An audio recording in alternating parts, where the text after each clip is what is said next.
Chapter 1900, Madness. The Void Serpent was curled up and sleeping peacefully on the ceiling, and none of the present players dared to move for fear of awaking the world boss. They had never dealt with a world boss before, so they did not know how wide its perception range was. On the off chance that the Void Serpent discovered them, they would pay for their mistake with their lives. Guild Leader Black Flame, you're not planning to fight that Void Serpent, right? Illusory Words softly asked Shifeng. Although she understood that since Shifeng had brought them here, there was a 99% chance that the Void Serpent was his target, her sanity urged her to confirm her suspicion. For all she knew, this cavern might have two bosses, and they were actually here for the other one. It's this Void Serpent. Shifeng nodded. Illusory Words was silent for a long moment. She decided that Shifeng must be insane. That was a world boss they were talking about. Ordinary mythic monsters were no match for the Void Serpent, and magical tools were utterly useless against world bosses. In other words, they had no special means of weakening the Void Serpent. They would have to fight it at its peak. Even with their berserk skills, peak MTs wouldn't last more than a few hits. The Void Serpent would likely kill the other classes instantly. Moreover, the Void Serpent was a realm lord. Its skills, spells, and physique were far superior to mythic monsters of the same level. Defeating this monster would be even more difficult than facing the Emerald Dryad and its several hundred guards. Although their team of 1,000 Tier 2 players met the requirements to raid a level 60 world boss, they barely managed it.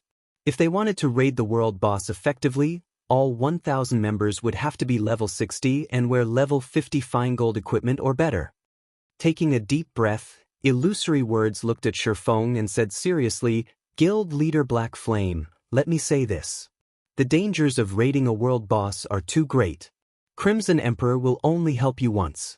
If it looks like we'll team wipe, Crimson Emperor's members will retreat. If she allowed 200 of her guild's Tier 2 experts to lose a level, her guild would suffer a massive blow. She would not follow Zero Wing in its descent into madness. Unyielding Heart, however, said nothing.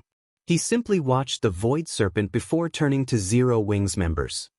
Vice Guild Leader, aren't you going to inform Zero Wing of your limits? Long Soul whispered. That's a world boss we're talking about. Our guild can't afford to lose so many Tier 2 players. Lately, the intensity of the struggle between Unyielding Soul and Starlink had grown. As a result, the guild needed its Tier 2 experts to manage many affairs. Unyielding Soul could not afford to weaken 200 of its Tier 2 experts for no reason. If the raid turned sour, they had to retreat to minimize their losses. However, Unyielding Heart did not answer Long Soul's question. Instead, he walked up to Shifeng solemnly. Guild Leader Black Flame, Unyielding Soul is willing to fight to the death alongside Zero Wing. In return, please consider selling Unyielding Soul a few pieces of MT equipment once the raid is over, Unyielding Heart said sincerely. Heart, are you insane? Unyielding Heart's proposal shocked Long Soul. Illusory Words also turned to the other Vice Guild leader, confusion flashing in her eyes. The various superpowers still relied on special tools for a small chance of defeating ordinary mythic bosses, yet not only were they about to raid a mythic world boss, but they also had to do so without any tools. Unyielding Heart was one of Unyielding Soul's supporting pillars of strength. He had invested a lot of time and effort into developing his guild. She couldn't understand why Unyielding Heart would take such a massive risk, especially with Unyielding Soul's current state in the Dark Knight Empire. Does Zero Wing really have a chance of defeating the Void Serpent? Illusory Words could not help but wonder as she swept a glance over Zero Wing's members. She couldn't see what ability Zero Wing had to face the Void Serpent. Meanwhile, Unyielding Heart ignored Long Soul's attempts to dissuade him. Instead, he remained focused on Shifeng as he continued, Of course, we will purchase the equipment at above market price as long as the items are level 60 fine gold weapons or equipment. The fact that Zero Wing intended to challenge a world boss had surprised him greatly, but he had witnessed the strength of Zero Wing's main force before. He doubted that the guild would attempt a challenge it wasn't confident of overcoming. After all, Zero Wing had dispatched 600 Tier 2 experts for this raid. Hence, he would gamble on Zero Wing's ability to defeat the Void Serpent. Even the various superpowers only had a small stock of top-tier level 55 equipment, let alone level 60 equipment. If he could acquire a few pieces of level 60 fine gold weapons and equipment for his MTs, it would definitely be of great help to Unyielding Soul during future team dungeon raids. Unyielding Soul had many expert teams, and a single Dark Corrosion set wasn't nearly enough to satisfy the guild's needs. "Alright, I'll see what I can do." Shurfeng replied to Unyielding Heart's sincerity with a serious nod. Level 60 fine gold equipment for MTs was nothing to Shurfeng. Selling a few pieces of such equipment in exchange for Unyielding Soul's full support in the following raid was definitely a worthwhile transaction. The difference between the combat power willing Tier 2 experts wielded and that of experts who were prepared to flee at a given moment was like the difference between heaven and earth. "Thank you," Unyielding Heart said. Normally, when a guild employed another guild's experts to take down a powerful boss, it wouldn't sell any of the loot. Such items were crucial to strengthening a guild's teams and weren't usually available on the market, after all. Has Unyielding Heart gone mad? Does he really believe Zero Wing can succeed? Chaos gripped Dawnmaster's mind as he watched Unyielding Heart thank Shurfeng. After witnessing the exchange between Unyielding Heart and Shurfeng as they discussed the Void Serpent's loot, he wondered if the monster coiled on the ceiling was truly a world boss. He also wondered if the two players knew what a world boss was. After discussing the agreement with Unyielding Heart, Shurfeng began to split the team into smaller groups and designated tasks to each. The Void Serpent would transition through a total of 9 different combat methods as the raid progressed, and all 9 stages would be extremely dangerous. A single mistake could result in a large number of deaths. However, all of these players were experts, and many of them had even reached the refinement realm. As long as they were instructed properly, they could avoid any major mistakes. Then, they'd see if the boss would die before the team was annihilated. Since there are no problems, all MTs and magical class players come here to collect a dish. I'll call up the physical class players after to collect their share, Shurfeng announced after organizing the team. Following which, under Shurfeng's instructions, everyone received the dishes Shurfeng handed out. What a powerful master dish! Illusory Words was stunned when she accepted a bowl of frozen bone soup. She hadn't expected Zero Wing to be capable of securing such a top-tier dish. She was no stranger to chef's products. She knew that some dishes could enhance players' combat power. Unfortunately, most of the buff's food and beverages provided were minor, but this master dish increased her intelligence by 10%. The frozen bone soup could already rival a master potion. Moreover, the dish's effect would even be effective against a world boss. This buff reduced the raid difficulty by a considerable margin. "Koa, start the raid. Everyone else, follow the plan." Shurfeng commanded once his teammates were ready. Hearing Shurfeng's command, Kola, who had long since grown restless, grinned fiercely as he charged forward to attract the Void Serpent's attention. Chapter 1901, Terrifying Defense. Inside the crystal-filled cavern, after Shurfeng gave the command to attack, the first MT party, led by Kola, charged straight at the Void Serpent. The other groups fanned out to set up an encirclement. As the Void Serpent was gigantic, even if they didn't fully understand the boss's attack range, it was common sense to stand apart from each other. If they stood too close to each other, they would present the world boss with a target-rich environment, which would easily result in a team wipe. When Kola's party got within 500 yards of the Void Serpent suddenly opened its amber eyes. An unprecedented killing intent immediately washed over everyone, causing their hearts to skip a beat. At this moment, it felt as if countless threads bound their bodies, impeding their movements. "Dirty and pitiful mortals, you dare step into my territory? I'll have you join the dust that fills this space." Following which, the Void Serpent let loose an angry roar. A silver ripple spread across the entire cavern, with the Void Serpent as the center, the ground cracking as it came in contact with this ripple. In the next moment, a mud wave swept into the surroundings, taking only a brief moment to reach Cola's party. "Defend!" Cola shouted hurriedly when he saw the approaching 4-meter-tall mud wave. The other 5 MTs in Cola's party were level 57 and level 58 MTs from Unyielding Soul and Crimson Emperor. With Cola as the core, they quickly fell into a defensive formation. Following which, Cola activated the Tier 2 Skill Guardian Wall, which increased the defense of himself and players within a 10-yard radius of himself by 30% when blocking frontal attacks. In the next moment, a wall of light formed by 6 shields appeared before the healer party positioned behind Cola's party. Boom!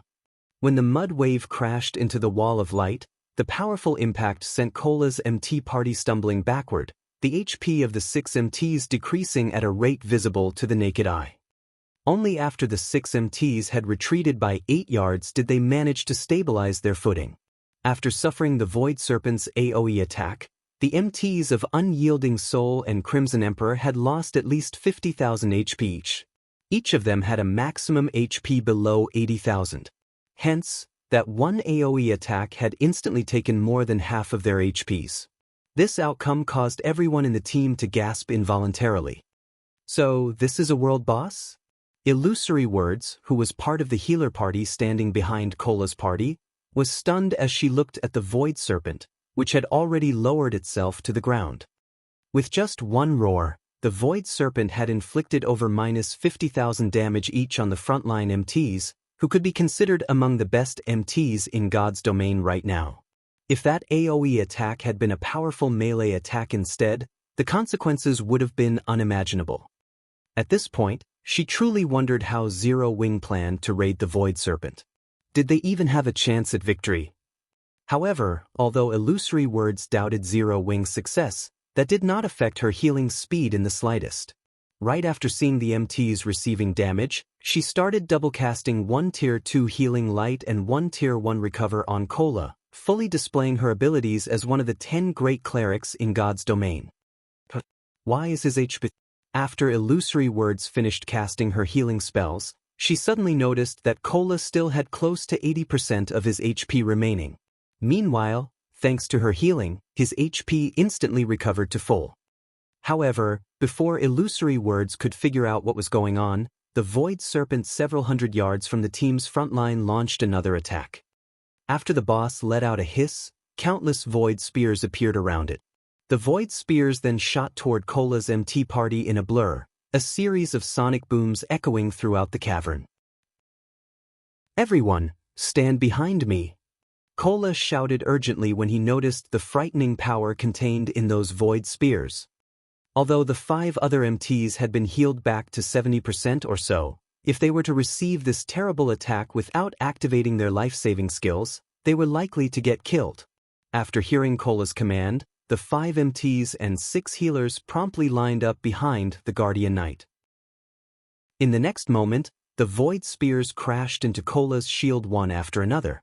However, not every Void Spear landed on the shield. Some brushed past his body and tore holes into his black cloak.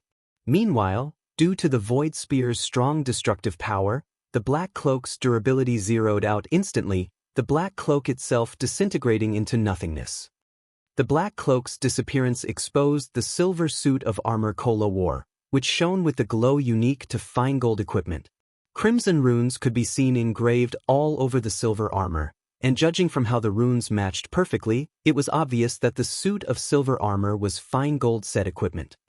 Meanwhile, with the black cloak gone, Cola's attributes were also on display for all to see, his maximum HP of 118,600 revealed to everyone.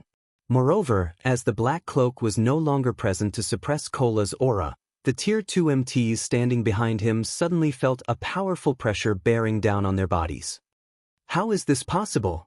Illusory Words fell into a daze when she saw Cola's HP bar.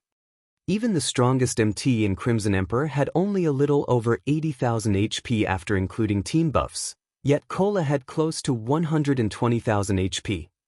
Moreover, Cola's defense was also as unbelievably high as his HP was.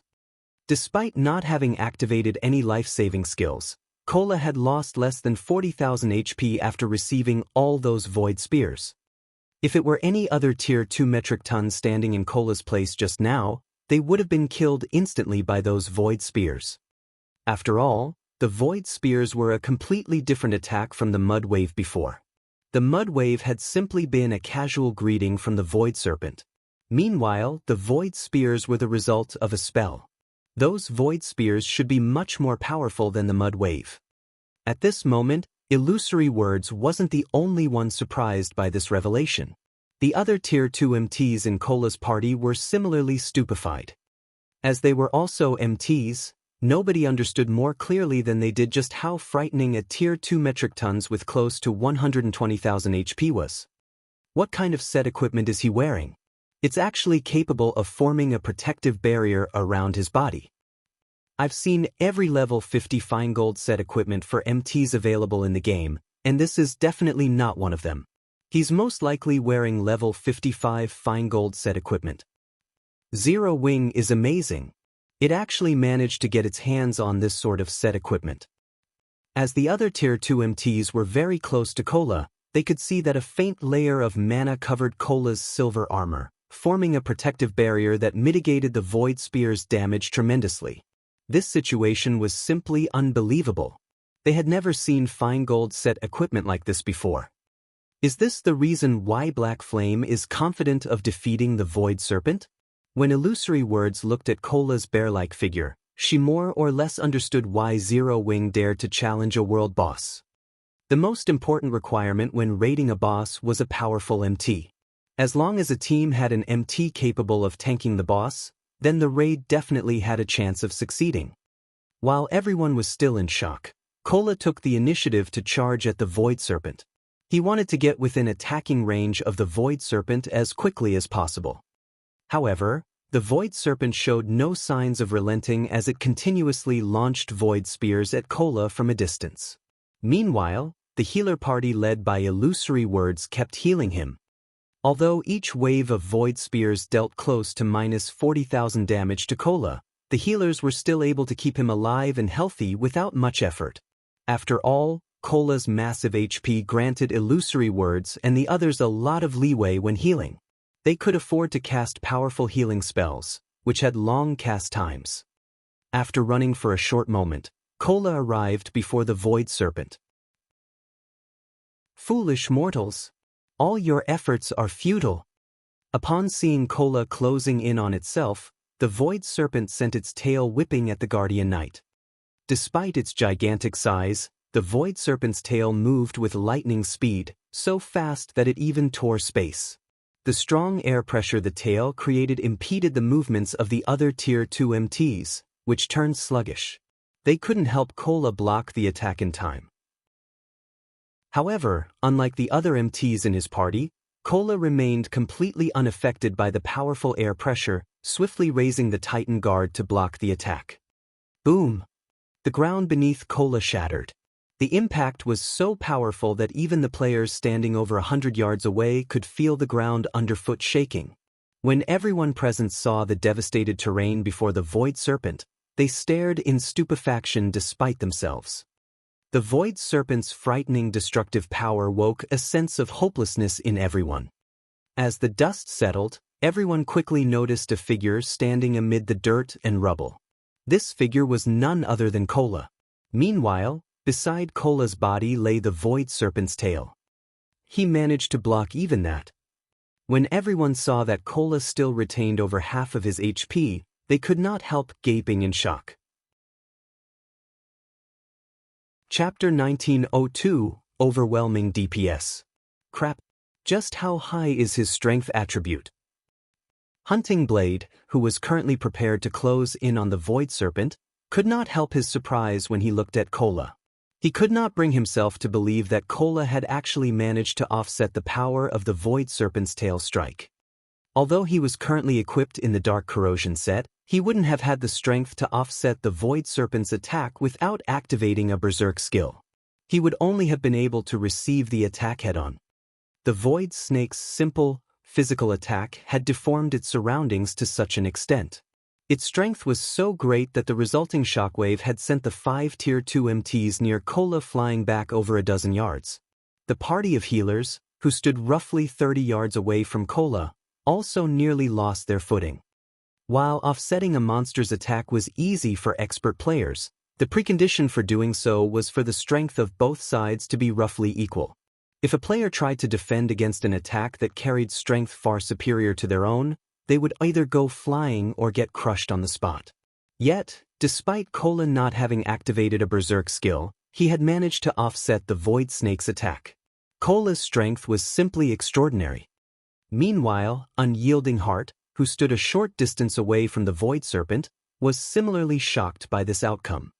Although he had known that Cola possessed frightening attributes since the Eclipse Throne raid, Cola was like a completely different person compared to back then. If Cola went to raid the Eclipse Throne right now, the dungeon raid would definitely be a piece of cake. Heal Cola. Everyone else, move according to the plan once Cola stabilizes his aggro. Shi Feng instructed through the team chat after seeing Cola arrive before the Void Serpent. Shi Feng did not find Cola's performance surprising even in the slightest. After all, Cola was equipped with not only a fragmented legendary shield but also a 6-piece level 70 Feingold set equipment. For him to be able to tank a level 60 world boss was very normal. Of course, Cola was still far from capable of dealing with the normal level 80 Flame Demon King. He would be able to tank the level 80 world boss all by himself only if he activated a Berserk skill. After hearing Shi Feng's reminder, the healer party promptly snapped out of their daze and started healing Cola and the others. In the meantime, the 9 100-man DPS teams slowly closed in on the Void Serpent from all sides. The Void Serpent was a world boss known for its single-target offensive capabilities. Only with an extremely powerful MT would players have a chance when raiding it. After Cola stabilized his aggro on the Void Serpent, the majority of the teams started launching attacks at the world boss. The melee players struck at the Void Serpent's sides, while the ranged players mercilessly bombarded the Void Serpent's head with spells and arrows, using their attacks to disrupt the boss's vision. With several hundred players attacking the Void Serpent simultaneously, a series of damages rapidly appeared above the boss's head. Minus 6,064. Minus 7,348. Minus 5,541. Practically everyone's attacks dealt damage in the thousands, an outcome that rendered many people speechless. Why is this boss's defense so high? Unyielding Heart frowned involuntarily upon seeing everyone's damage. Even he had barely dealt over minus 10,000 damage after using a Tier 2 skill. Compared to other mythic bosses he had fought against before, the Void Serpent's defense was significantly superior. As a Tier 2 Berserker, when he fought against an ordinary mythic boss, his Tier 2 skills could easily deal around minus 30,000 damage. With their team's overall DPS, they would most likely take a very long time to kill the Void Serpent. After attacking for 5 seconds, they had barely managed to chip away a little over 1% of the Void Serpent's HP. However, when the world boss's battle recovery kicked in, its HP actually reverted to full. What? Illusory Words could not help but be surprised when she saw this situation, wondering what the Void Serpent had just done to recover so much HP. While everyone in the team was puzzled by this situation, Shi Feng knew exactly what was going on. This was the effect of the Void Serpent's self-healing passive skill, which doubled its battle recovery. In other words, the Void Serpent regenerated 2% of its HP every 5 seconds. This boss also had another passive skill, called Void Body, which halved the damage it received and reduced chances of critical hits occurring by 70%. These two passive skills made the Void Serpent extremely difficult to deal with. If a team lacked DPS, it would only be slowly whittled to death. Aqua, you guys can start attacking now, Shi Feng said to Zero Wing's main force members, who had arrived behind the Void Serpent. Understood. Aqua Rose promptly commanded Zero Wing's main force to attack. At this moment, the advantage in attributes Zero Wing's main force members possessed revealed itself. Every one of them dealt at least minus 8,000 damage with their attacks. In the case of Aqua Rose, Flying Shadow, Shadow Sword, and Blackie, their attacks delivered at least minus 15,000 damage. Occasionally, Aqua Rose would use a powerful water-type spell and inflict over -20,000 damage on the world boss. As for Gentle Snow, Fire Dance, Zhao Yueru, and Alluring Summer, every one of their attacks reaped a minimum of -20,000 from the boss's HP. Occasionally, they would use a powerful skill that wreaked around -40,000 damage. Moreover, none of these damages were due to critical hits. How are they dealing so much damage? Even when I used a Tier 2 curse, I only managed to deal around -13,000 damage. How are they dealing over -40,000 damage with normal Tier 2 spells? Crap. Just what kind of equipment are they using? The members of the two super first-rate guilds found this situation unbelievable. They were all experts of super first-rate guilds. Quite a few of them were even refinement realm experts. Although they were not the strongest in their respective guilds, they were still in the upper ranks. If placed in a first-rate guild, they would undoubtedly rank at the very top. Due to Zero Wing's main force taking action, 3 distinct tiers immediately formed in the team's DPS counter. The first tier was occupied by humanoid monsters like Gentle Snow. The second tier was occupied by Aqua Rose, Shadow Sword, Flying Shadow, Unyielding Heart, Long Soul, Dawn Master, and other peak experts. Finally, the third tier would consist of players like themselves. Moreover, the gaps between each tier were so massive that there was simply no comparison between them. Meanwhile, due to Zero Wing's main force members joining in on the attack, the Void Serpent's HP finally started decreasing. Even so, the decline was still extremely slow. 99%, 98%, 97%. After several minutes of battle, the Void Serpent's HP finally fell to 85%, its first HP bar emptied. Suddenly, the Void Serpent let loose an angry roar. Irritating ants. Turn to dust. In the next moment, the Void Serpent incanted, Children of the Void, Breath of the Wild Wind, Sword of the Sharp Blade. Turn into my hands and rend everything apart. Everyone, pay attention to dodging. Do not try to receive the attack, no matter what.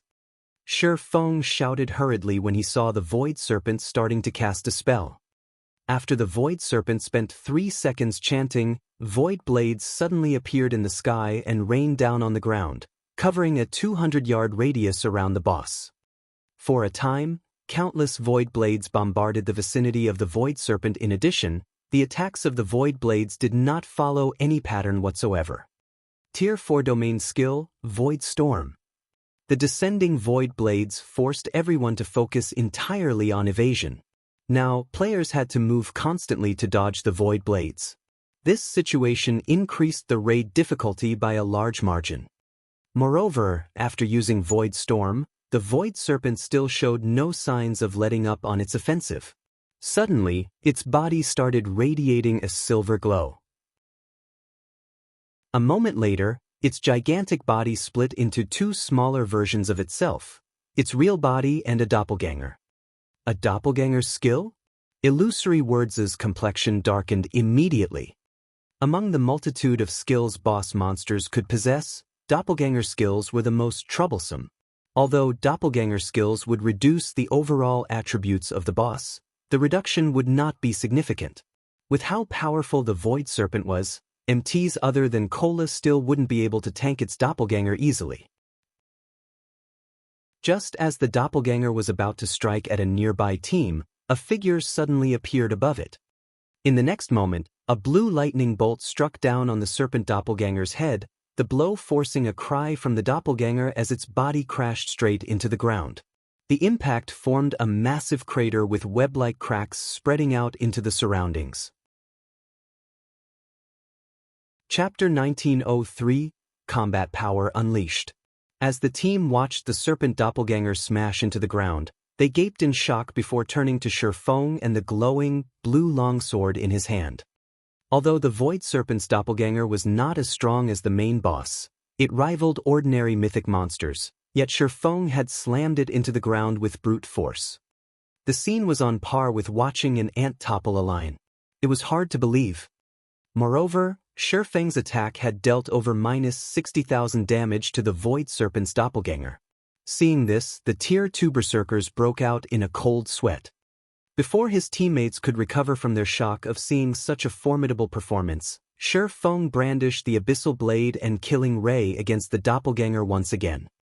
Purgatory Pentaslash. Shadow Blade. Sword lights glittered around Shi Feng, and the watching players were overwhelmed as they watched his rapid attacks. Damages of over -20,000 appeared above the doppelganger's head, one after another. In the blink of an eye, Shi Feng had landed over a dozen attacks on the doppelganger. In terms of DPS, not even Fire Dance and her companions, members of the first tier, were no match for Shi Feng. Everyone, focus your fire on the doppelganger. Shi Feng shouted after launching a series of attacks.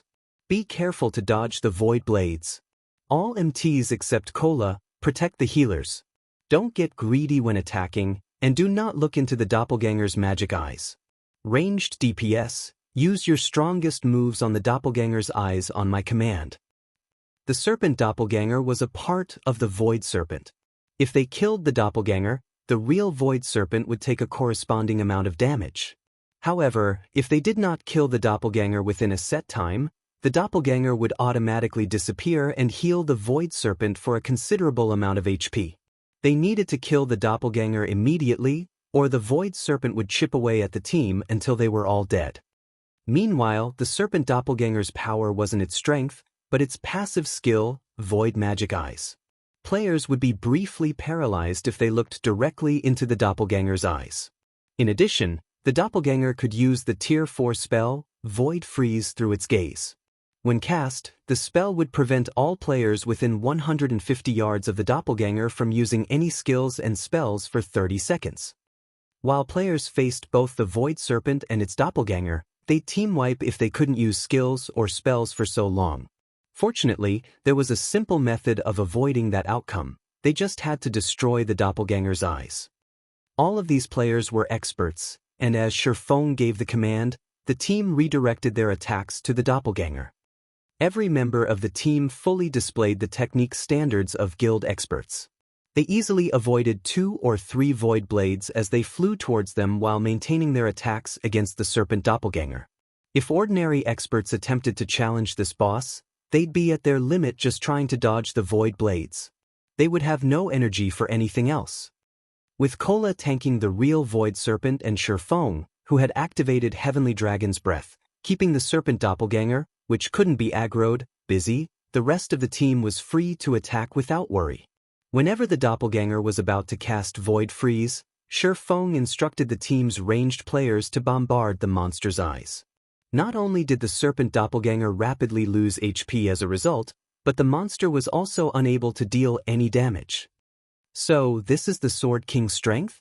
Illusory Words felt her admiration for Shi Feng grow as she watched the man assault the monster, dodge void blades, and command the battle effortlessly. Despite such an intense fight against a mythic boss, Shi Feng issued accurate and efficient commands for the team, effectively preventing one crisis after another. This ability was far more impressive than individual strength. When challenging a boss, there was a limit to how much an individual could achieve with their own strength. Only a cohesive team could effectively defeat boss monsters. Hence, leadership in a team was very important. With good leadership, a team could avoid unnecessary losses. This was also why the various large guilds and adventurer teams valued players with leadership skills. While an adventurer team's commander didn't need to be the strongest player on the team, they had to be able to command it. Not only was Shi Feng ridiculously powerful as an individual, but he was also capable of commanding a 1,000-man team so precisely. After about 2 minutes, the serpent doppelganger, which had 40 million HP, fell, transforming into a gray smoke before flowing back into the void serpent as the doppelganger died. The void sparent instantly lost 40,000 HP, while the team hadn't lost a single player. After dealing with the doppelganger, the various guild experts refocused on the void serpent. 75%, 60%, 50%. When the void serpent's HP fell to 50%, it only had 4 HP bars remaining.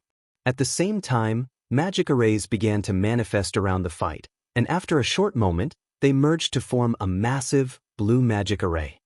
Suddenly, translucent creatures began to pull themselves out of the blue array, and in seconds, hundreds and thousands of them joined the battlefield. The weakest of these monsters was a level 55 lord, while the stronger creatures were level 60 great lords. Everyone felt their scalps tingle when they saw the army of translucent creatures. It was as if the Void Serpent had opened a gate to another world, and the world's monsters poured out of the gate. Everyone, activate your berserk skills and attack the boss with everything you've got. Feng gave the blue magic array a serious look. This spell was one of the Void Serpent's team wipe moves, Void's Descent. If players did not reduce the Void Serpent's HP to 30%, the boss would continue to channel Void's Descent and summon more Void creatures to the battle. There was no limit to the number of Void creatures this ability could summon either. In the past, the first players to raid the Void Serpent had been very high-leveled, some of which had already reached Tier 3. They had been able to cope with the endless army of Void creatures easily, as a result. However, the majority of Feng's team hadn't even reached level 60, much less reach Tier 3. If they didn't drop the mythic boss's HP quickly, they'd definitely team wipe. It was at this moment that the players understood that they couldn't afford to hold back against so many Void creatures. These players immediately activated their berserk skills as instructed, their basic attributes skyrocketing. They then tried to maintain their attacks against the Void Serpent while fighting the waves of summoned creatures. Fortunately, the Void Serpent would not move or attack while it summoned its Void creatures. Multiple Void creatures assaulted every player on the team, and although they were all experts, the fight still crawled to a stalemate. Only Cola, Fire Dance, and the other humanoid monsters were able to cope with the summoned monsters. Feng didn't hold back, either, as he activated Power of Darkness. He even used Phantom Kill and 9 Dragons Slash, and every Abyssal Blade Phantom repelled a Void creature. With 16 Abyssal Blade Phantoms defending him, none of the Void creatures could get close. Without having to worry about the surrounding monsters, Feng and his doppelganger were free to launch a frenzied assault against the Void Serpent, each attack dealing more than minus 50,000 damage. Following suit, Zhao Yueru and Alluring Summer cast one large-scale destruction spell after another, targeting the world boss. 48%, 47%, 46%. Although the Void Serpent's HP continued to fall, the team began to suffer casualties as it faced the endless torrent of Void creatures.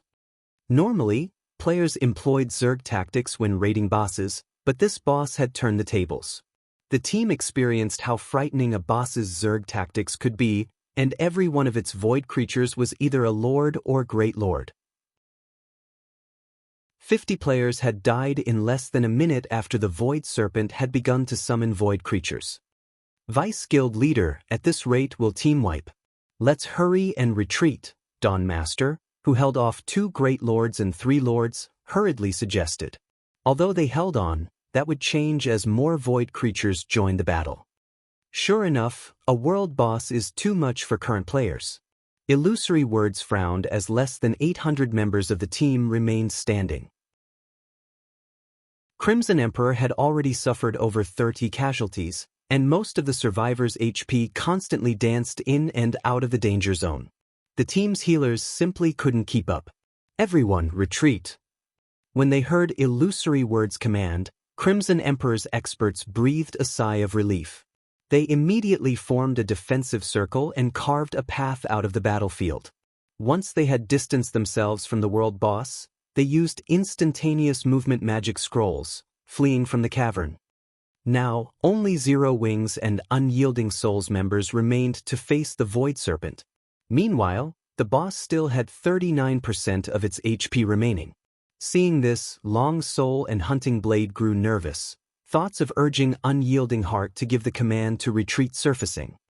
However, when Unyielding Heart saw that Feng hold fast, he, too, chose to persist. Team members continued to fall. 650 people, 600 people, 500 people. Break. When less than 400 players alive on the team, Feng and his doppelganger used flame bursts simultaneously. One after another, damages exceeding -400,000 appeared above the Void Serpent's head. By the time Shi Feng and his doppelganger finished their attacks, the Void Serpent's HP fell to 30%. As it did, the mythic monster stopped channeling its spell. The blue magic array vanished, and the summoned void creatures disintegrated into ash. Foolish mortals, you will know despair. The Void Serpent lowered its head to look at the players before it, anger apparent in its gaze. The Void Serpent then spread its jaws and sucked in the void creature's ashes.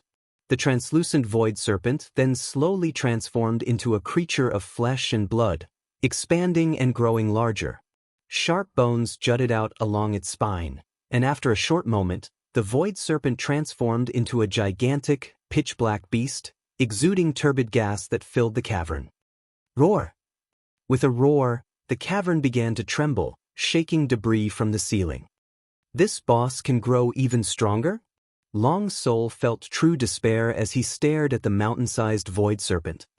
Even Unyielding Heart felt discouraged. Now the team had used up their berserk skills, how could they continue to fight the strengthened Void Serpent? It's finally in its complete state? Shi Feng felt an intense pressure from the Void Serpent. It seems that we don't need to hold back anymore. Kola, unleash your combat power. When Kola heard Shi Feng's order, all of his worry about the world boss vanished. Now, only excitement and joy drove him. Leave it to me, guild leader.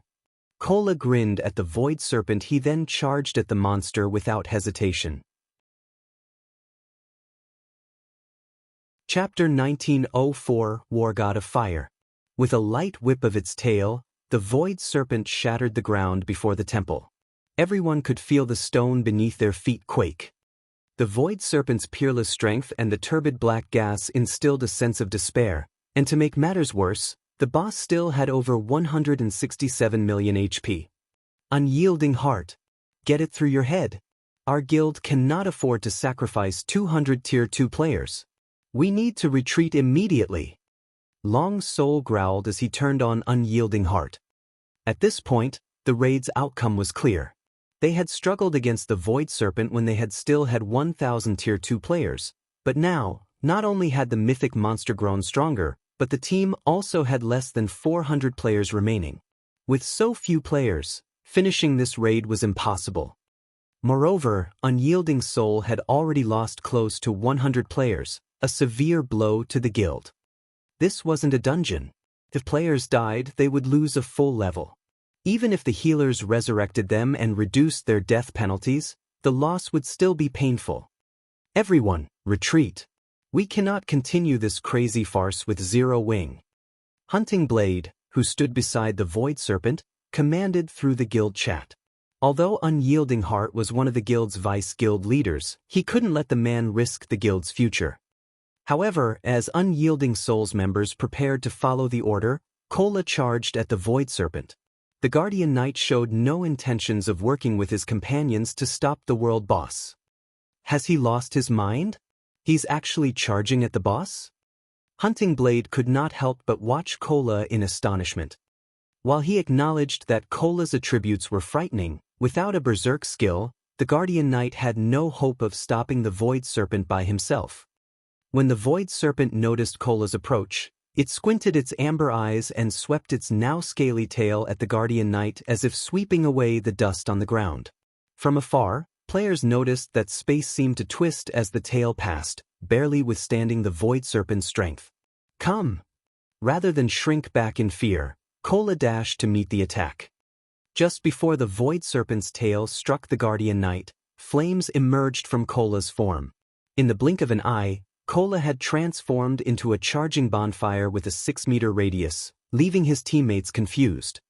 But despite the strange development, the Void Serpent had no intentions of slowing its tail attack as it struck the moving bonfire.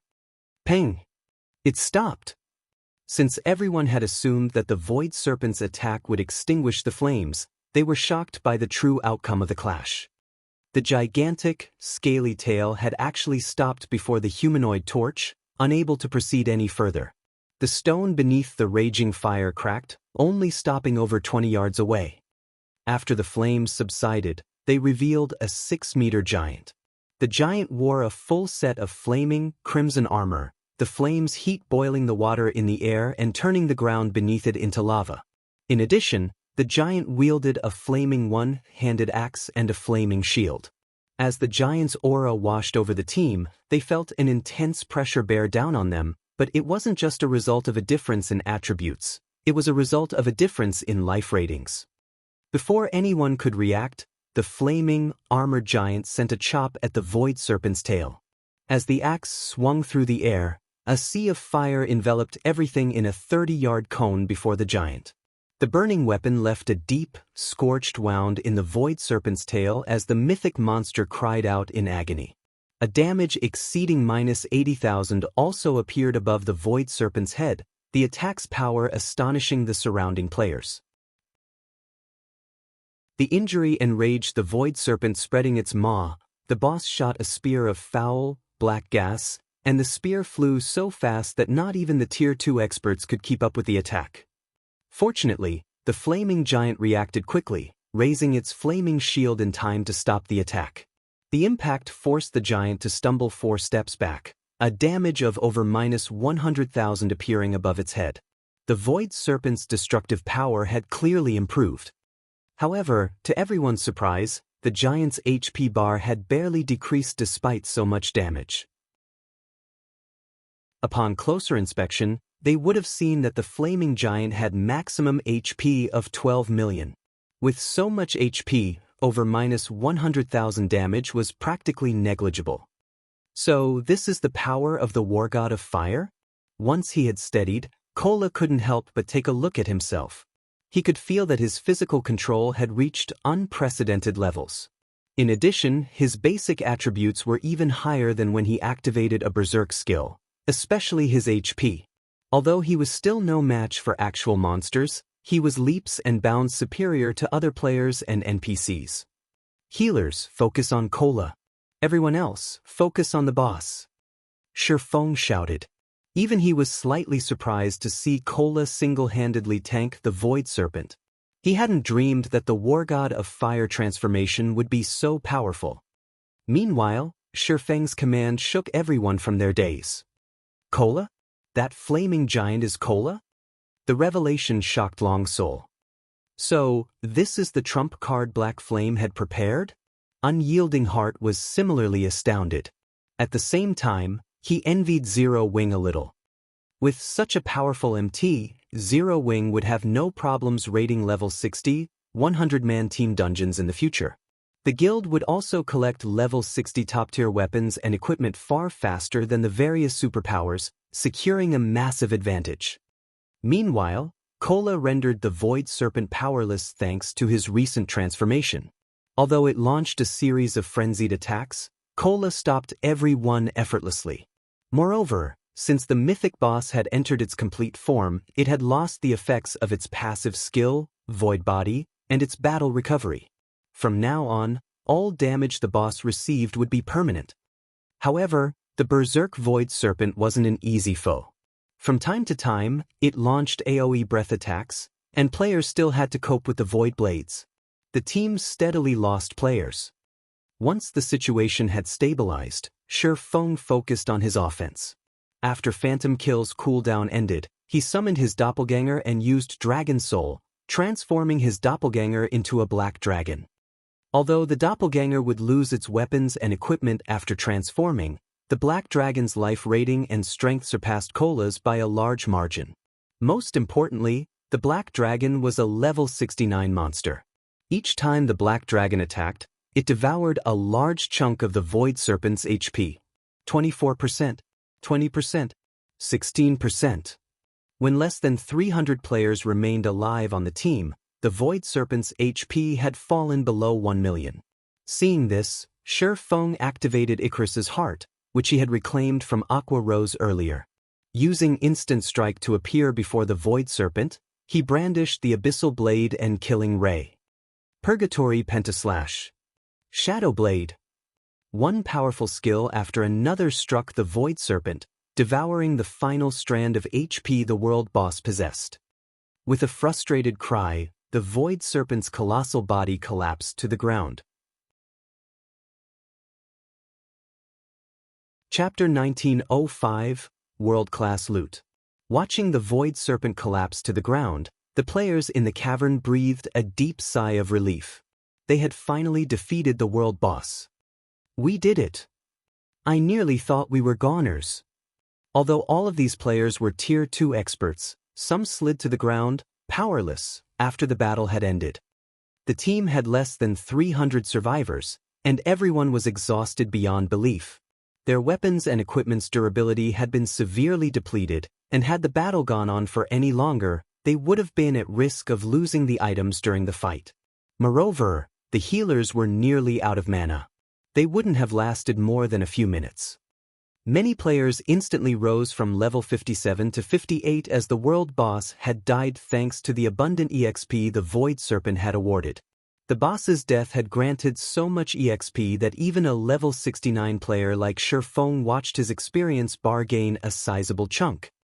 However, the survivor's attention was locked on the Void Serpent's loot rather than the awarded EXP. After the Void Serpent had died, it had dropped a small mountain of items, including items, materials, and 4 dazzling treasure chests. The cavern's mana passively gathered around the small mountain of items, making it obvious that the loot was quite extraordinary. Seeing this scene, the staring players couldn't help but gulp. So, this is a world boss's loot? Long Soul, who had managed to survive raid, was dumbfounded when he saw the large mound of items. There were easily over 100 items, maybe even more than 300. Based on what he could see, more than 10 items radiated the signature glow effect of dark gold equipment. Even more items gave off the light of fine gold weapons and equipment. The Void Serpent was a level 60 world boss, so the weapons and equipment it dropped were likely all level 60 items. In the worst-case scenario, some items might be level 55. These were the best weapons and equipment available in the game right now. Furthermore, the pile contained several gold, glowing treasure chests. Just looking at all them caused Long Soul's heartbeat to accelerate. Naturally, Unyielding Heart was similarly excited and envious upon seeing the small mountain. He hadn't expected the Void Serpent to drop so many items. Its loot could likely boost a 100-man team's combat power by a significant margin. Of course, the Zero Wing members present stared at the loot with brightly glowing eyes. Since they had participated in the raid, they'd have priority when purchasing the items. If they purchased the items now, they wouldn't have to spend as many GCPs than if they waited until the items showed up in the guild warehouse. This loot really is frightening. Even Shifeng was a little surprised to see so many items. Normally, a world boss only dropped a little more than 100 items, but it was obvious that the mound contained far more than that. Moreover, the Void Serpent had dropped extremely rare treasure chests. Following which, Shifeng began to organize the boss's loot, and the surviving healers turned to resurrect the dead, reducing the slain players' death penalties. Shifeng had only finished with the loot after the healers had returned all of the players to life. The Void Serpent had dropped a total of 413 items. Among them, 267 were rare and precious materials. None of the rare materials were available on the market, and 17 were even inferior legendary rank. Take the Void Serpent scales, for example. Void scales were natural armor kits and far more powerful than advanced mana armor kits. When equipped, not only would one of these scales reduce incoming damage by 10%, but it would also improve physique by 5% and basic attributes by 8%. Unfortunately, players were only able to equip one Void scale. Even so, just one offered a massive boost. The Void scales were especially potent on an MT's equipment. A total of 11 Void scales had dropped. There were also 4 Void fangs among the inferior legendary materials. The Void fang could be used to strengthen weapons. When used, they would grant the weapon the Void rend effect, increasing damage by 10% and ignoring 1 tier of defense. The last 2 inferior legendary materials were bottles of Void blood, each containing 100 drops. Not only was Void blood a key component in activating the Otherworld gate, but it was also the main material to brew Void wine. When consumed, Void Wine would permanently increase all attributes by 20 points and physique by 5%.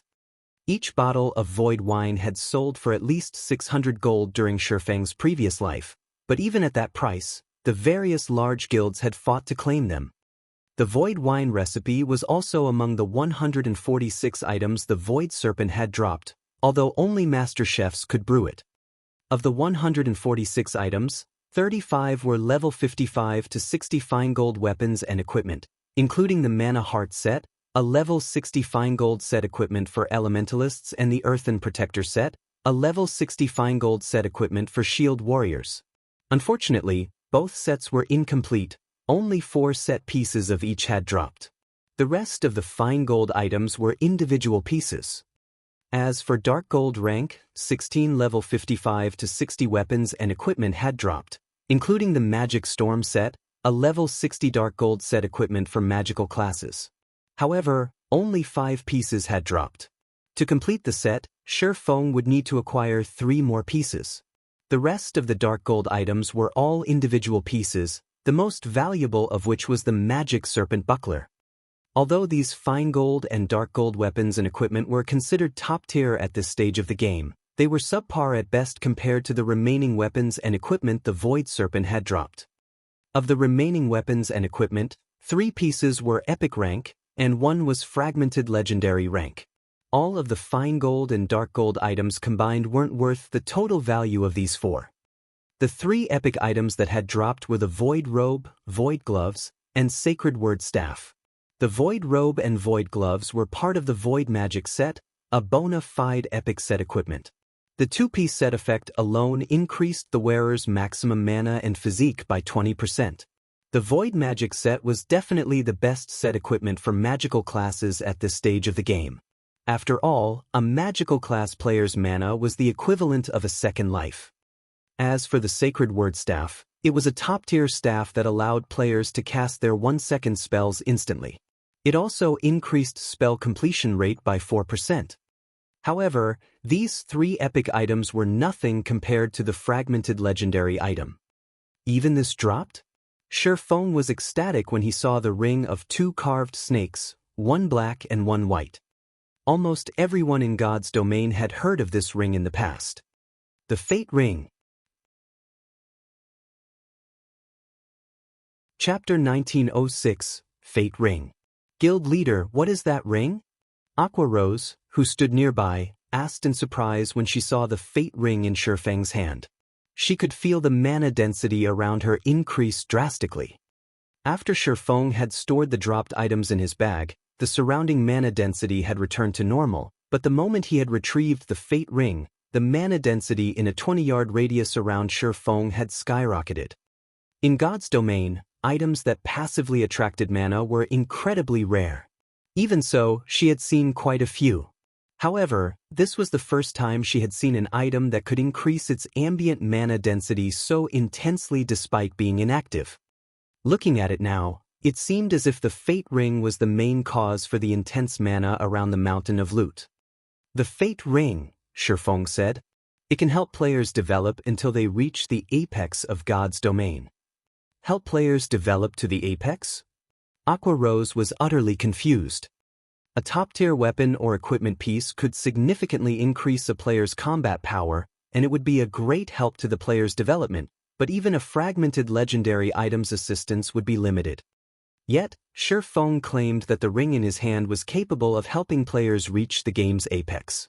No matter how she looked at it, he had to be joking. She had been Twilight Echoes, a first-rate guild, honorary elder. Hence, she knew exactly how difficult it was for a player to reach the virtual gaming world's apex. It wasn't something someone could do by relying on 1 or 2 pieces of equipment. Furthermore, unlike other virtual reality games, the competition in God's domain was particularly intense. However, Shifeng simply smiled at Aqua Rose's confusion. He did not bother to explain further. On its own, the Fate Ring didn't have any particular powerful effects. In fact, one might even consider it a weak item.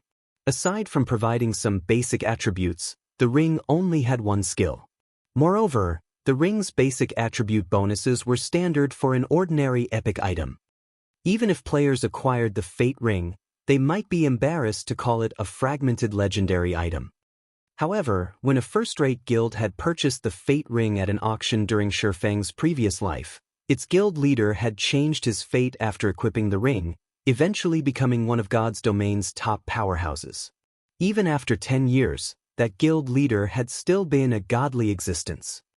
The achievement had invoked the other large guild's jealousy, and the superpower that had sold the ring had been racked with regret. This skill was incomparably powerful. When activated, it granted players an opportunity. However, the impact of the opportunity varied. A small opportunity would most likely lead players to a piece of mysterious iron equipment that was suited to them, while a larger opportunity could lead players to a fragmented legendary item. The skill had one downside, though. Using Fate Guidance had a massive cost. Each time a player wanted to use Fate Guidance, they had to expend 1 unit of 7 Luminaries crystal. Only after paying this price would the skill guide players to their opportunity. 7 Luminaries crystals were an important resource, necessary to construct one's mind space. The various large guilds treated them as peerless treasures. Nobody would sell a unit of 7 Luminaries crystal unless they had no other choice. Although the superpower that had acquired the Fate Ring had tested the ring's ability out of curiosity, it had quickly discovered that Fate Guidance was a fraudulent scam. Moreover, the scam knew no bounds. Of the 100 attempts the superpower had made, more than 90 had yielded mysterious iron weapons, equipment, and tools. The remaining attempts had led the superpower to secret silver items, and only one had led to a fine gold item. To the various large guilds, 1 unit of 7 Luminaries crystal was worth more than the latest top-tier dark gold weapon or equipment piece. Gathering dark gold items was, after all, several times easier than collecting 7 Luminaries crystals. No one would trade 100 units of 7 Luminaries crystals for a pile of junk, so the Fate Ring had switched owners multiple times until it had been claimed by the lucky first-rate guild. That lucky guild hadn't invested a lot of 7 Luminaries crystals before it had struck gold. Overall, the guild had only spent several dozen units before securing a large opportunity, which had yielded a fragmented legendary item. If given the opportunity, any power would be more than willing to trade several dozen units of 7 Luminaries crystals for a fragmented legendary item. As a result, the lucky first-rate guild had proceeded to invest a lot of 7 Luminaries crystals, but the guild had quickly discovered that the Fate Ring wasn't as kind as they had assumed. After investing several hundred units of 7 Luminaries crystals and getting nothing good in return, the guild had slowed its investment. Even so, the guild had occasionally tried its luck. It had only discovered the Fate Ring's secret after hitting a second jackpot and acquiring a Master Magic Array design. The Fate Ring only guaranteed 1 major opportunity once every 1,000 uses. However, spending 1,000 units of 7 Luminaries crystals in exchange for 1 major opportunity was simply too costly. Meanwhile, God's domain had more than 1 Fate Ring. When this lucky first-rate guild had acquired its second Fate Ring, the ring's value had truly shined. After merging 2 Fate Rings, Fate Guidance granted a major opportunity once every 500 uses. Unfortunately, claiming the opportunities would become far more difficult, but it was still possible for ordinary expert players. Furthermore, players could acquire a top-tier item by simply spending 500 units of 7 Luminaries crystals, which was certainly a worthwhile price. Due to this change, the lucky first-rate guild's guild leader had gradually collected top-tier weapons, equipment, and tools for himself, increasing his strength and eventually becoming one of God's domain's apex players. Of course, the heaven-defying items acquired via Fate Guidance were only suitable to help one player reach the apex, since each opportunity only yielded items suitable for the player that activated the skill. If other players used the items, their performance would suffer. Other players couldn't even use certain items, such as those that granted skills and combat techniques. In other words, the lucky first-rate guild had spent a frightening amount of 7 Luminaries crystals to nurture a single apex powerhouse. However, Shifeng had no intentions of replicating that guild's actions. While nurturing a single apex expert might be worthwhile to guilds that didn't have any, the same couldn't be said for Zero Wing. In fact, doing so would be a waste of time and resources. Zero Wing had far more experts than any first-rate guild, and those experts' potential was far superior to those in first-rate guilds. It was only a matter of time before the guild had multiple apex powerhouses. Hence, instead of wasting tons of 7 luminaries crystals on nurturing an ordinary expert, it would be much wiser and more efficient to use the Fate Ring to help an expert, who was only a step away from the apex, cross the final hurdle. It seems I'll have to find an opportunity to secure some 7 luminaries crystals, Shi Feng inwardly decided. Zero Wing already had a lot of guild members capable of contending with peak experts, but it had very few members that could rival apex experts. Although Shadow Sword, Turtle Dove, Flying Shadow, and a handful of other members of Zero Wing's main force were capable of contending with superpowers peak experts by relying on their equipment advantage, as players progressed, this advantage would shrink. If Shadow Sword and the others didn't improve their combat standards, it would only be a matter of time before others surpassed them. However, if they used Fate Guidance, they could quickly gain the combat power they needed to rival apex experts. As Shi Feng finished examining the loot, he sold 16 pieces of equipment for MTs and DPS classes, including the level 60 Dark Gold Shield, Magic Serpent Buckler. He did not, however, decide to sell the Earthen Protector set the situation surprised Unyielding Heart. He had expected Shi Feng to refuse to sell both the Magic Serpent Buckler and the Earthen Protector set. The fact that Shi Feng had allowed him to purchase the buckler, which was even more valuable than the set equipment, was shocking. However, what Unyielding Heart did not know was that Zero Wing did not need powerful shields.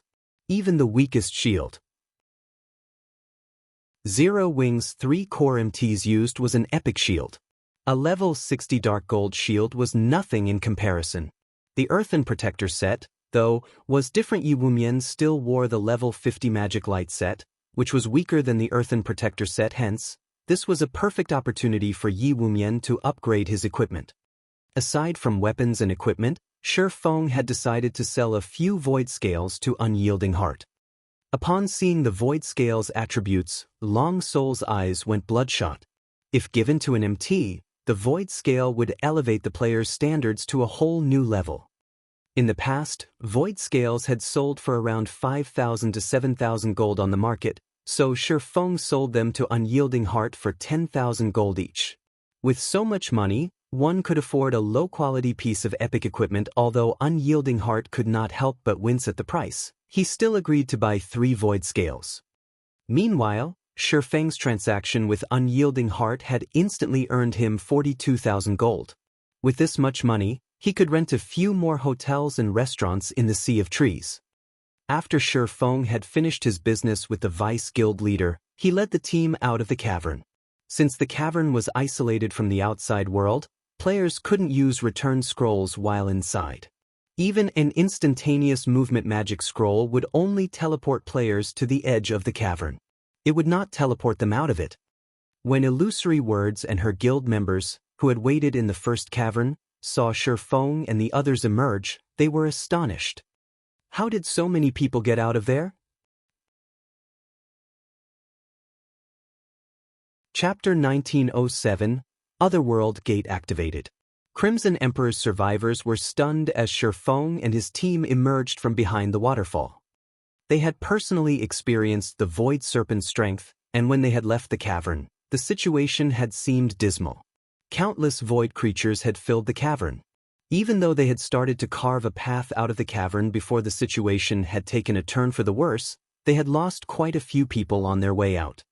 The void creatures had only given up the chase once they had left the cavern.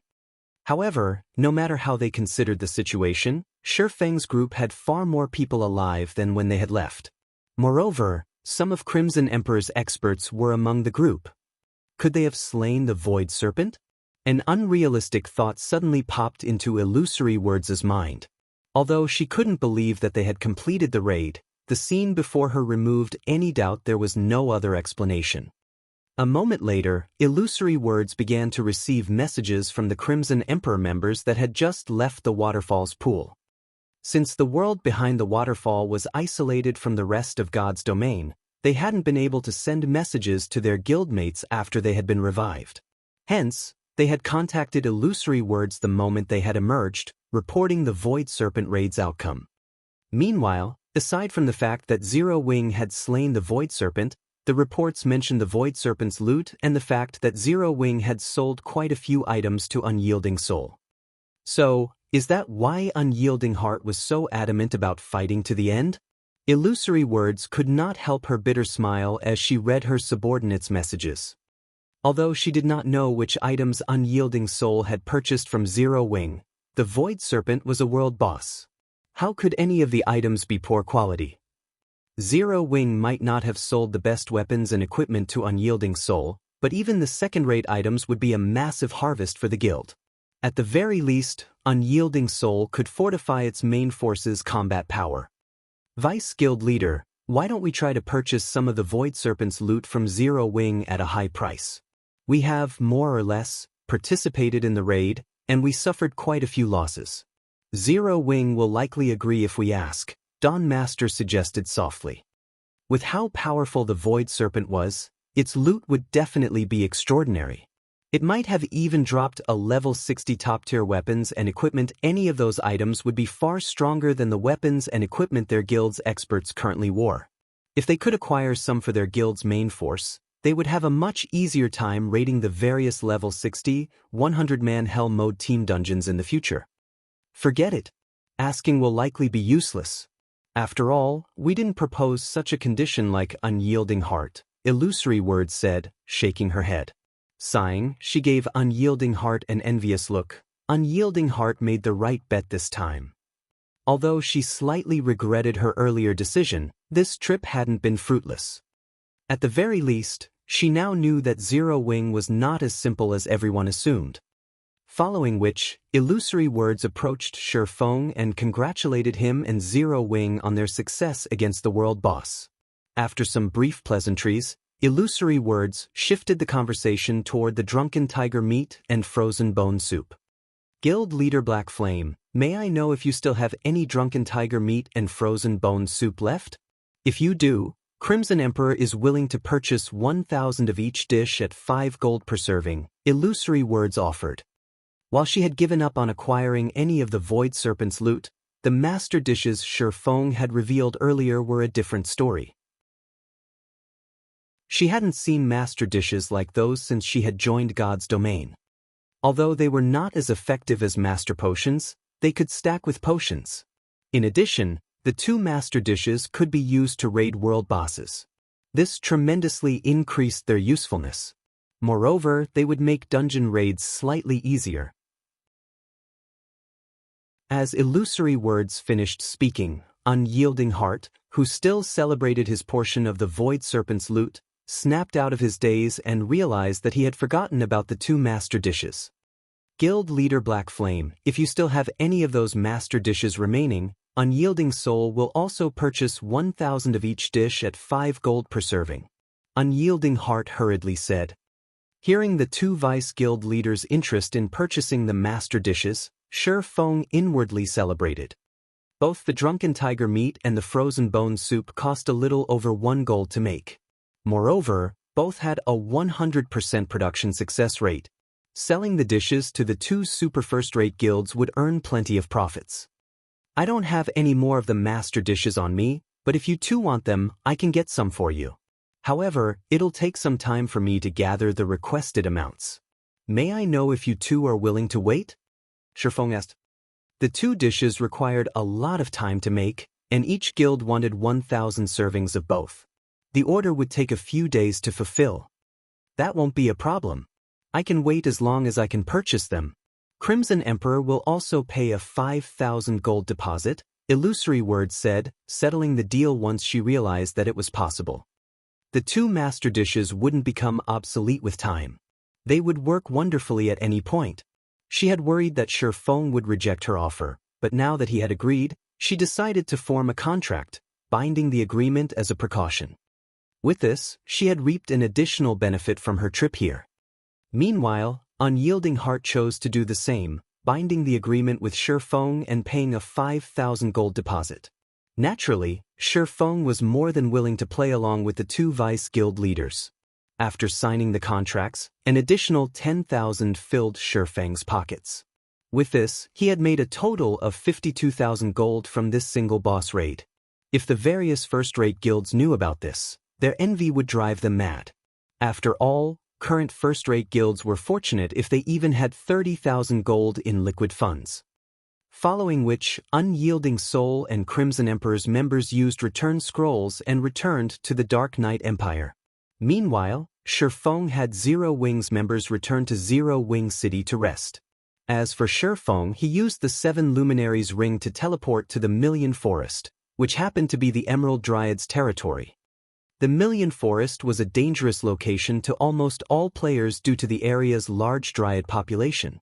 If a player encountered a single dryad, it would immediately call for reinforcements, and a large number of the creatures would quickly gather. Moreover, this cycle would continue.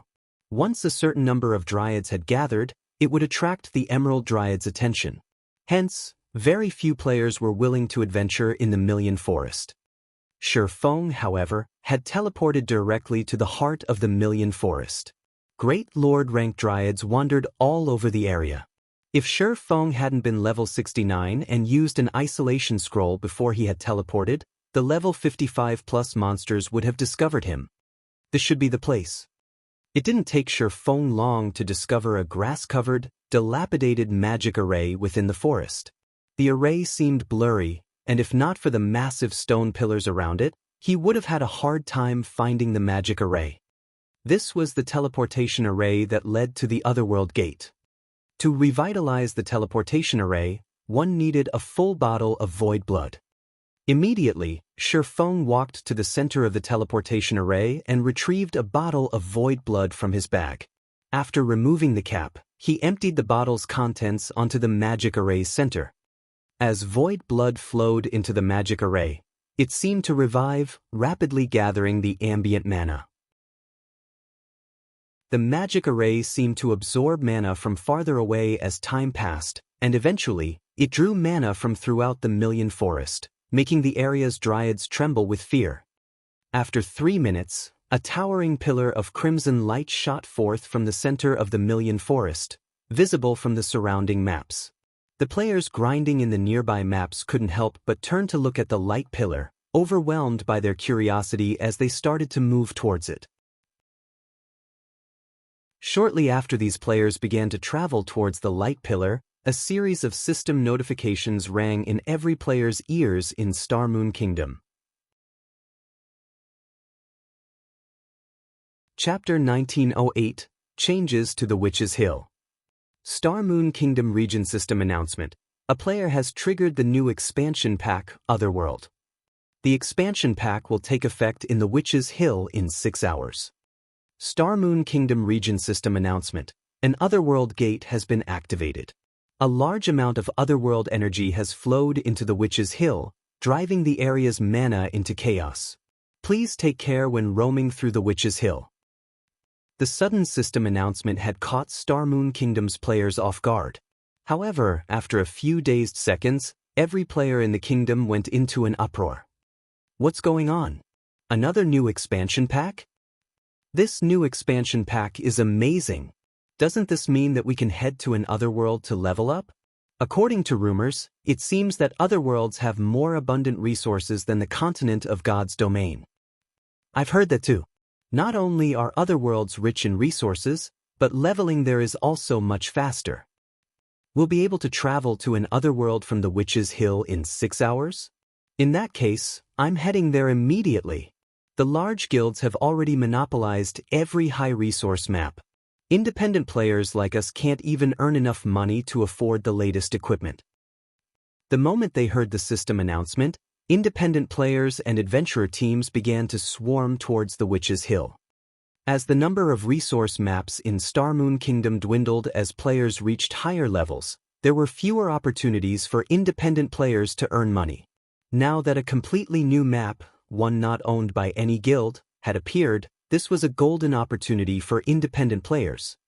As players reached higher levels, money would become an increasingly larger problem. Although players continued to earn more money each day, they had higher expenditures. Take weapons and equipment, for example. After level 50, the drop rate for top-tier weapons and equipment had decreased drastically. Even ordinary weapons and equipment drop rates had been affected. This caused the prices for level 50+ weapons and equipment to skyrocket. This was also the case for repair fees. Moreover, as high-level resource maps were so far from NPC cities, teleportation fees had increased. High-level resource maps also had harsh environments, so players had to prepare appropriate weapons, equipment, tools, and potions if they wanted to grind effectively in these areas. And everything cost money. As God's Domain continued to develop as a game, it provided a wider variety of services for players to enjoy as well. After a hard day of work, many players sought food, beverages, and all sorts of entertainment. There were also the fees to learn skills and spells, and applying for a promotion quest was expensive. Now that a new opportunity to make money had arisen, how could anyone miss it? Naturally, Starmoon Kingdom's various large guilds had called their upper echelons for a meeting the moment they had learned of the Otherworld Gate. A path to an Otherworld? This is a perfect chance for our guild. I've heard that the players and guilds in the Black Dragon Empire have made a fortune due to the path to the Ice Crystal World. We have to monopolize this Otherworld's resources before the other guilds. But the Witch's Hill is Zero Wings territory. If we try to set up in the Otherworld, I'm afraid that. What's there to be afraid of? Now that Starmoon Kingdom has its own Otherworld, the kingdom's guilds are going to swarm to it. Can Zero Wing hope to stop so many guilds? Although, you have reminded me of something. Start raising funds right now and figure out a way to build a town in the Witch's Hill. After the various large guilds had found out about the Otherworld Gate, they dispatched exploration teams to test the waters. They also gathered resources to construct their own towns in the Witch's Hill. Even a fool could tell that a large number of players would flood the map now that an Otherworld Gate had appeared, and all of those players were potential income sources. If they could construct a guild town in the Witch's Hill, they could definitely make a ton of money. Less than 10 minutes after the system announcement, Aqua Rose, who currently rested in Zero Wing City, was astonished as she received Zero Wing's latest statistics report. In 10 short minutes, Zero Wing City's player population had risen by more than 100,000, earning the city several hundred gold in entrance fees. Moreover, Aqua Rose had received hundreds of requests to rent Zero Wing City's shops. Before today, the various trading firms and merchant players had hesitated about leasing shops in Zero Wing City due to the high rent. Very few had actually agreed to do so thus far. Without certain guarantees, earning back the cost would be almost impossible, yet several hundred people had just petitioned to lease the buildings. And this wasn't the most surprising part. Several dozen real-world corporations and companies had contacted the guild to purchase virtual storefronts in Zero Wing City. Moreover, these companies and corporations had offered astronomical sums of money, even enough to tempt Aqua Rose. Despite the fact that Zero Wing was now a very large guild, it severely lacked credits. Normally, the guild only earned credits by selling weapons and equipment or completing difficult commissions. It usually avoided exchanging coins and materials for credits since it was such an unwise move. Hence, Zero Wing's ability to earn credits was so weak that it couldn't even rival second-rate guilds. The lack of credits ultimately hampered Zero Wing's development. If the guild could secure a massive source of credits, it could nurture more internal members and fortify its foundation. Following which, Aqua Rose reported the matter to Shi Feng, letting him decide how they should proceed. There are so many offers? Shi Feng could not help his grin when he saw the list of interested buyers and their respective offers. Tell them that Zero Wing City's virtual storefronts are only available for rent, not for sale. We will hold an auction for these storefronts in Zero Wing City's candlelight trading firm in 2 days. The situation didn't particularly surprise him. The moment the Otherworld Gate appeared, Witch's Hill had become Starmoon Kingdom's focus. A frightening number of players would surge to the city, and it wouldn't be surprising if Zero Wing City's player population shot past the 10 million threshold. Previously, the Witch's Hill had been considered a backwater area. Although the various corporations and companies had been impressed that Zero Wing City had several million residential players, how long could the city possibly maintain its prosperity? However, the Otherworld Gate changed things. Even after players reached higher levels, they could continue to level in the Otherworld connected to the Witch's Hill's Otherworld Gate. They would not have to move their base of operations after hitting level 60 or 70. Even players past level 100 could level up in the Otherworld. Unfortunately, the Otherworld wouldn't be as vast as the God's Domain continent. To put it simply, so long as the Otherworld Gate existed, the Witch's Hill would remain popular. Hence, one could easily imagine Zero Wing City's allure toward these corporations and companies. We're not selling? Aqua Rose could not help her growing concern as she said, I'm afraid they won't agree to such a condition. There are too many uncertainties involved in leasing a virtual storefront. They'll only be able to operate their businesses comfortably if they own the property. Moreover, the various large guilds will definitely try to establish guild towns in the Witch's Hill now that it has an Otherworld Gate. If we don't take advantage of this opportunity now, we'll be in an awkward position later. Relax. You'll see the results in 2 days, Shifeng said, chuckling. He did not bother to explain further. What Aqua Rose said was indeed true. The appearance of the Otherworld Gate would lure a lot of large guilds to establish guild towns in the Witch's Hill, and the competition in the map would become intense. However, the various large guilds didn't know how difficult it was for a guild town to survive long in the Witch's Hill. Realizing that Shifeng had made up his mind, Aqua Rose relayed his message to the corporations and companies that had contacted the guild. Chapter 1909, Witch's Sin Only for Rent? How fraudulent! Does Zero Wing think that it's the only guild that will have a town in the Witch's Hill? Since Zero Wing doesn't plan to sell, forget it. We'll just wait a few more days. The kingdom's other large guilds will set up their own guild towns in the map, and will just purchase storefronts there. Zero Wing will regret its decision. When the various corporations and companies received Aqua Rose's reply, some laughed, while others raged. As for the auction Aqua Rose had mentioned, they pushed the matter to the back of their minds.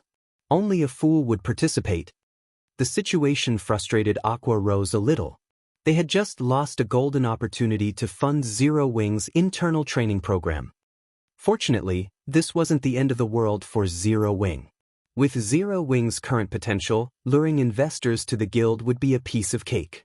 With the current state of God's Domain, various corporations and companies were even fighting to invest in second-rate guilds, not to mention Zero Wing.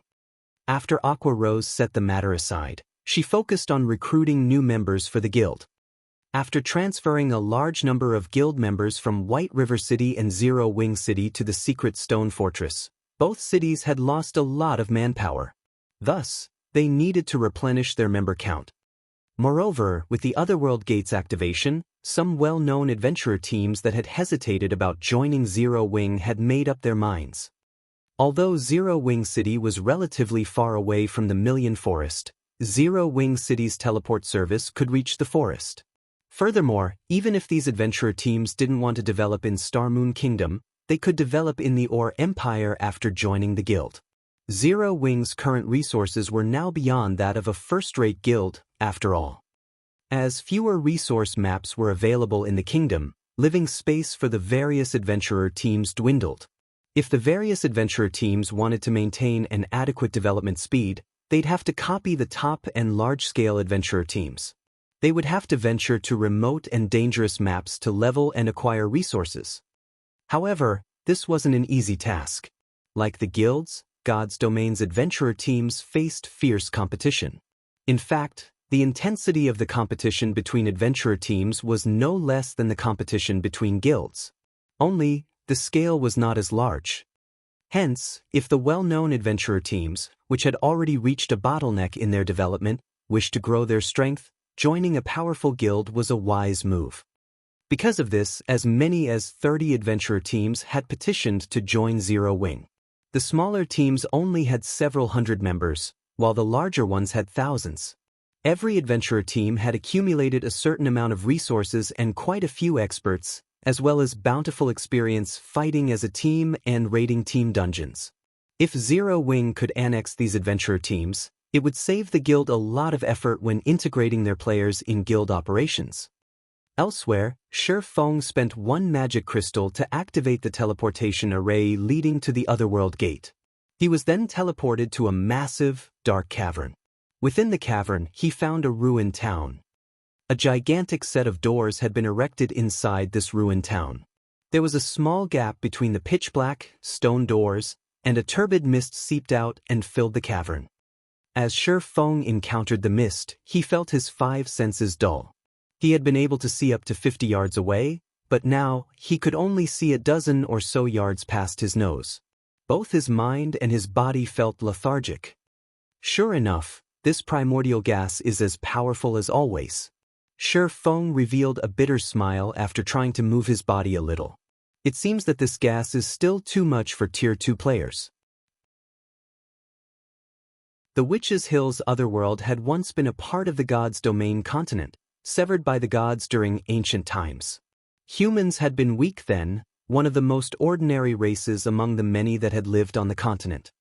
God's domain had been chaotic then, its environment too harsh for humankind. However, after a catastrophic war between the gods, the continent of God's domain had been divided into various sections, thoroughly changing the environment. It was no longer as chaotic or violent. As a result, the human race had gradually grown stronger. But even to this day, certain sections retain their harsh environments. Meanwhile, the turbid gas flowing out of the Otherworld gate was none other than primordial gas. When Shi Feng had first entered the Otherworld gate, he had already Tier 3, so the primordial gas hadn't significantly affected him. This time, however, he could feel the gas's negative effects. His combat power had just decreased by roughly 30%. The primordial gas affected more than just his reaction speed and senses, even his physique had considerably weakened. Shi Feng now, more or less, understood why only Tier 2 and higher players were allowed through the Otherworld gate. Only a small trace of primordial gas leaked out of the Otherworld gate, yet its effect on a Tier 2 player like him was so powerful.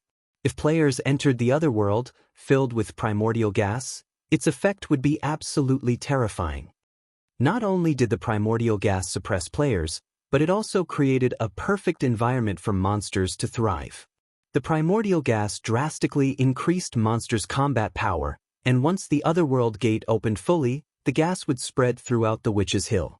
The area would become chaotic and violent, which was why only 4 guild towns had survived in Shi Feng's previous life, despite so many guilds establishing guild towns. The towns hadn't fallen because of the various first-rate guilds suppressing its weaker counterparts, but because the second- and third-rate guilds hadn't been able to fend off the monsters that had assaulted their towns at night. As Shi Feng prepared to enter the ruined town, a wizened, dignified voice reached his ears. "Young adventurer, are you the one who activated the teleportation array I had left behind?" When Shi Feng turned around to the origin of this voice, he discovered an old woman in black robes and carrying a wooden staff.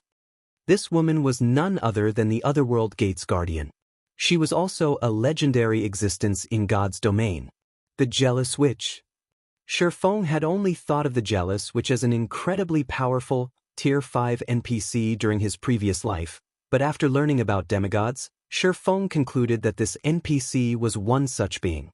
She was only a step short of becoming a Tier 6 god and was one of the strongest NPCs on the continent of God's domain right now. "Yes, esteemed Lady Witch." Shi Feng nodded. He did not dare to hide information from the Jealous Witch. She was known for being unpredictable. Sometimes she would help slaughter the dark forces, but other times she would casually massacre tens of thousands of innocent humans. Her behavior had frustrated God's domain's human population. The Jealous Witch maintained her unpredictable behavior towards players. There had been instances in the past when she had exterminated players she had encountered. When those players had died by her hand, their accounts had been so crippled that their only option of maintaining a career in God's domain had required a new account. After dozens of these incidents, players had learned to fear the Jealous Witch in the Witch's Hill and did their best to avoid her. Meanwhile, Shifeng had visited this ruined town despite knowing that the Jealous Witch would be here to pick up an important epic quest. If he could complete the quest, he could obtain the rumored advanced field magic array Void Field. Field magic arrays were insanely rare among magic arrays, and if not for the chance to obtain one, he wouldn't have risked meeting the Jealous Witch. Excellent. Since you have opened this origin of sins, I'll give you a quest. Go and collect 200,000 magic crystals for me within 7 days. If you fail, you and all of Starmoon Kingdom will perish, the Jealous Witch announced. Alright, you can leave now. Remember, you only have 7 days. With a wave of the Jealous Witch's hand, a bright flash blinded Shifeng. By the time Shifeng's vision recovered, he noticed that he had returned to the Million Forest. System, congratulations. You have accepted the inferior legendary quest, Witch's Sin. Quest content. Collect 200,000 magic crystals in 7 days. Rewards unknown. Chapter 1910, Independent Mode. Before Shifeng realized what was going on, he was back in the Million Forest. However, when he heard the system notification, the corners of his mouth twitched. 200,000 magic crystals. An inferior legendary quest. Not only was the quest more difficult than he remembered, but it also required an absurd number of magic crystals.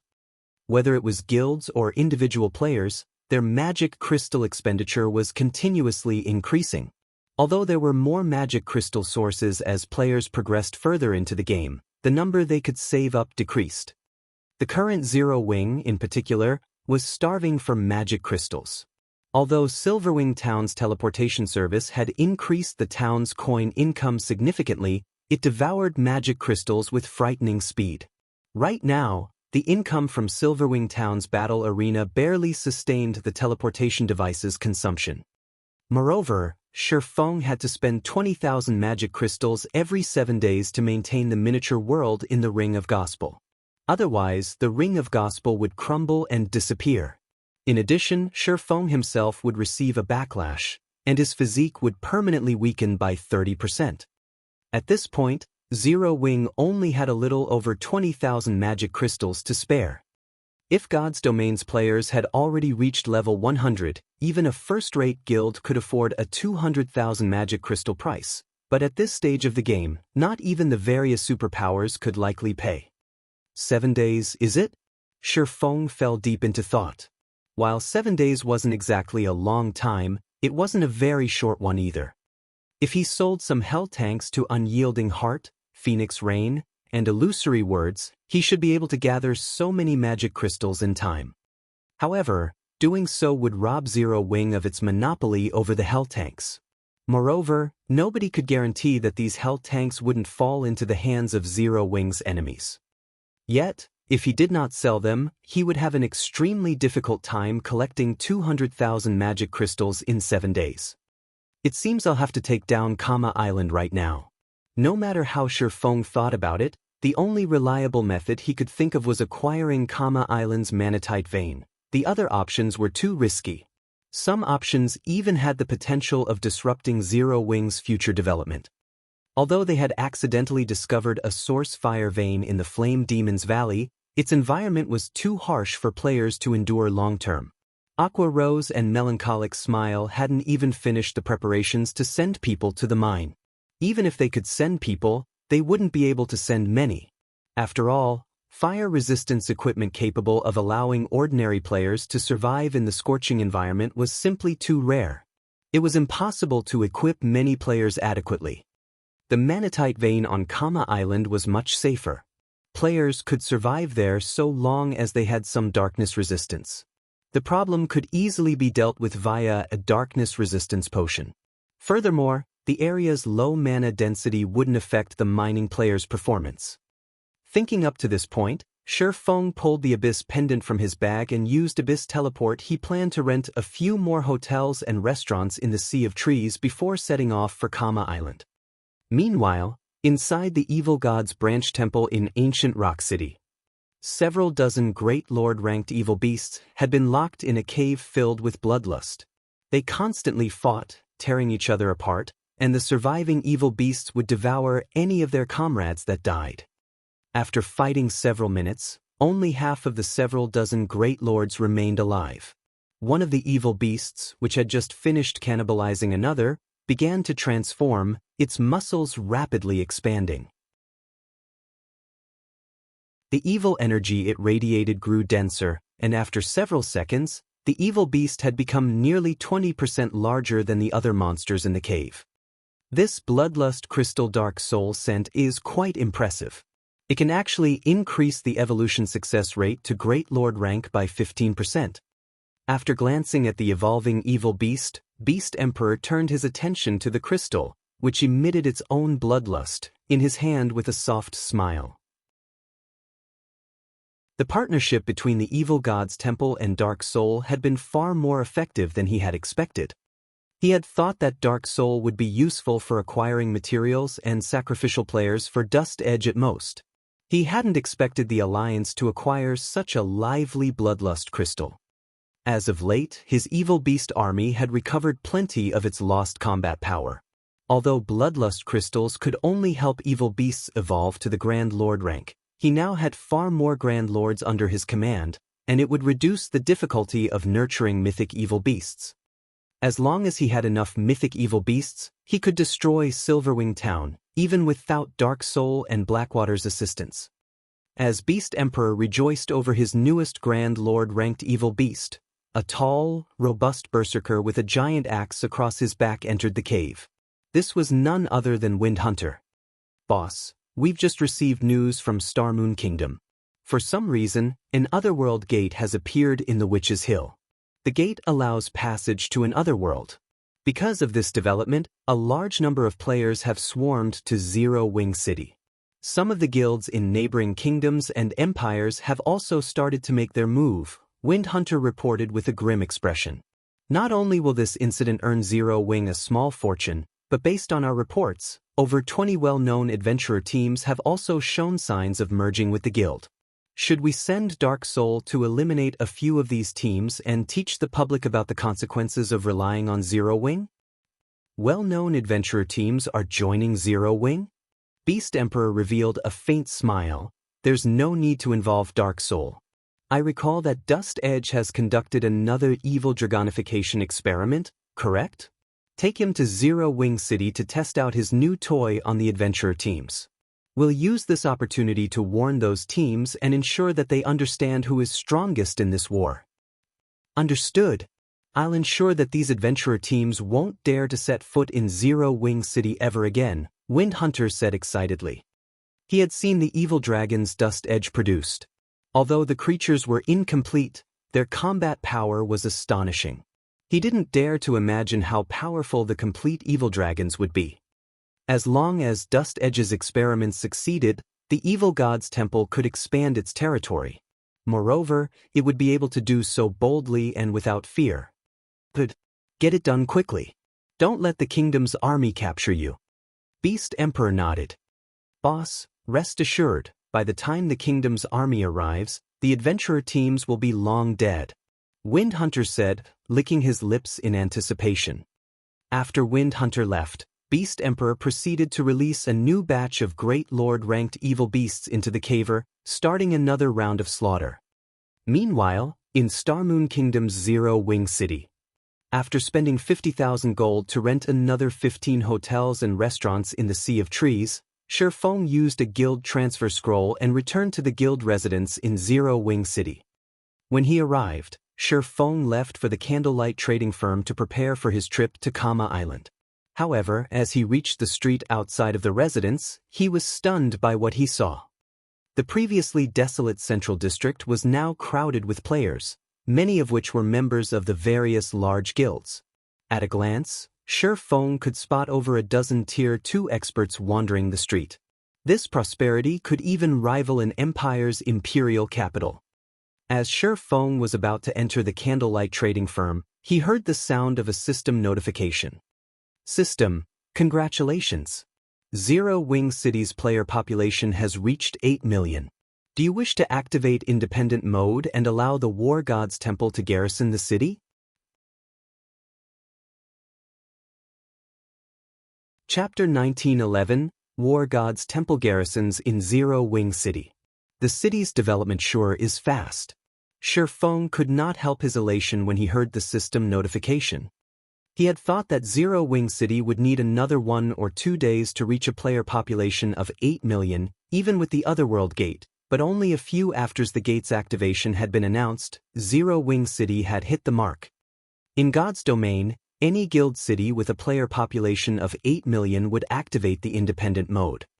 When this so-called independent mode activated, the city's NPCs would be liberated, allowing other NPC forces to intervene in the city's affairs. The buildings these NPC forces set up in the guild city wouldn't be subjected to players' management, which meant that these NPC forces took responsibility for their establishment security, stationing their own guards. Although players would lose management rights over a portion of their guild city after activating independent mode, it would increase the city's security and convenience. The Wargod's Temple, for example, was one of the strongest NPC forces on the continent of God's domain. It had a branch in every NPC city. Once the guild city had a player population of 8 million, the Wargod's Temple could no longer ignore it. Thus, the Wargod's Temple had decided to garrison in Zero Wing City. Shi Feng immediately agreed to activate independent mode, allowing the various NPC forces to enter Zero Wing City. After Shi Feng agreed, Zero Wing City's layout appeared before him. The system requested that he select an area for the Wargod's Temple. The selected area had to be within the city's central district, and there was a strict size requirement. Fortunately, the Wargod's Temple would foot the construction fees. Since the Wargod's Temple had decided to garrison in Zero Wing City, the guild also acquired 10 bronze-ranked Wargod emblems. Players couldn't use the emblems as they were meant for NPC soldiers, and they increased the NPC's attributes and physique by 30% when worn. After Shi Feng dealt with the Wargod's Temple, a towering building suddenly manifested in Zero Wing City's central district, attracting the attention of nearby players. Isn't that the Wargod's Temple? What's going on? The Wargod's Temple has garrisoned in Zero Wing City? Amazing! Zero Wing has actually lured in the Wargod's Temple? This is wonderful! I won't have to head to NPC cities to turn in the temple's quests anymore. Everyone was greatly shocked when they saw the towering Wargod's Temple. Almost every player in the game knew about the Wargod's Temple. Normally, players would visit the temple when they planned to pick up a quest. One reason for this was the items the Wargod's Temple offered for purchase. Raising their status with the temple was another reason. Now that the Wargod's Temple occupied Zero Wing City, it would save players plenty of trouble when trying to pick up or turn in quests related to the temple. Commander, look, that's the Wargod's Temple. Zero Wing really is amazing. With this, Zero Wing City's position in the Star Moon Kingdom has become even more stable. In addition, Zero Wing City is incredibly popular in the kingdom. With such potential and power, we'll grow a lot stronger if our unbounded adventurer team joins Zero Wing, a male swordsman in silver armor exclaimed to the scholarly, middle-aged man beside him. Zero Wing's development is indeed frightening. Despite starting without any support or background, it has become Star Moon Kingdom's #1 guild in such a short time. Now, it has even developed Zero Wing City to such a degree. It's no wonder why the various superpowers have started to pay attention to the guild, the middle-aged man said, gazing at the Wargod's Temple in admiration. As these two men conversed, several experts couldn't help but glance at them as they passed. These two men were simply too eye-catching. One of them was a level 56, Tier 2 swordsman, while the other was a level 57, Tier 2 berserker. They would definitely be considered peak experts in first-rate guilds. However, to everyone's surprise, neither player wore a guild emblem. This meant that there was a high chance that these two were independent players. It was extremely difficult for independent players to grow so powerful at this stage of the game, and the amount of effort they must have put in was far more than the various large guilds' Tier 2 experts. "Commander, do you think Zero Wing will refuse our request this time?" the swordsman asked worriedly. "I'm not sure," the scholarly middle-aged man said, shaking his head. "But Unbounded is still a well-known adventurer team in the Purple Thorns Kingdom. Not only do we have nearly 1,000 members, but we also have several plots of land in the kingdom's important cities. I don't think Zero Wing will refuse our request." Before he had arrived in Zero Wing City, he had been fully confident in his adventurer team's chances of joining the guild, but once he had arrived in the city, he had realized that he had severely underestimated Zero Wing. However, after arriving in Zero Wing City, he realized that he had been severely underestimating the current Zero Wing. At this point, Zero Wing City was even more prosperous than the Purple Thorns Kingdom's capital. Moreover, as he gazed down the crowded street, most of the players he saw were experts. Tier 2 players were also a common sight. With how prosperous Zero Wing City was right now, the guild would have no trouble recruiting expert players. He had also heard that, aside from Unbounded, many well-known adventurer teams had petitioned to join Zero Wing. Based on his understanding of Zero Wing, the guild walked the path of the elite. Hence, Zero Wing's recruitment standards would be quite strict. Although Zero Wing was fully capable of recruiting a large number of players and strengthening the guild to a frightening degree, Zero Wing had refused to do so. Instead, it had invested more resources in a small number of elite and expert players. That decision had ensured that Zero Wing's elite and expert players were far higher quality than those in first-rate guilds. Even some of the ordinary superpowers were no match for Zero Wing in this regard. Meanwhile, with so many known adventurer teams applying to join Zero Wing, the guild naturally wouldn't accept every adventurer team. The guild would only recruit the most valuable adventurer teams. The swordsman youth's excitement dampened upon hearing his commander's reply. Even before the commander had announced that their adventurer team would attempt to join Zero Wing, he had possessed a deep understanding of the guild due to the battle between Zero Wing and Beast Emperor's armies near the primordial divine ruin. While that battle might not have been important to Zero Wing, it had left a deep impression on him, who had only been a Tier 1 swordsman at the time. Back then, Black Flame, Zero Wing's guild leader, had repelled a mythic monster with a single attack, shocking the spectating powers. Black Flame's prowess had even caused thousands of Blackwater's experts to freeze in fear. He had never imagined that a swordsman could be so strong. Had he not been a member of the Unbounded adventurer team back then, he might have applied to join Zero Wing. Hence, when he heard that his commander wanted Unbounded to merge with the guild, he had been overjoyed. When he heard that his commander intended to visit Zero Wing City to negotiate with the guild's upper echelons, he had been the first to apply to join his leader. Don't be so disappointed. Although Unbounded isn't a top adventurer team, it is one of the top 100 adventurer teams in the Purple Thorns Empire. Moreover, our adventurer team has as many as 4 Tier 2 players, and all 4 have cleared the hard mode class change quest. We have more of an advantage than the other teams that only challenged the normal mode quest, the middle-aged man said in consolation. All right, we should head to Zero Wing's residence. In response, the swordsman youth nodded. Meanwhile, 2 cloaked players a short distance away stared at the men from Unbounded. Sickle, those men are 2 of your targets. Remember to make as much of a commotion as possible.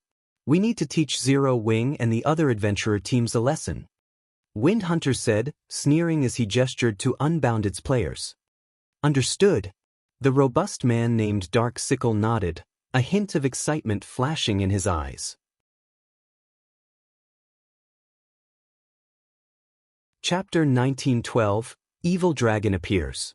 Zero Wing City, Candlelight Trading Firm. When the system had announced the Otherworld Gate's activation, a large number of Star Moon Kingdom's independent players had flooded Zero Wing City. This also increased the number of players visiting the city's Candlelight Trading Firm. Meanwhile, Three cloaked players enjoyed a meal and admired the populated street from the second floor of an open-air restaurant opposite of the trading firm. If one used a high-ranking identification skill on these three, they would definitely be surprised. None of these players were human.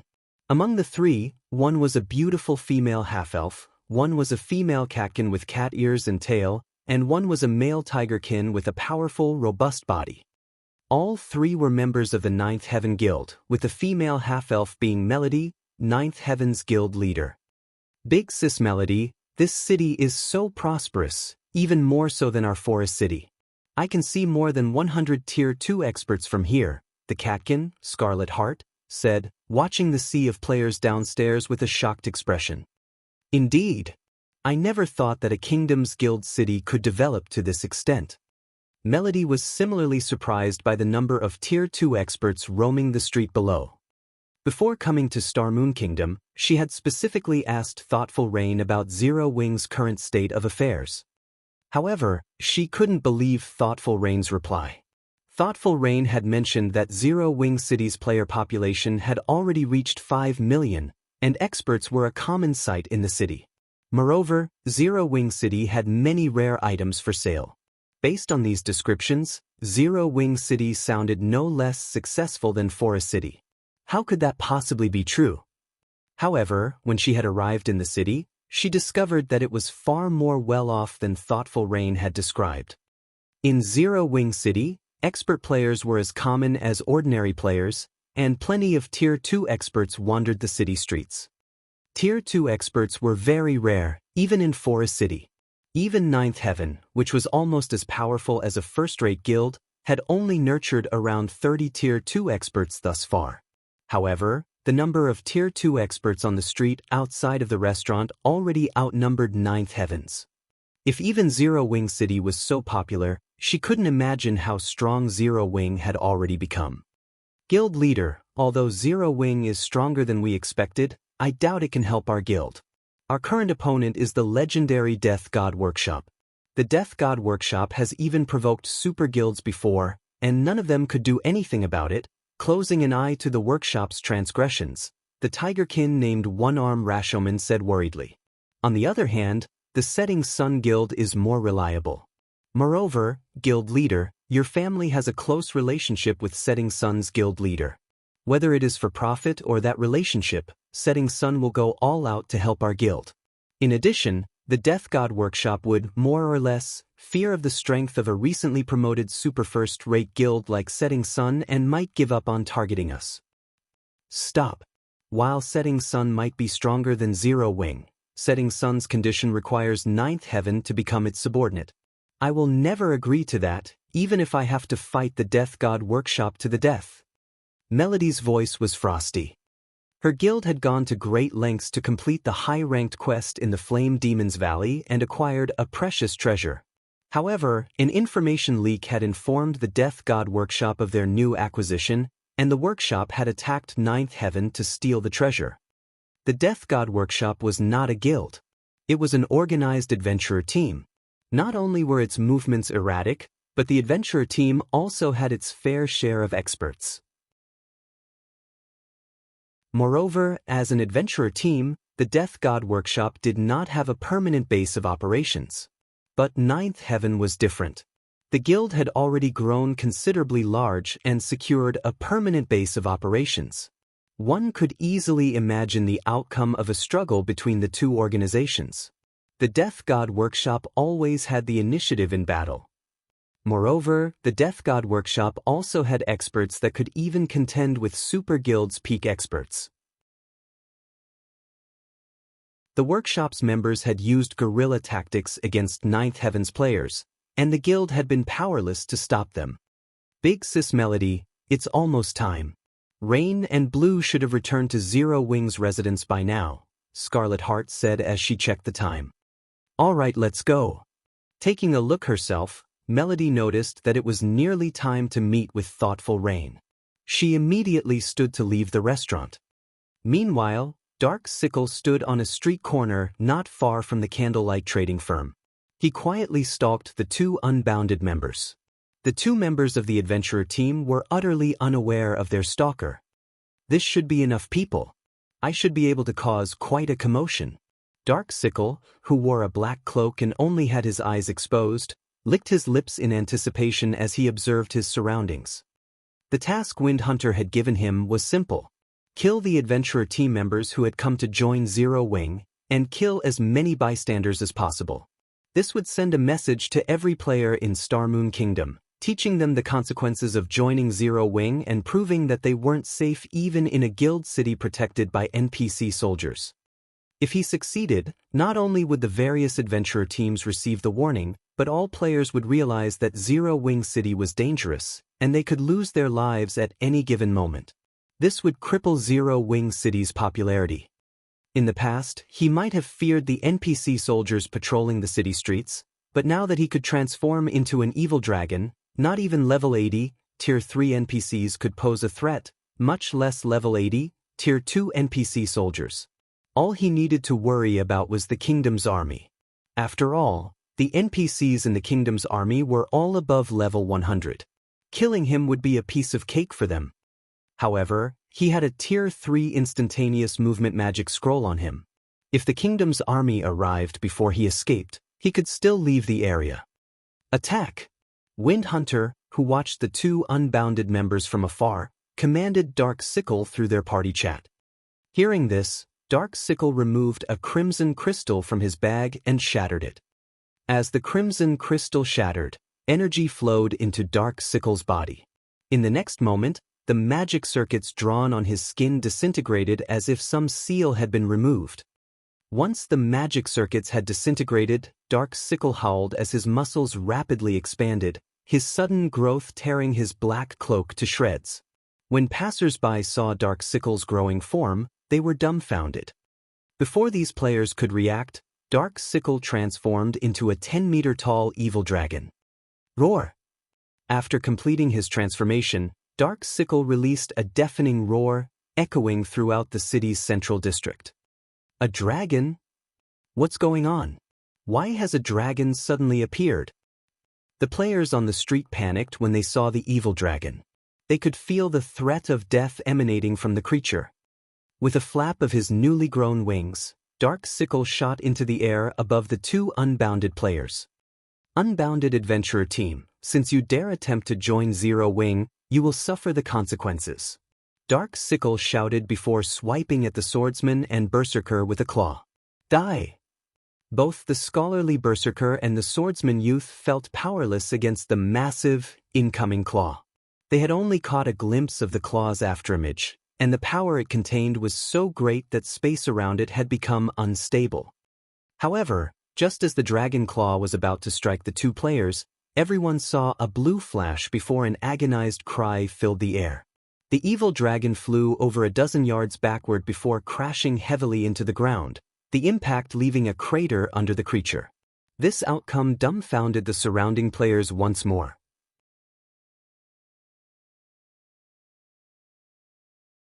Chapter 1913 Commotion at Zero Wing on the crowded street.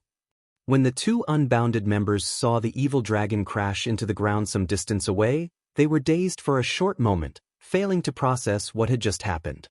What's going on? We didn't die. Stubborn Bone, Unbounded's commander, stared at the small crater a little over a dozen yards away from him and the evil dragon lying in it with a befuddled expression. A second ago, he had heard the evil dragon state its intent to kill him and his companion. When the creature's claw attack had descended on them, he had known their deaths were sealed. The attack had been too fast for either of them to keep up with, much less block or dodge.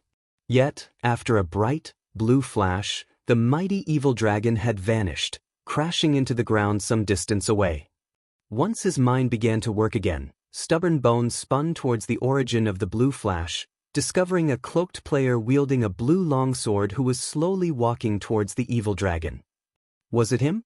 Stubborn Bones stared at the cloaked player in disbelief. He found it truly hard to believe that an attack from a one-handed sword could send such a powerful and fast evil dragon flying. Crap, what's going on? Why is a dragon in the city? That's not right. Look at the marker above the dragon's head. That's a player's marker. That dragon is a player. I think I heard the dragon say that it was going to kill the adventurer teams that try to join Zero Wing. By the looks of it, the dragon seems to have some kind of grudge with Zero Wing. But what happened just now? I only saw the dragon begin its rampage, and before I realized it, the creature had been thrown. The players on the street couldn't help but discuss Dark Sickle's sudden attack. The situation confused them. When the various major powers' upper echelons on the street saw the gigantic evil dragon, realization dawned on them. Isn't that the evil god's temple's evil dragon? This is interesting. It seems the evil god's temple can no longer sit still after watching Zero Wing City's rapid development. I wonder how Zero Wing will deal with this problem? This evil dragon is clearly much stronger than the ones over at the Dark Witch's Tower. Even the NPC soldiers should be powerless against it.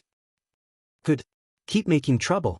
Once Zero Wing City's fame is ruined, our guilds will have a better chance of luring the Witches' Hills players later. The various guild upper echelons watched Dark Sickle, who stood back up and seemed mostly unharmed, with anticipation.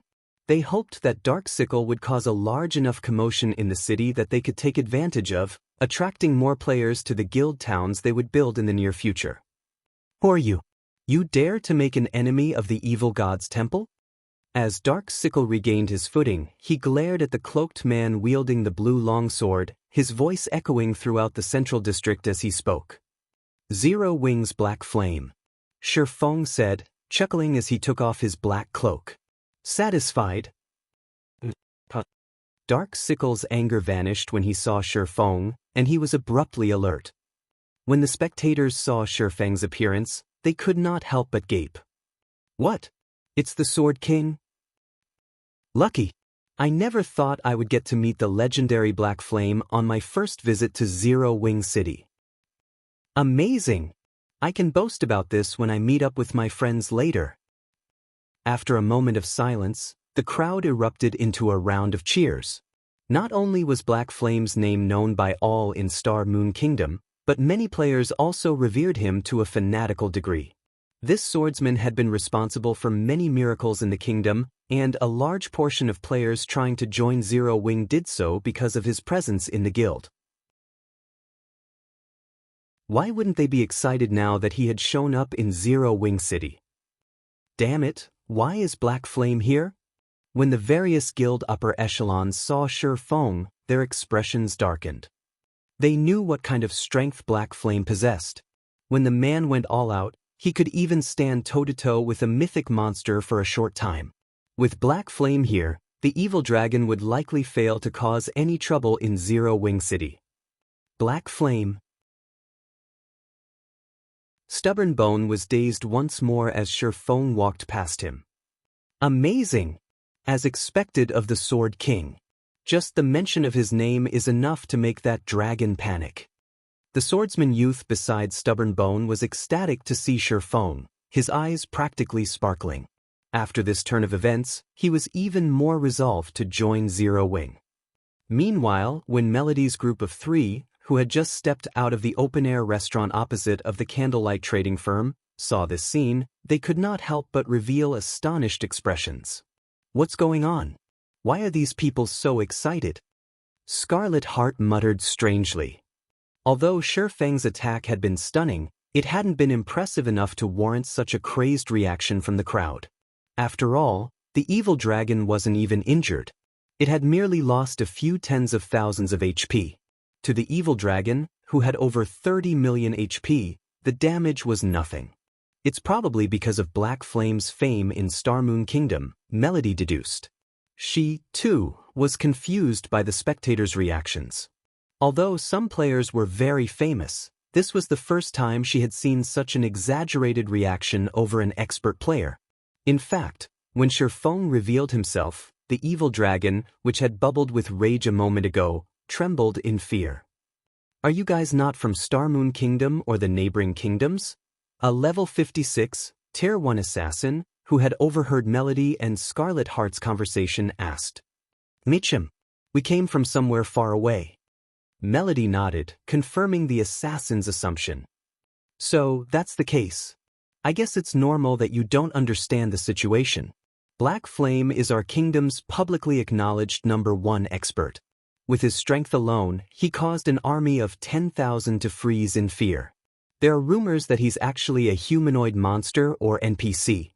He even soloed and overpowered a mythic monster in the Or Empire.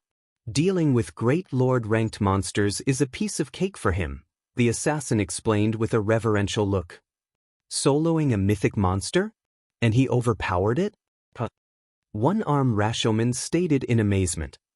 Mythic monsters were still invincible to players at this stage of the game. Even peak Tier 2 MTs had an extremely difficult time surviving against mythic monsters, not to mention overpowering one. So, it's guild leader Black Flame. The evil god's temple has a grudge against these two. I am simply here to teach them a lesson. This matter does not concern Zero Wing. Once I finish these two off, I'll leave the city. However, if you try to stop me, don't blame me for causing a scene. Dark Sickle said, grinning once he had calmed down. His previous fear had simply been due to Black Flame's name. After all, the man was a living legend.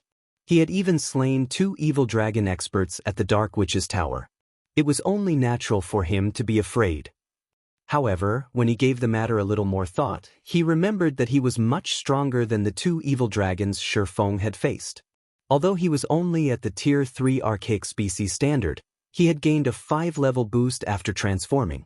Hence, he was now a level 62, Tier 3 archaic species. To monsters, an additional 5 levels was a massive attribute boost. With such an advantage, he had no reason to fear Black Flammel. Moreover, with his combat standard, not even a Tier 4 NPC could stop him quickly if he wanted to cause a ruckus in Zero Wing City, much less a Tier 2 player. Sure. Give it a try if you dare. Shifeng growled softly.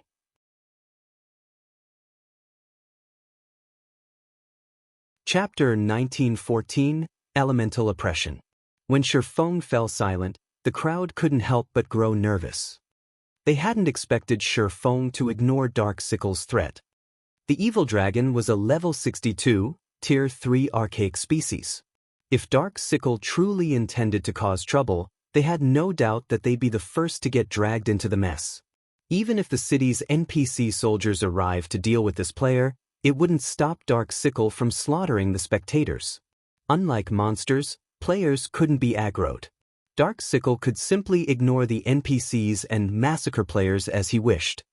With how powerful the evil dragon's attacks were, most players would die in one hit. Only those with invulnerability skills might survive. They were merely bystanders. It was unreasonable for them to get dragged into this. When Dark Sickle heard Shifeng's response, he was stunned. He hadn't expected that. You forced my hand? Dark Sickle bellowed as he glared at Shifeng. Let me see whether or not you are worthy of your title as the Sword King. Dark Sickle flapped his wings, his massive body transforming into a gale that swept toward Shifeng. The windstorm was so powerful that it blew the surrounding players off their feet.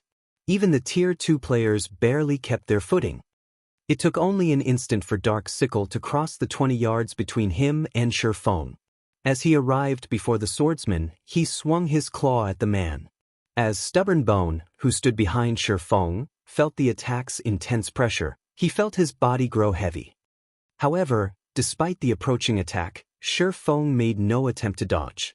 Instead, his body lit with a golden light as he countered the attack with a swing of Killing Ray. Boom!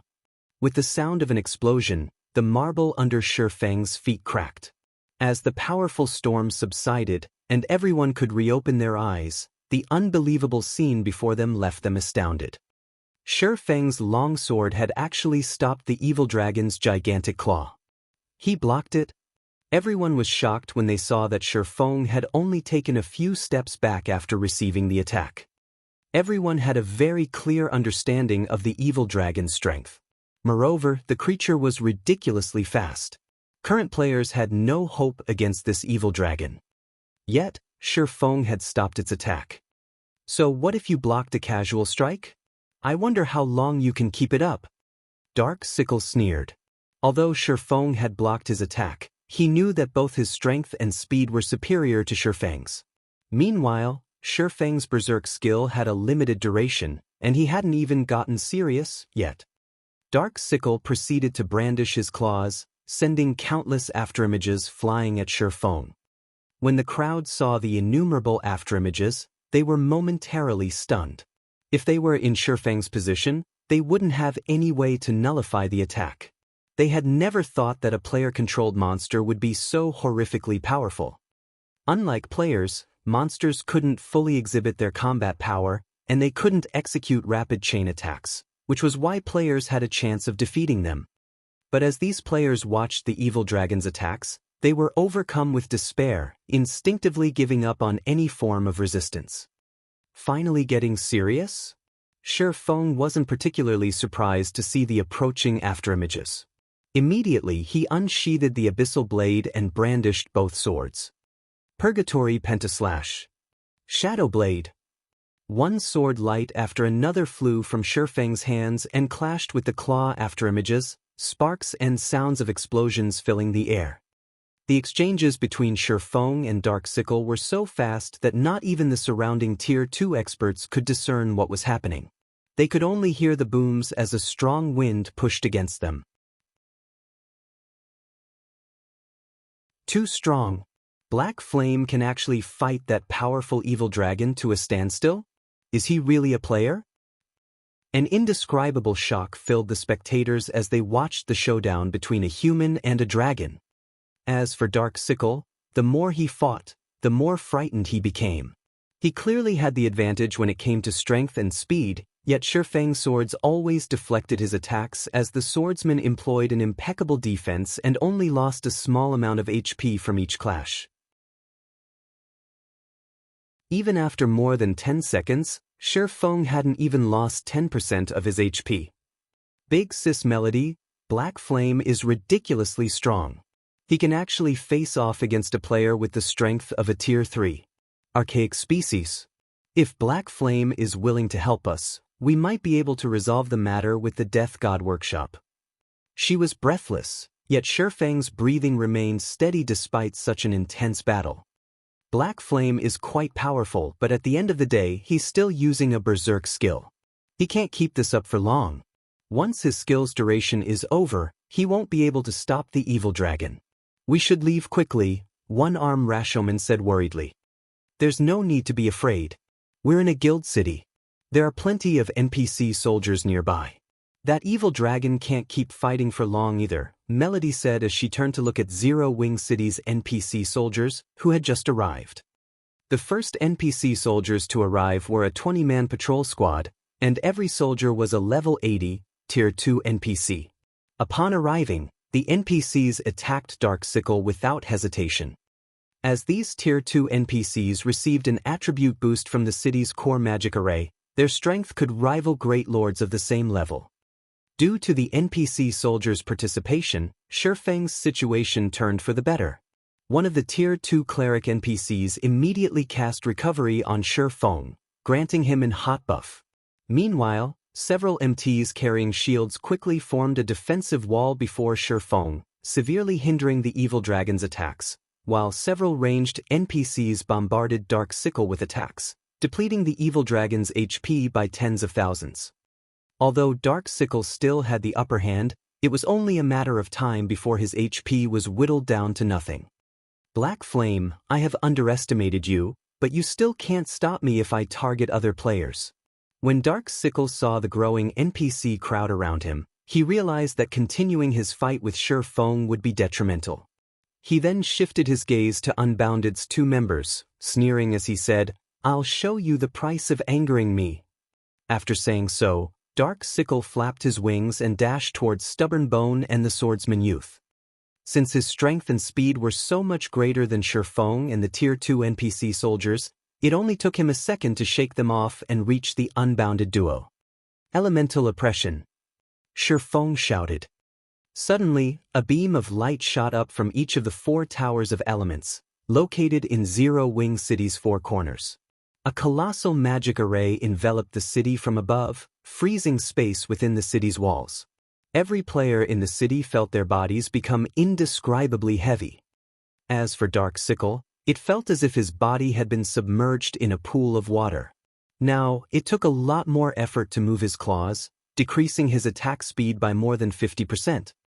After activating elemental oppression, Shifeng used Instant Strike to appear before Dark Sickle. He then swung Killing Ray at the evil dragon's descending claw. Ping! After repelling the attack, Shifeng thrust the abyssal blade towards Dark Sickle. Although the evil dragon saw the attack and tried to intercept it with his other claw, he was simply too slow to keep up with Shifeng's strike. Suddenly, Dark Sickle felt pain in his chest before his body was thrown backward, the attack's outcome surprising him.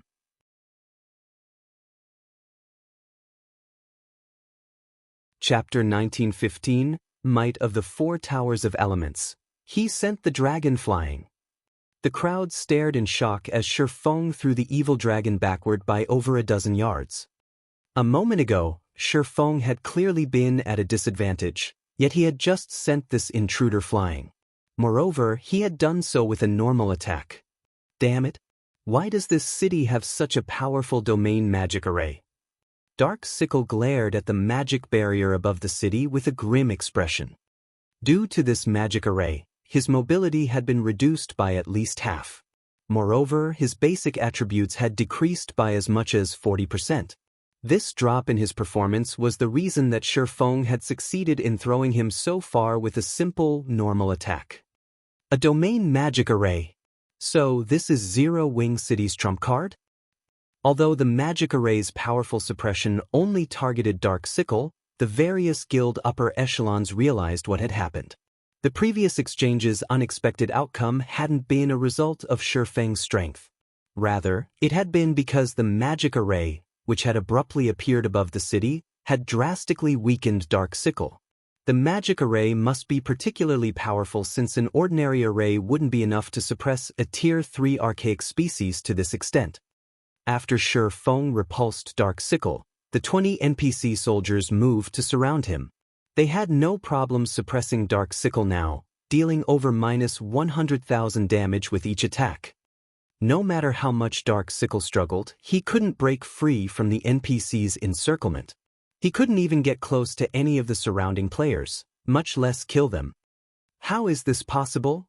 Wind Hunter, who watched from a safe distance, frowned. He hadn't expected Zero Wing City to possess such powerful defenses. Not only did the city possess a defensive magic array, but it was also a domain magic array. He had used a precious disguise tool to sneak Dark Sickle into the city, yet his efforts had gone to waste. Now, Dark Sickle couldn't even manage to kill a single ordinary player, much less the two unbounded members. If this battle continued, Dark Sickle would be the only player to die. Boss Wind, more NPCs are gathering to my location. I can't hold on at this rate. If I'm going to cause any damage to Zero Wing City, I'm afraid that I'll have to use that move. Dark Sickle contacted Wind Hunter while defending himself against the NPC soldiers. His evil dragonification was far different from the first attempts. Not only had it granted him a level boost, but he could also use an overtier spell while in his evil dragon form. However, this overtier spell was still one of the evil god's temple's secrets. He couldn't reveal it to the public unless absolutely necessary.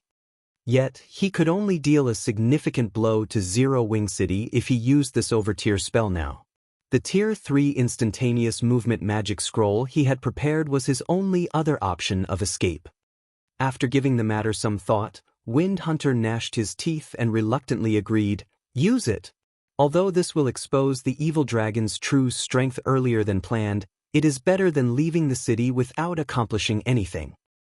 Dust Edge had warned him that the evil dragonification process was still incomplete, and as a result, casting its overtier spell would require a heavy price. If Dark Sickle used the overtier spell now, it might even cancel his evil dragonification. But he couldn't care less right now. If they escaped without accomplishing anything in Zero Wing City, the evil god's temple would be a laughingstock, and Zero Wing would become even more famous. Once he had permission to use the overtier spell, Dark Sickle's worries vanished. Now, he was overcome with mad excitement. "Black Flame, I'll show you the true price of defying me." Dark Sickle snarled as he glared at Shifeng, ignoring the surrounding NPCs' attacks. Suddenly, the evil energy around his body skyrocketed, and his aura intensified. 12 pitch-black magic arrays manifested around Dark Sickle, each opening a hole in space as a flood of evil energy poured out and into Dark Sickle's draconic form. A ball of black light then formed before the evil dragon, gradually expanding. Tier 4 over tier spell, Evil Energy Burst. When cast, this spell would absorb evil energy from other planes and deal devastating damage to a 300-yard radius. With how crowded Zero Wing City's central district currently was, such an AoE would devour several thousand players. Crap. That evil dragon is trying to use a large-scale destruction spell. We need to get out of here. Melody's expression darkened as destructive energy filled Dark Sickle's surroundings. All of the spectating magical class players could feel the large-scale destruction spell Dark Sickle was preparing to cast. They immediately turned and tried to flee. Running. Dark Sickle sneered at the fleeing players. I can collect all the energy I need in 2 more seconds. Do you think you can run 300 yards that quickly? Hearing Dark Sickle's taunt, the fleeing players despaired. Damned lunatic. We're only visiting Zero Wing City, yet you're attacking us too. Evil God's Temple, just you wait. I won't let you get away with this. The spectating players realized that escape was impossible. Aside from the NPCs and players with invulnerability skills, all of these players would likely die. Ha! Excellent. The Evil God's Temple has done a good job this time. I can't wait to see who would dare develop in Zero Wing City after today. The Evil God's Temple is ruthless, attacking Zero Wing City so soon after Zero Wing attacked Ancient Rock City. It seems Zero Wing will have a hard time developing further. The various guild upper echelons watching from a distance laughed as Dark Sickle prepared his large-scale destruction spell. Not only had the Evil God's Temple managed to sneak an evil dragon into Zero Wing City, but the evil dragon in question could also cast a large-scale destruction spell. After this, no player would feel safe visiting Zero Wing City in the future. Meanwhile, this situation would grant their guilds an opportunity to develop in the Witch's Hill. Die! Dark Sickle bellowed, madness filling his eyes as he glared at Shifeng, who stood unmoving before the 2 unbounded members. Suddenly, the pitch-black light ball before the evil dragon rapidly expanded. Like a black hole that devoured everything, the light ball all in its path with evil energy. Even elemental suppression is useless? A cold glint flashed in Shifeng's eyes as he stared at the expanding ball of light. What about this then? Saying so, Shifeng activated the 4 Towers of Elements' second killing move. Tier 4 Curse, Elemental Burst. The 4 Towers of Elements were one of God's domain's peak defensive structures. Even after 10 years in the game, the various super guilds had continued to protect their cities with the 4 Towers of Elements due to their 3 killing moves. Elemental Suppression, a domain magic array that drastically weakened enemies' combat powers, both in and outside of the city, was the tower's first move. The second move was Elemental Burst, a Tier 4 curse that rivaled a Tier 5 spell. Even Tier 5 existences would not dare to take this move head-on. The third move was Elemental Seal, a spell that even Tier 5 beings were afraid of. Of course, unlike the first 2 moves which only required a small number of magic crystals, activating Elemental Seal required mana stones. As Shifeng activated Elemental Burst, a 4-colored beam descended from the magic array above Zero Wing City, slamming into Dark Sickle and the black light ball before him. By the time the light faded, only an empty crater, over 10 meters deep, remained.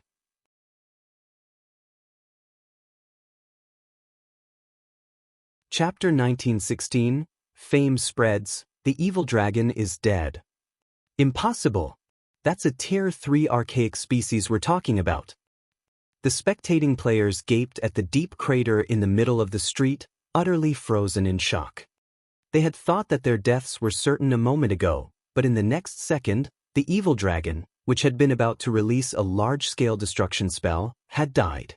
It had been so thoroughly destroyed that not even ashes remained. So strong. That attack instantly killed the half HP dragon. Big Sis Melody, do you think that Zero Wing launched that attack just now? Scarlet Heart asked, overcome with shock. Although the evil dragon had lost a lot of HP during its fight against the NPC soldiers, it had over 15 million HP just a second ago.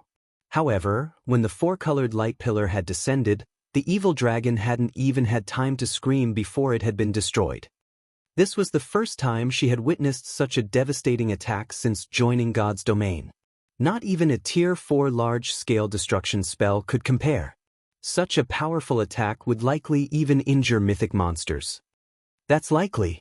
But Zero Wing City's defenses truly are terrifying to annihilate a Tier 3 archaic species in one hit.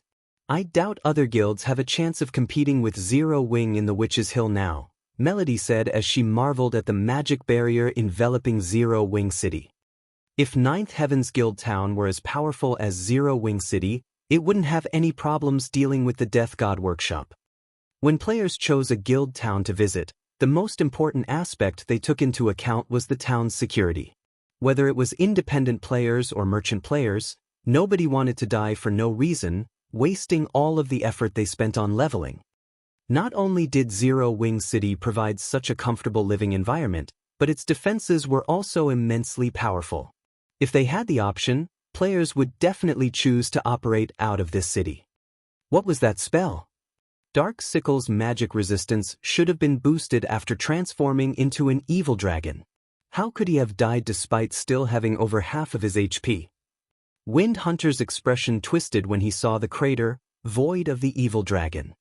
Although Dark Sickle was only a member of the second batch of experiments, the Evil God's Temple had spent a lot of resources on Dark Sickle's evil dragonification. Now that Dark Sickle was dead, those resources were gone. This outcome wouldn't have been so terrible if Dark Sickle had damaged Zero Wing City, but he hadn't even killed a single player.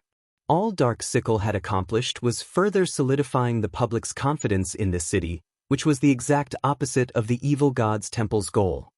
The various guild upper echelons watching from a distance were in a similarly gloomy mood. Not only had Zero Wing City revealed its powerful domain magic array, but it also had command of such a powerful offensive spell. If any power had still harbored ideas of causing trouble in this city, they'd likely abandon the idea after today's display. I have to report this to the guild leader right away. Zero Wing City actually has such frightening defensive measures. It seems that we'll need to alter our plans and give up on the idea of harassing the city. We'll have to build a guild town in the Witch's Hill as soon as possible if we hope to compete with Zero Wing City. After this battle, the various guild upper echelons promptly reported to their respective superiors. They suggested that their guilds shift their focus to constructing a town in the map as soon as they could and avoid interfering with Zero Wing City's operations. If even a Tier 3 archaic species failed to cause trouble in the city, their guild's attempts would be an utter joke. Meanwhile, Shifeng, standing some distance away from the new crater, wasn't surprised in the least that Dark Sickle had died so quickly. Immediately, he instructed some of his NPCs to repair the damaged street and disperse the crowd, quickly ending this farce. The four towers of elements could even threaten a Tier 5 being, much less a Tier 3 evil dragon. This was also why he had stationed the Magic King in Silverwing Town instead of Zero Wing City. Once the lively Central District had returned to its former state, Shifeng called up Zero Wing City's system interface and selected 10 Tier 2 NPC soldiers with the most potential. He then armed them with the Bronze Wargod emblems. Although the Bronze Wargod emblems effects would not help these Tier 2 NPC soldiers reach the Tier 3 standard, it pushed them quite close to it. Even if a level 80 Grand Lord came to cause trouble, a patrol squad with one of these pseudo-Tier 3 NPCs could keep the creature busy until other squads arrived with the 4 Towers of Elements elemental suppression. If possible, Shifeng preferred to avoid using elemental bust. After all, the Tier 4 curse cost 2,000 magic crystals each time it activated. It was a considerable expenditure to Zero Wing. Meanwhile, news of the commotion in Zero Wing City quickly spread throughout Star Moon Kingdom. Players bombarded the kingdom's forums with discussions about the event. Tier 3 Evil Dragon appears in Zero Wing City. Tier 3 Archaic Species gets instant killed. The various discussions on the forums brought Zero Wing City into a new light for the kingdom's players. Some independent players and adventurer teams, who hadn't been particularly interested in the city, decided to shift their base of operations to Zero Wing City. In God's domain, NPC cities were the safest locations for player residences. Hence, many players preferred to develop in NPC cities that lacked resources rather than in cities with abundant resources and lacking security. After all, the cost of death was simply too high. They would rather level up at a slower pace than take such a risk. However, the situation had changed. Since Zero Wing City could even instant-kill a Tier 3 archaic species, it was more than capable of doing the same for current players. If any player dared to cause trouble in the city, they'd suffer a similar fate as the Evil Dragon. One could say that Zero Wing City was now even safer than an ordinary NPC city. It also provided many benefits and occupied a resource-rich area. For a time, a large number of players in Star Moon Kingdom started to migrate to Zero Wing City, awaiting the Otherworld Gate's activation.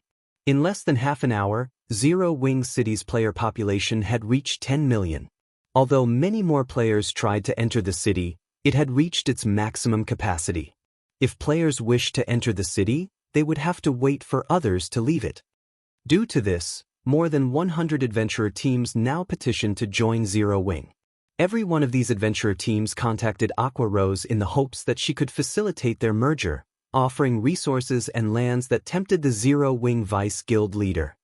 One adventurer team's resources might not be a match for a large guild's, but over 100 teams combined would have a frightening amount. Furthermore, many of the teams applying to join Zero Wing were well-known adventurer teams from Star Moon Kingdom and other countries. Their resources and lands were things that Zero Wing severely lacked. Because of this, Aqua Rose was at a loss, unsure of which adventurer teams to accept into the guild. Meanwhile, Melody, Scarlet Heart, and One-Arm Rashomon waited at the entrance to Zero Wing's guild residence. As they gazed at the many adventurer teams lined up to join the guild, they couldn't help their growing nerves. Big Sis Melody, with how powerful Zero Wing is right now, do you think guild leader Black Flame will accept our request? With the remuneration we plan to offer? Scarlet Heart asked nervously as she looked at the Tier 2 experts of the various adventurer teams entering Zero Wing's residence. These well-known adventurer teams all had a lot of resources and lands saved up. Even so, they were still willing to hand everything over to Zero Wing in the hopes of merging their entire adventurer team with the guild. Compared to what these adventurer teams were offering, the remuneration they had prepared in exchange for Zero Wing's help with the Death God workshop was simply, "I don't know. We'll only find out once we've started the negotiations," Melody said, shaking her head. She wasn't particularly confident about their chances either. The only thing they could do was rely on their relationship with Thoughtful Rain.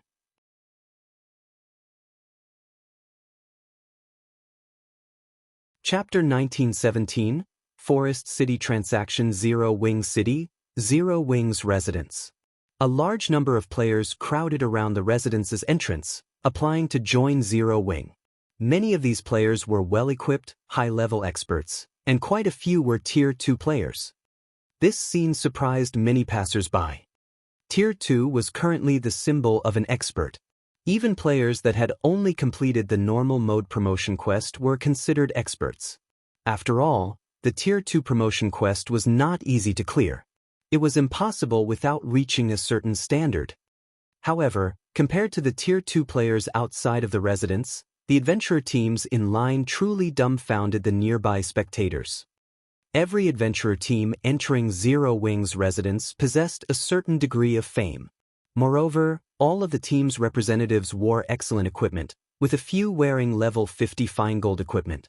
There were also plenty of Tier 2 experts among these adventurer teams, and unlike the independent Tier 2 experts in line, the weakest among these adventurer team experts had completed the hard mode promotion quest.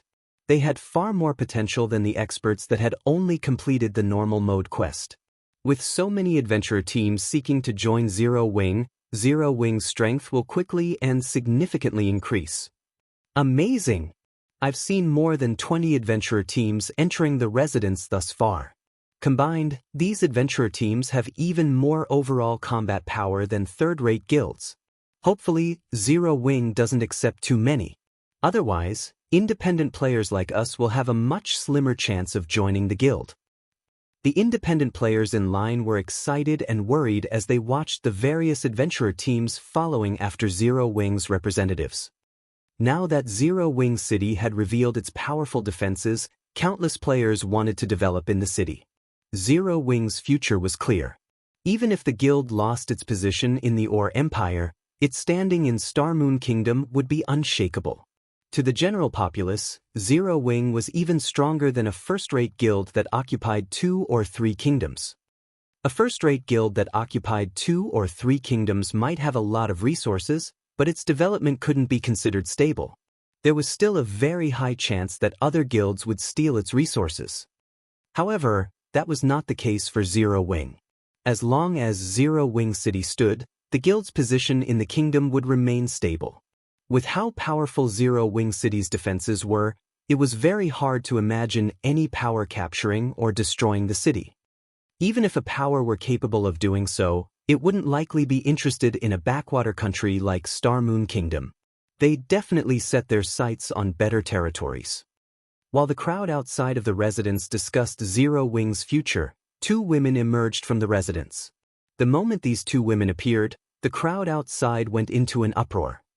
This reaction wasn't due to the women's peerless beauty, but because of the guild emblems pinned to their armor. Not only did they wear mysterious Iron Guild emblems, but the emblems also radiated a dark purple glow. In Zero Wing, normal members didn't wear glowing guild emblems. Players would only get a glowing emblem once they became one of the guild's elites, their emblem emitting a light blue glow. The guild's core members wore guild emblems that gave off a light purple glow. Only the players who ranked in the top 10 of their class would wear a dark purple glowing emblem. Zero Wing's class rankings were determined by one's contribution to the guild and their combat power. Hence, the rankings were an incredibly reliable method of spotting an expert. The fact that these 2 women wore dark purple glowing guild emblems meant that they both had extremely high positions in Zero Wing. These 2 women were none other than Thoughtful Rain and Blue Bamboo. When Melody saw the commotion Thoughtful Rain and Blue Bamboo caused just with their appearance alone, she could not help but marvel at the situation. She had only become acquainted with Thoughtful Rain after helping the woman in a neutral map. She had recognized Thoughtful Rain's strength and had thought of poaching the woman into 9th Heaven. However, looking at it now, she found the idea laughable. "Rain, what did your guild leader say?" Melody anxiously asked as the woman approached. "Big sis Melody, don't worry. I've already talked to the guild leader. He says he is willing to hear you out," Thoughtful Rain said, smiling. "The guild leader is waiting for you in his office right now. I'll bring you to him." "Your guild leader is willing to talk?" Melody released a sigh of relief. Now that she understood how powerful Zero Wing was, she knew that it would be very difficult to secure a meeting with its guild leader, especially since her guild was merely an up-and-coming second-rate guild. Before seeking Thoughtful Rain's help, she had sought aid from several first-rate guilds, but when they had learned that her request was related to the Death God Workshop, they had even refused to meet with her, much less negotiate. Only the Setting Sun Guild had been willing to hear her out. As the players in line watched, Thoughtful Rain led the 9th Heaven trio into Zero Wing's guild hall. The guild hall bustled with activity. Many of the guild's experts had returned to the residence in anticipation for the Otherworld gates opening. Currently, over 200 Tier 2 experts loitered around the first-floor hall, stupefying Melody and her companions. Zero Wing's Tier 2 experts easily outnumbered 9th Heavens by many times. Moreover, this was only a portion of the guild's Tier 2 experts. Even first-rate guilds paled in comparison to Zero Wing. After a short moment, the group arrived before the guild leader's office on the guild hall's top floor. Currently, several dozen Tier 2 experts sat outside of the office, every one of which was level 56 or higher. These experts were all from the various adventurer teams applying to join Zero Wing. They would all be top-ranked players in any first-rate guild, but they sat quietly as if waiting for some kind of judgment. The hallway was deathly silent. However, thoughtful Rain ignored these people as she led Melody's group into the guild leader's office. When Melody and the others entered the office, they felt an oppressive sensation overcome their bodies. This sensation didn't originate from Shifeng, who sat behind an office desk, but from Kola and the others, who stood near their guild leader. When they saw Kola and his companions' levels, Melody's group was speechless. Including Kola, 4 of these people had reached level 60, while the rest were level 59. Right now, even the highest-leveled player in Forest City was only level 58. You're here. Rain has already told me about your situation. Zero Wing can help you with your problem, but in return, Zero Wing wants 2 shops in Forest City's Central District. What are your thoughts on this condition? Shifeng said when he saw Melody entering the room. 2 Central District shops? Melody breathed a sigh of relief when she heard this. She had been afraid that Shifeng would try to take advantage of their predicament and rip them off, but he had simply asked for 1 more shop than she had initially prepared. That won't be a problem. However, may I know when Guild Leader Black Flame intends to deal with the matter regarding the Death God Workshop? If the situation dragged on for too long, Ninth Heaven's losses would become increasingly severe. Unfortunately, dealing with an organization like the Death God Workshop wasn't easy. Preparations had to be made. If Shifeng could give her a time frame, she would have an easier time coordinating with his guild. Once we sign a contract, I'll send Kola's group with you to Forest City to deal with the issue, Shifeng responded. Just them? One-arm Rashoman's eyes widened in shock when he heard Shifeng's plan. Turning to Kola and the others, he could not help but feel that Shifeng was taking them too lightly. Either that, or he had no idea of the Death God Workshop's strength. The Death God Workshop had several hundred members, and every one of them was an expert. Moreover, the workshop constantly employed hit-and-run tactics, making its movements unpredictable. Stopping the Death God Workshop with only the several players in Kola's party would be impossible. If the matter had been that simple, Ninth Heaven could have resolved it without help. Guild Leader Black Flame, the Death God Workshop is quite powerful, adept at using guerrilla warfare against guilds. Even superpowers have to tolerate their antics.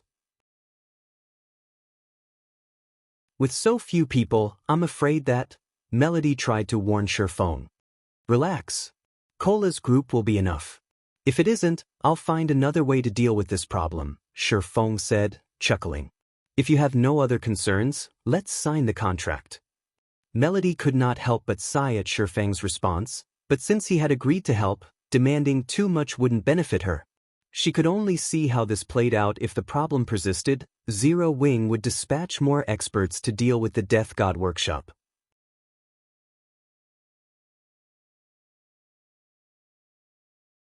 Chapter 1918, Fairy Country. Once Shifeng and Melody had signed their contract, Kola and Fire Dance, whom Shifeng had tasked with leading a 20-man team, followed Melody's group to Forest City. When Shifeng had finished with the situation regarding Ninth Heaven, he selected a few adventurer teams to annex into Zero Wing. These adventurer teams had been relatively powerful during his previous life, although they had yet to reach their full potential. Fortunately, their experts were no weaker than those in large guilds. They only lacked resources and combat experience. Among the adventurer teams that had applied, the Purple Thorns Kingdom's Unbounded had truly surprised Shifeng. Even now, Unbounded ranked among the top 100 adventurer teams in its kingdom. Stubborn Bone, Unbounded's commander, had also been quite famous in the past. Not only had he developed Unbounded into a top adventurer team, but he had also become a Tier 4 berserker himself. Unfortunately, due to a lack of equipment, he had never reached Tier 5. There was also another Unbounded member who had reached Tier 4, the Archlight Sword Emperor, Seven Light. Although Seven Light had been slightly weaker than Stubborn Bone, the difference hadn't been related to their technique standards, but due to a lack of proper equipment and weapons. Meanwhile, due to the fact that Unbounded had 2 Tier 4 expert members, It had barely qualified as a top adventurer team in the secret pavilion's eyes. Even so, the feat was impressive.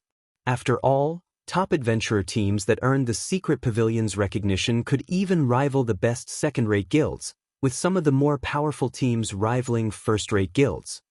Now that Zero Wing had annexed Unbounded, this had guaranteed that Zero Wing would have 2 more peak experts in the future. Moreover, since Unbounded had focused its development in the Purple Thorns Kingdom, the adventurer team had established a foundation in the kingdom.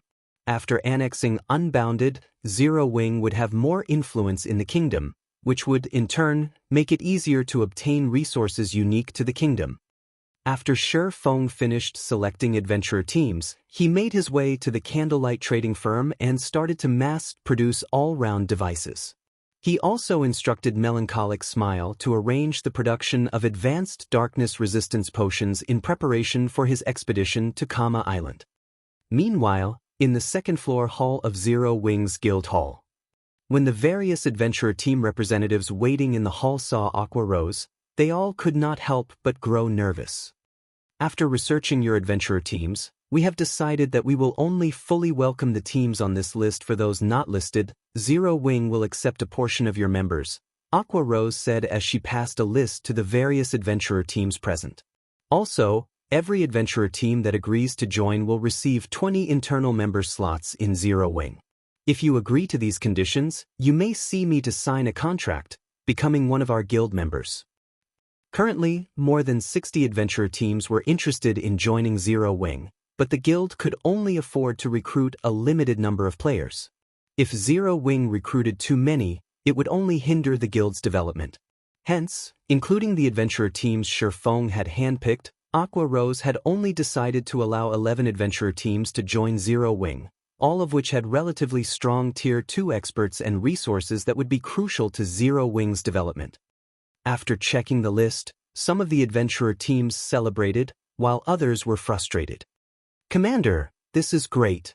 Our adventurer team can join Zero Wing as a whole." Seven Light exclaimed after reading the list. After witnessing Shi Feng's fight with the evil dragon, his desire to join the guild had grown. Despite being at a disadvantage in terms of strength and speed, Shi Feng had relied on his extraordinary techniques to render the evil dragon powerless. He had been utterly mesmerized. When he thought about how he might be able to seek guidance from Shi Feng after joining the guild, he couldn't help his excitement. "Good. For now, I'll go and apply to form a 1,000-man legion with Zero Wing while you head back and prepare our players to migrate to Zero Wing City. From now on, we'll operate out of this city." Stubborn Bone was just as elated. Even before applying to join Zero Wing, he had heard that Zero Wing offered amazing benefits to its players. When he had stepped into Zero Wing's residence, he had learned that the reality was even better than the rumors. Not only did Zero Wing's members have priority when using the battle arena's combat rooms, but they could also rent advanced combat rooms in exchange for GCPs.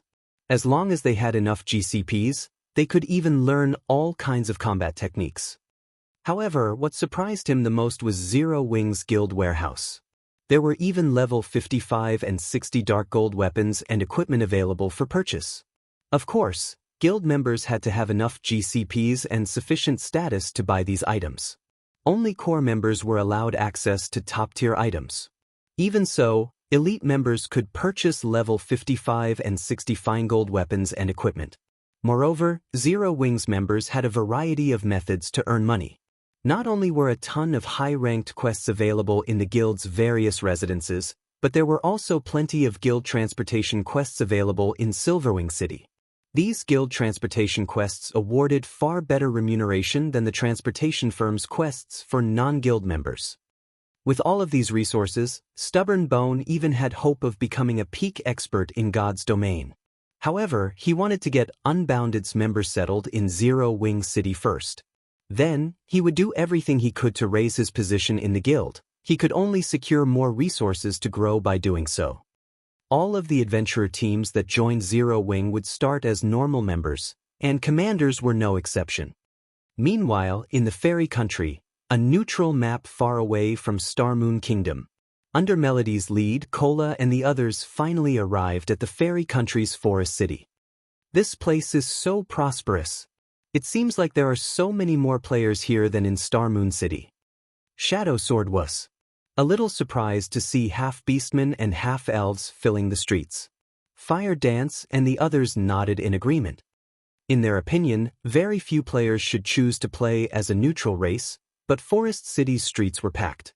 Moreover, all of these players were very high-leveled, with most having passed level 55. Many of them had even reached level 57, which only expert players could do at this stage of the game.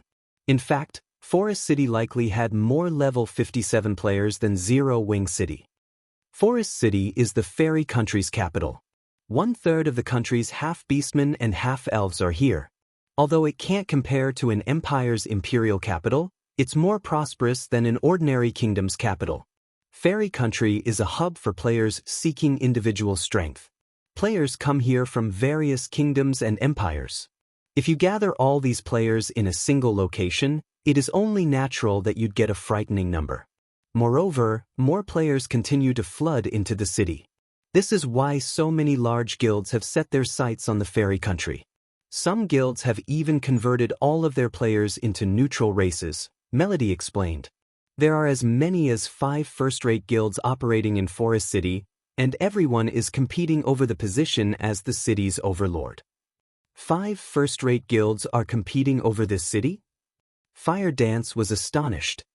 During the game's early stages, the competition in Star Moon Kingdom had been intense, but only 3 first-rate guilds had participated.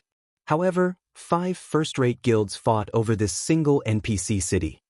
Of course, Fire Dance recognized Forest City's value. Not long after Melody introduced Fire Dance and her team to the mesmerizing Forest City, she received a message. As she read it, Melody's expression darkened. Has something happened? Fire Dance asked when she noticed the change. I've just received a report stating that the Death God Workshop has taken action yet again. Just some time ago, the workshop ambushed one of our 1,000-man teams while it raided a field boss, Melody said grimly. The Death God Workshop? Hearing Melody's words, a joyful smile lit up Fire Dance's face as she asked, "Can you take us there now?" Now. Melody was stunned for a moment. We're pretty far from the ambush site. By the time we arrive, they will be gone. Moreover, the Death God Workshop only dispatched a 100-man team this time, and every member is an expert. With just the 20 of you, I'm afraid that. It's fine. Just lead us there to take a look, Fire Dance gently demanded with a calm smile.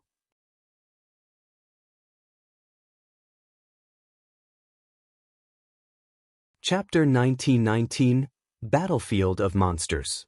Hearing Fire Dance's confident tone, Melody sent one-armed Rashomon to organize a team. While she understood that Fire Dance and the others were extraordinarily strong, the Death God Workshop was not a simple opponent otherwise. Forest City's various first-rate guilds wouldn't have such a massive headache over the workshop. It should be known that the Death God Workshop had ambushed those guilds' teams many times, but the workshop's members were quite cunning. Despite doing all they could to retaliate, their efforts had been wasted on a few small fries. They couldn't reach the Death God Workshop's core. This was also why only the super first-rate guild, Setting Sun, of all the guilds she had reached out to, had been willing to help them. However, the Setting Sun's price was just vicious. Accepting Setting Sun's offer was no different than giving the guild, which she had gone to great lengths to develop, away. She would never agree to such a thing. Meanwhile, with how many members the Death God Workshop had mobilized to ambush Ninth Heaven's 1,000-man team, they'd suffer a massive loss if Fire Dance and her companions actually found the workshop's members. Hence, as a precaution, she had decided to take some of her people along. She couldn't afford to let Fire Dance and the others die so soon after reaching Forest City. It would be hard to explain to Zero Wing. Due to time constraints, one-armed Rashomon was only able to gather a little over 200 experts from the guild before Melody led Fire Dance and the team to Wisp Cemetery, a level 60 to 75 map some distance from Forest City. Dark clouds covered the sky above Wisp's cemetery throughout the year, and although lush forest occupied the area, it gave off an oppressive and gloomy aura. However, since this was a high-resource map, many guilds often grinded and collected resources here. Melody and her group carefully advanced down a forest path as they made their way towards the reported battlefield. Although not many monsters called Wisp's cemetery home, the wandering wisps in the area were incredibly troublesome. Once they spotted living creatures, they'd call upon a small force of undead creatures to eliminate the intruders. These little monsters could easily summon hundreds and thousands of undead creatures with its call. To make matters worse, not only did the undead creatures provide very little EXP, but they also almost never dropped good items. As a result, players grinding in the Wisp Cemetery tried to avoid the wandering wisps and undead creatures as often as possible. After traveling through the Wisp Cemetery for about half an hour, Melody's group finally reached the ambush site. The Death God Workshop had ambushed Ninth Heaven's players at the entrance of an underground tomb. The tomb contained a level 63 field boss, and the Death God Workshop had killed both Ninth Heaven's members and the field boss during its ambush. Traces of combat were evident in and outside of the tomb. It was clear that the recent battle had been intense. Players' blood had been scattered across the ground, filling the air with its stench. They must have executed the ambush during the boss fight. They must have stationed some players outside of the tomb to stop anyone from escaping. Were there any survivors from the 1,000-man team? Thoughtful Rain turned to ask Melody after observing the bloodstains. Not one person managed to escape. The Death God Workshop always operates this way. Whenever the workshop launches an ambush, it uses a magic scroll to seal the area, preventing players from using instantaneous movement scrolls and return scrolls, Melody said, gnashing her teeth. Although the ambush team wasn't the guild's main force, it was an elite team led by expert players. Losing the entire team had incurred significant losses.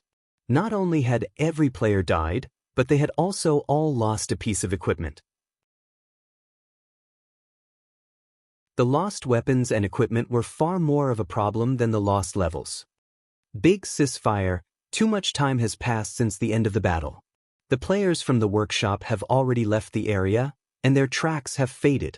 I'm afraid that chasing after them is impossible, Flying Shadow said after getting no results from his tracking skill. Your Tier 1 tracking skill isn't enough. Fortunately, I recently learned Mana Perception, a rare Tier 2 tracking skill. I can now perceive traces that aren't visible to the naked eye. To put it simply, I can see the mana fluctuations players leave behind. It's been less than 3 hours since the battle ended, so the Death God Workshop players are still within my perception range. Not even a Tier 1 anti-tracking skill will have any effect against my skill, Fire Dance said, smiling faintly. Why else do you think the guild leader sent me? Hearing Fire Dance's words, Flying Shadow grew a little excited. He had thought this job would be difficult, but it seemed that they'd be able to complete the task quickly with Fire Dance's new skill. Fire Dance then proceeded to use Mana Perception, tracking the ambushing players.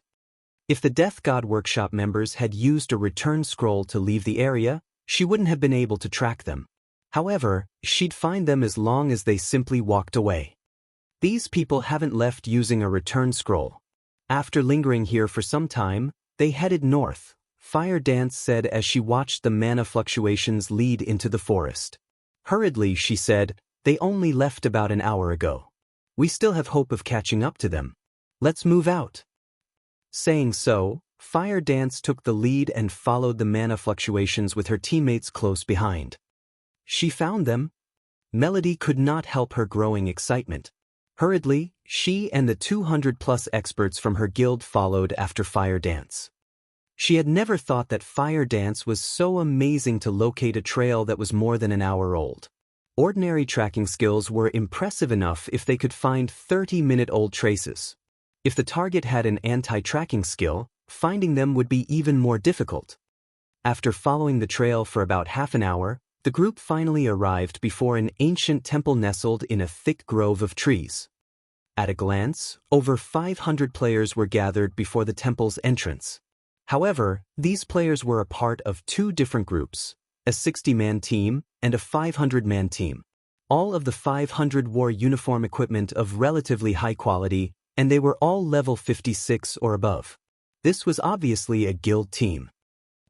Isn't that East Crow's troubled madness? Melody, who had hidden behind a tree, wondered aloud when she saw a righteous man among the 500-man team. The man wore aqua-blue mage robes and held a staff embedded with 3 resplendent gemstones. Why is he here? Troubled Madness was a vice guild leader from East Crow, a first-rate guild. In terms of individual strength, he ranked among the top in his guild. He was also one of the top-ranking elementalists in Forest City, and he wasn't any weaker than she was. East Crow's 500-man team had surrounded the Death God Workshop's 60 members. It was evident that East Crow had located the troublesome players before her group. How fortunate! I had never thought that I'd get to meet 2 of the Death God Workshop's famous commanders, Frost Rain and Chopped Axe, at the same time. You have been challenging to track down. Now, it's time to pay for your past transgressions. Troubled Madness snarled as he glared at a man and a woman amidst the Death God Workshop's group. The middle-aged man that had a scholarly look was a level 58, tier 2 swordsman, while the tall woman exuding a wild aura was a level 58, tier 2 berserker. Frost, what do you think we did to East Crow? The tall woman asked as she considered the situation. It seemed as if she were trying to remember what she had done to this first-rate guild. I don't remember. We've done a lot of things. There's no way I can remember everything. Since we can't remember, it shouldn't have been important, Frost Rain, the scholarly man, said with a wave of his hand, expressing his lack of concern over such trivial matters. A mere workshop dares to mock East Crow. We already have you surrounded.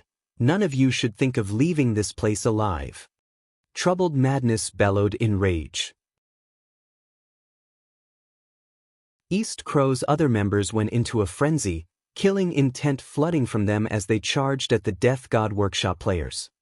The Workshop's players had previously killed their guild leader in the fields and stole an important epic weapon, yet they acted as if the incident meant nothing. Why wouldn't this enrage East Crow's players?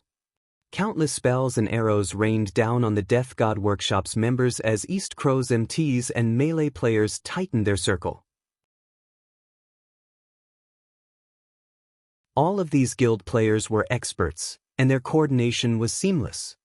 After so much talk, you still attack us?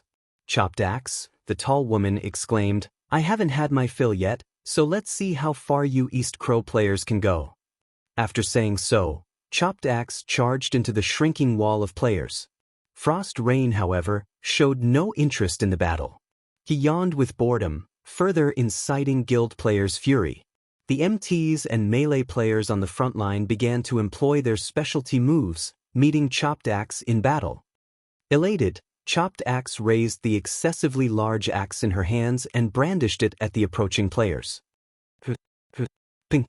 As the two sides clashed, the level 56+ shield warriors, guardian knights, berserkers, swordsmen, and assassins were sent flying, their HPs plummeting. Not even their healers could keep up with the damage. In less than 30 seconds, Chopped Axe had carved a hole in East Crow's encirclement. Seeing this, the Death God Workshop members surged through the gap and assaulted the guild's ranged players. In less than a minute after the battle had begun, only half of East Crow's 500-man team remained alive, yet the Workshop's team had only suffered a few casualties. The guild players' screams filled the battlefield, and to make matters worse, not a single player lasted more than 5 moves against Chopped Axe. Even Tier 2 MTs fell after 4 of her attacks. She was unstoppable on the battlefield. Is she a monster? Troubled Madness was dazed as he watched the woman's rampant slaughter, his fighting spirit fizzling out. How boring! You're giving up already? Chopped Axe clicked her tongue when she noticed the fear in Troubled Madness's eyes, clearly disappointed. Alright, Axe, that's enough. We don't have time to play with these people.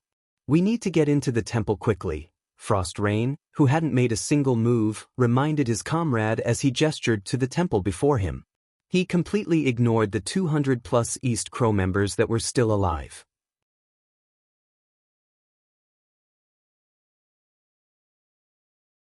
Chapter 1920 Zero Wing vs. Death God. As Troubled Madness and the other East Crow members lost their fighting spirit, they started to pull away from the Death God Workshop's team, trying to avoid the axe-wielding Chopped Axe in particular. Fear overwhelmed the guild players. No matter how they looked at it, this one-sided battle felt like a nightmare. They were all experts from East Crow, a first-rate guild, but they were nothing more than powerless children before the workshop's players. If they retold this tale in Forest City, no one would believe them. As neutral race players, their Tier 2 promotion quests were more difficult than human players. Of course, after completing their Tier 2 promotion, their racial traits were boosted as well. They were even stronger than ordinary Tier 2 classes. But despite so many Tier 2 players on their team, they had no hope of resisting Chopped Axe. Moreover, the female berserker hadn't used a single skill, relying on her techniques in this battle. As East Crow's members retreated, Death God Workshop's members lost interest in the fight. They didn't even bother to chase down the guild players. Instead, they turned and walked toward the temple. Vice Guild Leader, what should we do? A Tier 2 cleric asked Troubled Madness when he realized that the workshop's players were ignoring their guild. There's nothing we can do. These people are monsters. Chopped Axe, in particular, has the strength of a 1,000-man legion. We have no chance against her. Most likely, only Setting Sun, which is interested in Forest City, can stop them now, Troubled Madness said as he balled his fists, fear and frustration filling his heart. Although he was a powerful expert, he could only take on 24 experts at the same time. Against a 100-man expert team, even he would have to flee. In contrast, Chopped Axe had just rendered a 500 expert team powerless. With such strength, it would take 1,000 experts to defeat the woman. In other words, Chopped Axe had the strength to single-handedly change the outcome of a battle of several thousand players. Be an absolute nightmare in the fields. Meanwhile, Melody and the other Ninth Heaven members wore grim expressions after watching the battle from their hiding spot in the forest near the temple. How can the Death God Workshop have such a powerful expert? Melody watched Chopped Axe in a daze. Although the Death God Workshop members her guild had encountered were impressive, there hadn't been anyone as strong as Chopped Axe among the group. East Crow's experts were much stronger than independent experts, and while independent players would be considered experts after reaching the early stage of the Trial Tower's 5th floor, East Crow's experts had reached the 5th floor's late stage at the very least. And still, those experts were helpless against Chopped Axe. Although she had brought a little over 200 guild experts with her, these players' overall strength couldn't compare to Troubled Madness's 500-man team. Moreover, Troubled Madness was just as strong as she was. So, they're the Death God Workshop's members? Fire Dance asked Melody. Mitchum. They are.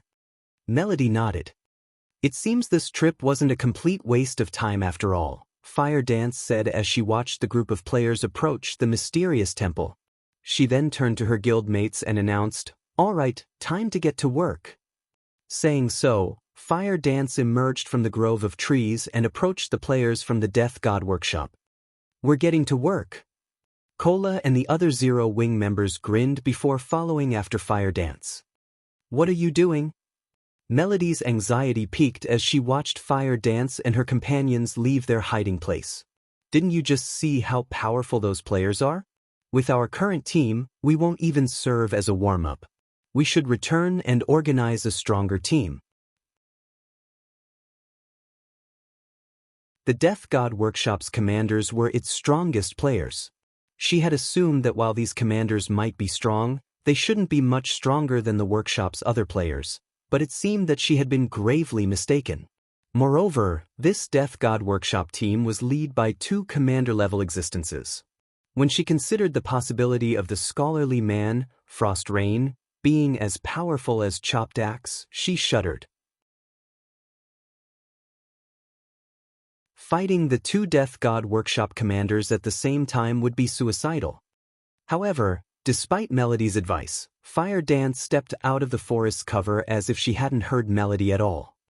"Guild leader, what should we do?" Scarlet Heart asked nervously. "We have no choice. We have to follow them. We are responsible for requesting Zero Wings' help. We can't sit here and do nothing while they fight. Melody sighed as she and her guild members followed Zero Wings' team. The temple's entrance was an empty clearing, void of any obstructions. The moment Fire Dance and her team appeared, they attracted the attention of East Crow's members. Who are they? They're human. Why are humans here? East Crow's members softly discussed the approaching players. Aside from merchant players, human players were rare in the fairy country. Naturally, spotting a group of 20 human players would be odd. Shortly after Zero Wings members left the forest, Ninth Heaven's players revealed themselves. Since Ninth Heaven was a local first-rate guild, East Crow's members recognized the expert players, especially Melody. For a time, a commotion erupted among East Crow's members. What is Ninth Heaven's guild leader doing here? Did she come to take revenge for the Death God Workshop's recent ambush? That shouldn't be the case, right? Didn't she see the fight just now? Even with our numbers, we were no match. And she only has around 200 experts with her. With so few players, they won't even be a warm-up for Chopped Axe. They must have missed it. Why else would they make such a foolish move? East Crow's members were shocked as they watched Ninth Heaven's team approach the Death God Workshop members. They could not figure out what Melody was trying to do. Troubled Madness agreed that Melody must have lost her mind. Even if she hadn't seen the battle, she should at least notice the corpses littering the clearing. Oh, aren't you from Ninth Heaven? Chopped Axe recognized Melody's group immediately. Smiling, she asked, "What? You want revenge for the trash we killed just now? Feel free to try. I can use this chance to stretch before going into the temple." Guild leader Melody, don't mind Chopped Axe. She is just joking. Don't take her seriously, Frost Rain, who stood beside Chopped Axe, said, smiling at Melody. If Ninth Heaven is willing to hand the item over, the Death God Workshop will stop targeting your members. I hope that you have carefully considered the matter. Don't even think about it. I will never hand it over to you. Melody growled, rage burning in her gaze. It seems Guild leader Melody still doesn't understand us. Since you're here, then I'll show you the difference between us personally, Frost Rain said. Turning to his team members, he said, "Go. Remove these players, but leave Guild leader Melody alive." Hearing Frost Rain's command, the several dozen Death God Workshop members pounced on Ninth Heaven's members like wild beasts. They treated the 200-plus experts before them like prey awaiting slaughter. "Everyone, prepare for battle. Do not fight alone," Melody said, her expression grim as she glared at the 50-plus players charging towards her. Although these Death God Workshop members were not as monstrous as Chopped Axe, they were extraordinarily powerful. She knew from watching the previous battle that they were far stronger than ordinary experts. Just before the workshop's players reached Ninth Heaven's members, a black-clad figure appeared before one of the level 57, Tier 2 Guardian Knights leading the charge. This figure then transformed into a shadow as it pierced through the Guardian Knight. Without time to utter a scream, the Tier 2 Guardian Knight collapsed to the ground, his HP bar drained to nothing. The workshop's players slid to a halt after seeing the shocking attack, turning towards the figure. "Who are you?" the Death God Workshop members demanded as they watched the figure, afraid. "I am Zero Wings Fire Dance." Fire Dance introduced herself as she sheathed 1,000 transformations. Sweeping a glance over the Death God Workshop's members, she calmly stated, "I'm here to bury you."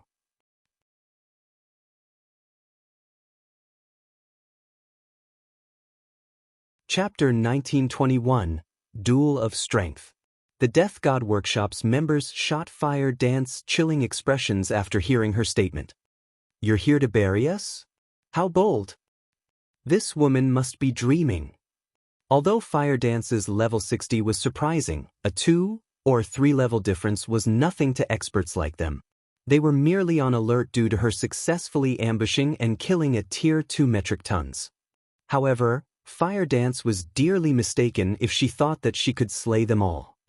Several melee experts immediately charged at the assassin, striking with axes, spears, and great swords simultaneously. These experts' coordination blocked all paths of retreat available. However, Fire Dance did not remain idle. Unsheathing 1,000 transformations once more, she met the approaching weapons with her fragmented legendary sword. When the weapons collided, something astonishing occurred. The impact threw the several charging melee players, and despite all of them being Tier 2 experts, they felt their arms numb from the force, their weapons trembling violently. How can an assassin have so much strength? The several Death God Workshop members that had attacked stared at Fire Dance as she charged towards them in horror. Their movements were still stiff, so their mobility was limited. They couldn't even defend themselves. Realizing that something was amiss, the workshop's ranged players hurriedly launched attacks at the darting assassin. Countless spells and arrows rained down on Fire Dance, covering enough area that she couldn't avoid all of the attacks in time.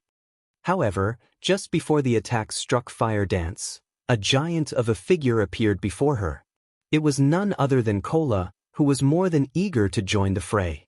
With his shield raised, a barrier of light formed before him, preventing any ranged attacks from reaching his comrade. Even after taking a beating from the ranged attacks, the light barrier remained intact. Meanwhile, Fire Dance arrived before the several stiffened melee players. Executing Absolute Strike and Shadow Turmoil, she killed 2 of them instantly. This turn of events made the Death God Workshop members frown deeply.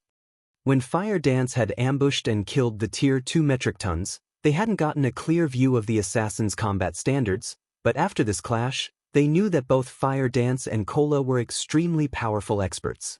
Their grasp on timing and their coordination were incredible. So strong.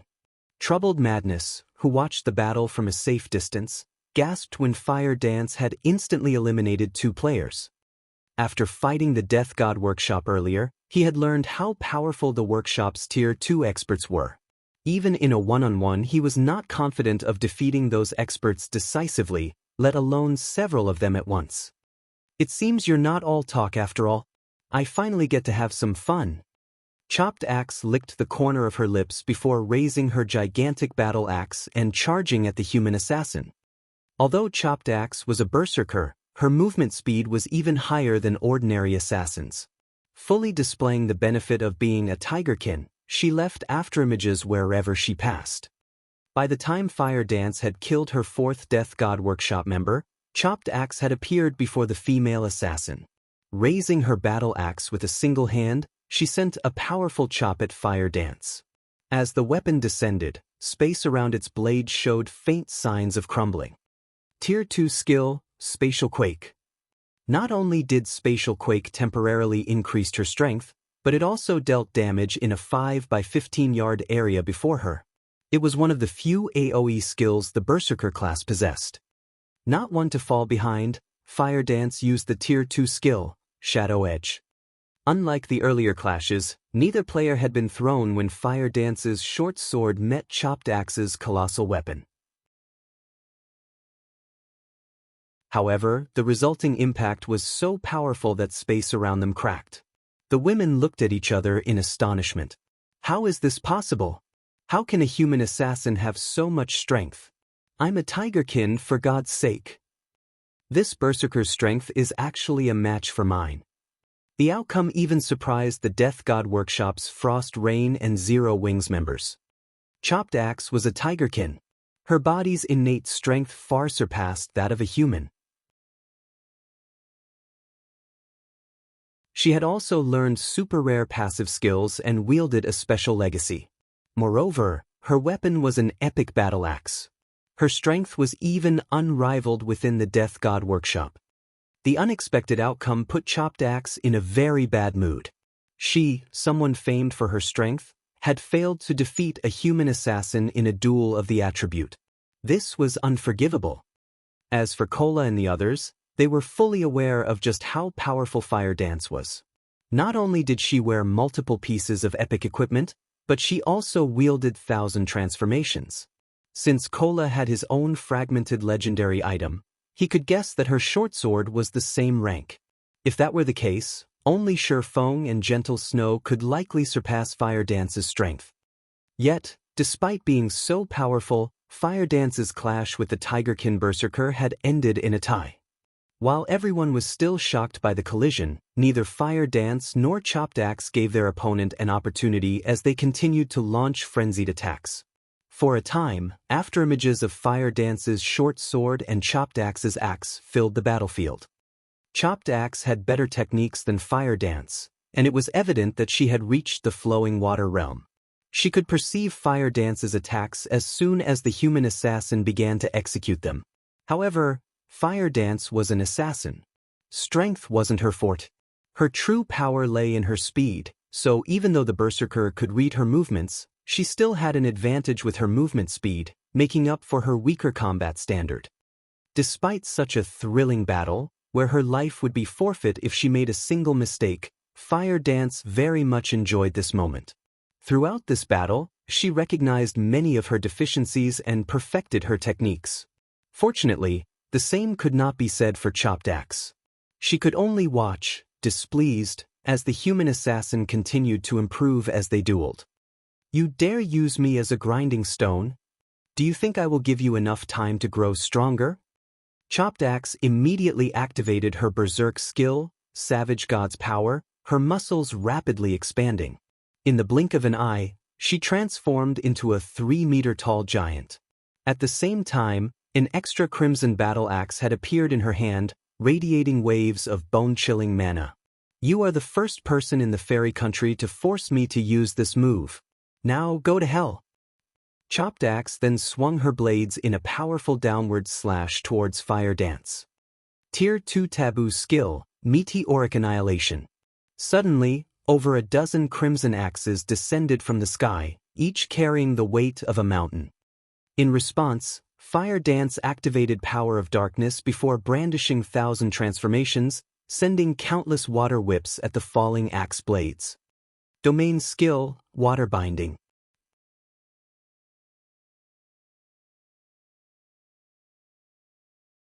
Chapter 1922, Painful Lesson. When the two powerful skills clashed, an intense shockwave shook the ground and the surrounding players. At the same time, the ground at the epicenter of the collision shattered and crumbled, a huge crater forming around the two women. Shockingly huge cracks spread out from the crater. There simply was no comparison between this clash and the numerous exchanges the two had before. As the attacks of Meteoric Annihilation and Water Binding disappeared, Fire Dance's and Chopped Axe's figures emerged, standing quietly inside the crater. Although both sides remained completely unscathed, the expressions both women wore were completely different, one of them incomparably excited and the other astonished. "This assassin actually stopped my strongest skill?" At this moment, Chopped Axe's complexion turned ashen as she looked at Fire Dance, her earlier sense of ease gone. Meteoric Annihilation was a Tier 2 taboo skill. Combined with her berserk skill, she could send even a Grand Lord of the same level stumbling back. She was extremely confident in this move of hers and believed that no player could receive it head-on.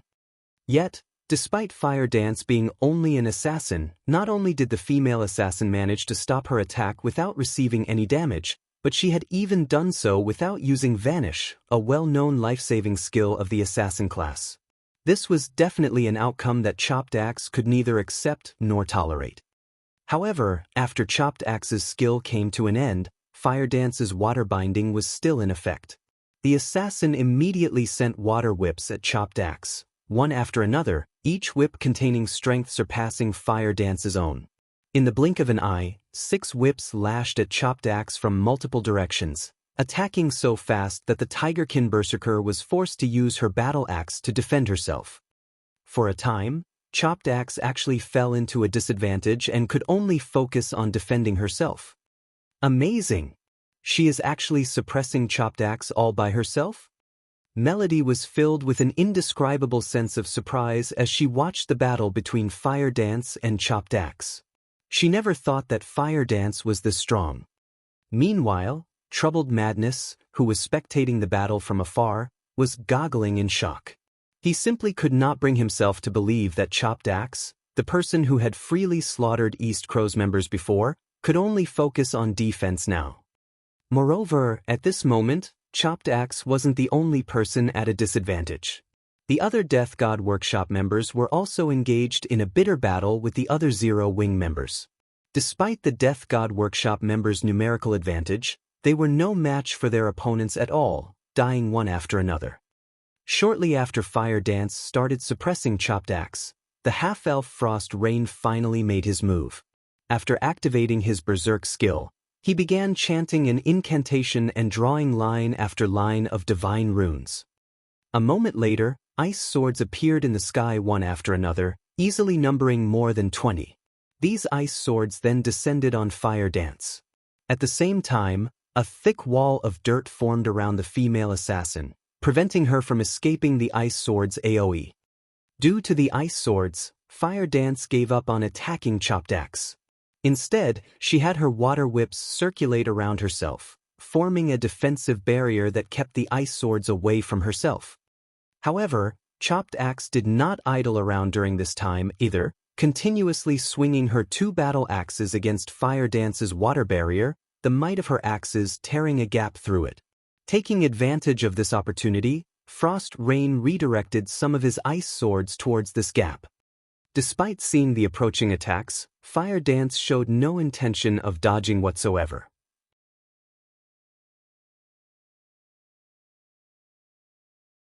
Instead, she brandished 1,000 transformations and struck down the ice swords one after another. Due to Frost Rain's participation in the battle, Fire Dance became busy. "Aren't you all going to help her?" Melody asked anxiously as she turned to look at alluring Summer and Violet Cloud, who had not moved at all thus far. It might have been fine for these two women not to take action before, since Zero Wing's dozen or so players were more than enough to suppress the 40-plus members of the Death God Workshop.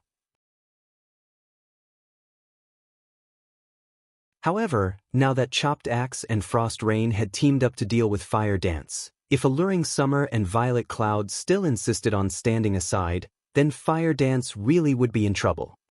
After all, both Chopped Axe and Frost Rain were commanders in the Death God Workshop. Frost Rain's combat power was not the least bit inferior to Chopped Axe's. With the two of them working together, their combat power increased exponentially. The slightest gap in Fire Dance's defense would get her killed instantly. However, all Melody's question did was earn her confused looks from alluring Summer and Violet Cloud. Why should we ruin such a rare opportunity for Fire? Fire is perfecting her techniques right now. Can't you see how happy she is? But those two are commanders of the Death God Workshop, the strongest experts in the workshop. Either of them can go up against a legion of 1,000 experts on their own. Even if Fire Dance is stronger than either one, dealing with both at the same time is. Melody fell speechless at the serious expressions alluring Summer and Violet Cloud had. Fire Dance was obviously at a disadvantage right now, forced into constant defense. She would be killed if she made even the smallest mistake. While the loss of EXP might not be a big problem, it would be a huge loss if Chopped Axe or Frost Rain managed to loot the weapon or equipment Fire Dance dropped. After all, the fact that Fire Dance boasted such frightening strength and speed proved that her weapons and equipment were extraordinary. Two commanders from the Death God Workshop? Violet Cloud giggled involuntarily at Melody's words. If 4 or 5 commanders went at Big Sis Fire together, this battle might be a little more interesting. 4 or 5 commanders? This comment stunned Melody. She felt that Violet Cloud was a little too overconfident in Fire Dance's abilities. After all, the Death God Workshop was an adventurer team that even super guilds chose to ignore. Melody had long heard that every one of the workshop's commanders could rival the peak experts of super guilds in terms of combat power. Despite that, Violet Cloud was actually saying that Fire Dance could handle 4 or 5 of such commanders. While Melody was conversing with alluring Summer and Violet Cloud, Chopped Axe's and Frost Rain's attacks grew even fiercer. Frost Rain ceaselessly bombarded Fire Dance with spells, giving her no chance to catch a breath. Once he noticed a gap in the assassin's defense, he would immediately strike at it. Meanwhile, Chopped Axe kept creating gaps in Fire Dance's defense. Occasionally, she even moved into melee range and traded blow for blow with Fire Dance. After the trio continued this struggle for a short while, Fire Dance's HP finally started decreasing. Although the assassin had the protection of her armor, just a graze from Chopped Axe's battle axes inflicted a heavy impact. Blood was even leaking from her mouth now. Fortunately, the physical injuries she sustained thus far were still not at a point where they would affect her combat power. Of course, Chopped Axe wasn't having a good time either. Trading blows with Fire Dance had opened cuts and cracks on the berserker's armor, the impacts so heavy that the tigerkin would spit out mouthfuls of blood, her HP decreasing by chunks. That weapon really is amazing. It even cuts through my dark gold armor. Chopped Axe was shocked as she took in her damaged armor. She then turned to look at the distant frost rain and said, "We can't continue like this. Let's use the combination attack." Nodding in response, Frost Rain promptly changed his attack method and started double speed casting. Meanwhile, Chopped Axe stored her epic battle axe and gripped the crimson battle axe with both hands. Her dark gray irises then turned silvery white as 6 small magic arrays appeared around her. She then charged straight at Fire Dance. When Chopped Axe got within 15 yards of Fire Dance, she suddenly disappeared. In the next moment, 6 doppelgangers of the female berserker appeared around Fire Dance, all 6 leaping into the air and chopping down at the female assassin.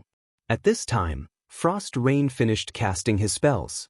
Immediately, frost barriers appeared around Fire Dance one after another, the ground she stood on also giving off a crimson glow as if something was about to spew out from the ground. Combination skill, Frostfire Annihilation. It's over. When Melody saw this scene, she deeply felt death looming over her. Now, she was certain that alluring Summer and Violet Cloud were overconfident about Fire Dance's abilities. As expected of the famous Death God workshop, this trip really isn't a waste. A touch of joy appeared on Fire Dance's face when she looked at the combination skill her 2 opponents were executing. She promptly cancelled Water Binding and activated the Petrified Thorns Petrification Domain. Die! The 6 Chopped Axes yelled simultaneously just as they were about to hit Fire Dance. The 6 doppelgangers possessed 100% of the main body's strength. Meanwhile, the axes of all 6 covered the entire area Fire Dance stood in. When all 6 axes landed, the power they carried was so great that even space itself showed signs of shattering. Boom. At the same time as the axes landed, the ground beneath Fire Dance burst apart. A towering pillar of fire emerged from the ground, enveloping Fire Dance completely. As the fire pillar dissipated, a lava field could be seen replacing the ground Fire Dance originally stood on. Meanwhile, surrounding the lava was an ice field. Seen from afar, this scene was spectacular. She's finally dead? Chopped Axe heaved a deep sigh of relief when she saw Fire Dance's corpse starting to disintegrate in the lava field. The petrification domain Fire Dance activated had struck both Frost Rain and Chopped Axe. Although their combination skill had mitigated a portion of the damage, they still had very little HP remaining after receiving that attack. Just as Chopped Axe was about to turn around and leave, a yell suddenly entered her ears. "Careful!" This voice originated from the distant Frost Rain. However, before Chopped Axe could figure out what was going on, a stinging sensation came from her chest. When she looked down, she noticed the tip of a short sword emerging from her chest. Meanwhile, this short sword was none other than Fire Dance's 1,000 transformations. "How? Weren't you?" Chopped Axe turned around, her eyes filled with confusion. After all, Fire Dance, who should have been dead, was currently standing right behind her. Moreover, the female assassin's HP bar was actually full. Instead of replying immediately, Fire Dance pulled out 1,000 transformations from Chopped Axe, leaving a fountain of blood to pour out of the female berserker's chest. As she watched Chopped Axe's HP plummet, she said in a quiet tone, "Your combination attack really is impressive. You 2 actually forced me to waste 1 life." When Fire Dance was done speaking, Chopped Axe's HP zeroed out. The berserker's body then collapsed to the ground, a piece of equipment appearing beside her corpse. Meanwhile, upon seeing the scene, Frost Rain hurriedly took out an ancient magic scroll from his bag and activated it, destroying the seal on the battlefield and disappearing before everyone's eyes. As for the other Death God Workshop members, they all fell into a panic at Chopped Axe and Frost Rain's defeat. As a result, Zero Wings members took only a short while to finish them off. At this moment, the Death God Workshop, which had been giving the various large guilds of the fairy country a headache all this time, finally sustained a severe loss for the first time in God's domain. Of the two commanders that fought against Zero Wing, one died while the other fled. As for the other 50+ experts, they suffered annihilation.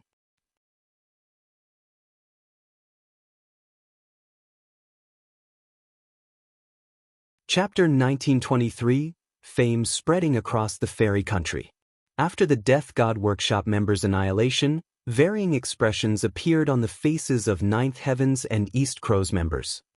Big Sis Melody, that fire dance is amazing. She actually defeated 2 of the Death God Workshop's commanders all by herself.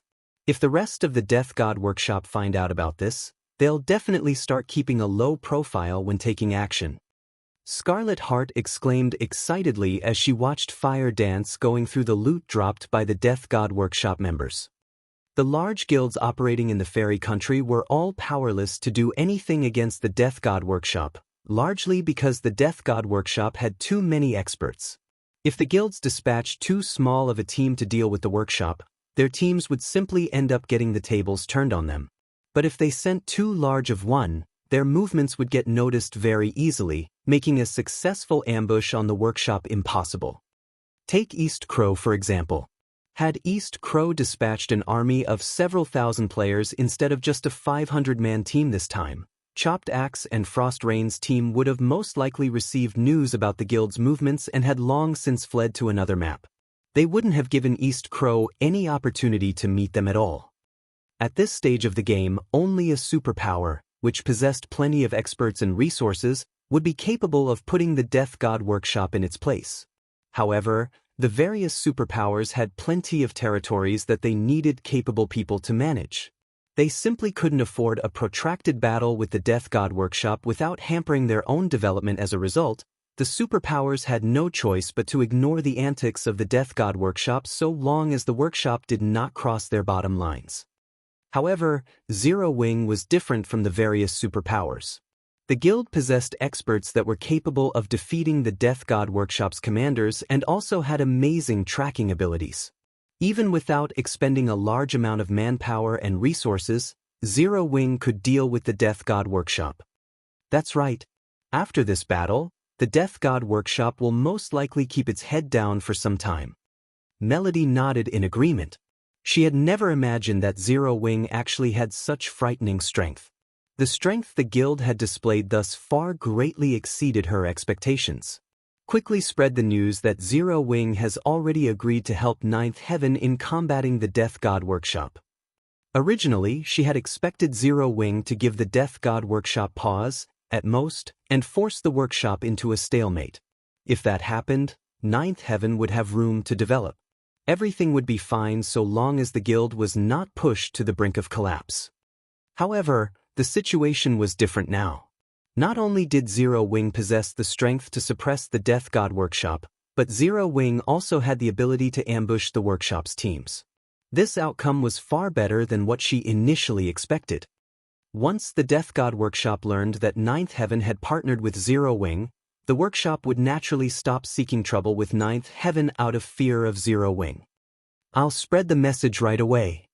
Upon hearing Melody's words, Scarlet Heart immediately understood Melody's intentions. She also could not help but anticipate the impact the news of the Death God Workshop's defeat would have on the fairy country. The Death God Workshop was akin to a plague to the fairy country. Just the mention of its name would give the various major powers of the country a headache. Following which, Scarlet Heart compiled the information of the battle and published it on the fairy country's official forums. She also had some of her subordinates talk it up in the country's various cities.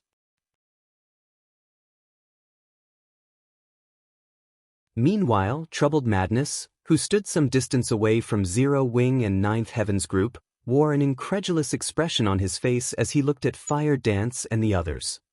Who are those people? Why haven't I heard of a guild named Zero Wing before? At this moment, an indescribable sense of shock filled Troubled Madness's heart. Both Chopped Axe and Frost Rain were monster-like existences, yet, despite working together, they were still no match for Fire Dance. Had Troubled Madness heard about this situation from someone else, he would have most likely dismissed their words as a joke. However, having personally witnessed this battle, he had no choice but to believe it. The final exchange was especially astonishing. He had clearly seen Fire Dance getting killed, yet the female assassin had still managed to mysteriously appear behind Chopped Axe. This was definitely his first time coming across such a strange situation. However, unlike Ninth Heaven's and East Crow's members, Zero Wing's members did not feel particularly surprised by the outcome of Fire Dance's battle with Chopped Axe and Frost Rain. Although Fire Dance did not reveal the details of Thousand Transformations to anyone else, they still knew that Fire Dance possessed the true illusion skill, as they had seen it at work while they were out grinding monsters and bosses.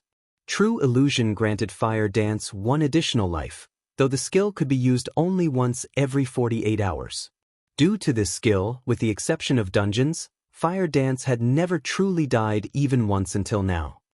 Among Zero Wing's core members, Fire Dance held the nickname of Phoenix due to this skill, as well as the envy of many players. Vice Guild Leader, we just found out some information about Zero Wing. It is an up-and-coming guild that was established at the start of God's domain. Although it doesn't have any background, its strength is not the slightest bit weaker than a first-rate guild's, one of East Crow's members reported hurriedly. The guild's strength rivals of first-rate guilds? Troubled Madness rolled his eyes at his subordinate, feeling that this information was greatly mistaken. After all, the first-rate guilds of the fairy country were utterly helpless against the Death God Workshop, yet Zero Wing, a guild capable of dealing with said workshop, was labeled as a guild that only rivaled first-rate guilds. What did that make the fairy country's 5 first-rate guilds, then? Second-rate guilds? Of course, there was also a huge difference between first-rate guilds. For example, with the combat power Zero Wing had displayed thus far, it should at least be able to rival the best among first-rate guilds. It definitely wasn't an existence that ordinary first-rate guilds like East Crow could compare to. Notify your subordinates to look into the relationship between Ninth Heaven and Zero Wing immediately. Also, before we get a clear picture of their relationship, notify everyone in the guild not to come into conflict with Ninth Heaven's members. Troubled Madness instructed. Although he did not know the full extent of Zero Wing's strength, based on the experts the guild had revealed today, Zero Wing definitely wasn't a guild to be underestimated. It would not be a laughing matter if these experts of Zero Wing made trouble for East Crow out in the fields. Meanwhile, on Fire Dance's side, after they finished going through the loot dropped by the Death God Workshop members, they immediately returned to Forest City to rest. While waiting for the Death God Workshop to make another move, they surveyed the area around the 2 shops Melody promised, as well as gained a deeper understanding of Forest City's situation. This was also one of the tasks Shifeng had assigned them. After all, as the capital city of a neutral country, its growth potential was limitless. There were also plenty of resources unique to the fairy country. By the time Fire Dance and the others returned to Forest City, Scarlet Heart had long since spread the news of the Death God Workshop's defeat throughout the fairy country. For a time, the entire country was in an uproar. This is a lie, right? That's the Death God Workshop we're talking about. How can anyone possibly ambush the workshop successfully? It's no lie. There is even a video recording uploaded with the forum post. Although the video only shows snippets of the battle, the ones that got defeated are indeed the commanders and members of the Death God Workshop.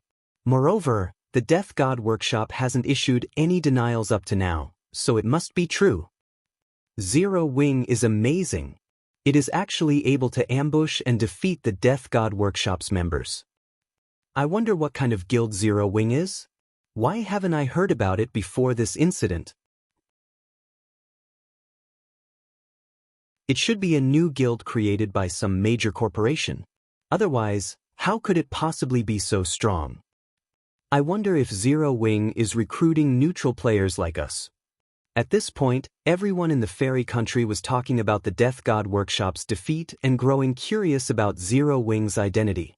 After all, the Death God Workshop was one of the fairy country's overlords. A guild capable of suppressing the workshop definitely wasn't ordinary. Zero Wing's fame quickly spread throughout the fairy country. Meanwhile, inside a luxurious mansion in Forest City.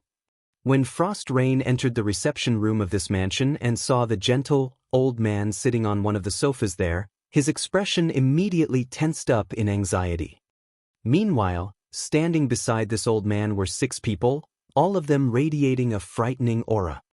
Similar to Frost Rain, these 6 people were commanders of the Death God Workshop. Only, their internal ranks were much higher than Frost Rain's. "You've returned?" Sending a glance at Frost Rain, the old man asked calmly, "Well, out with it. What happened over there?"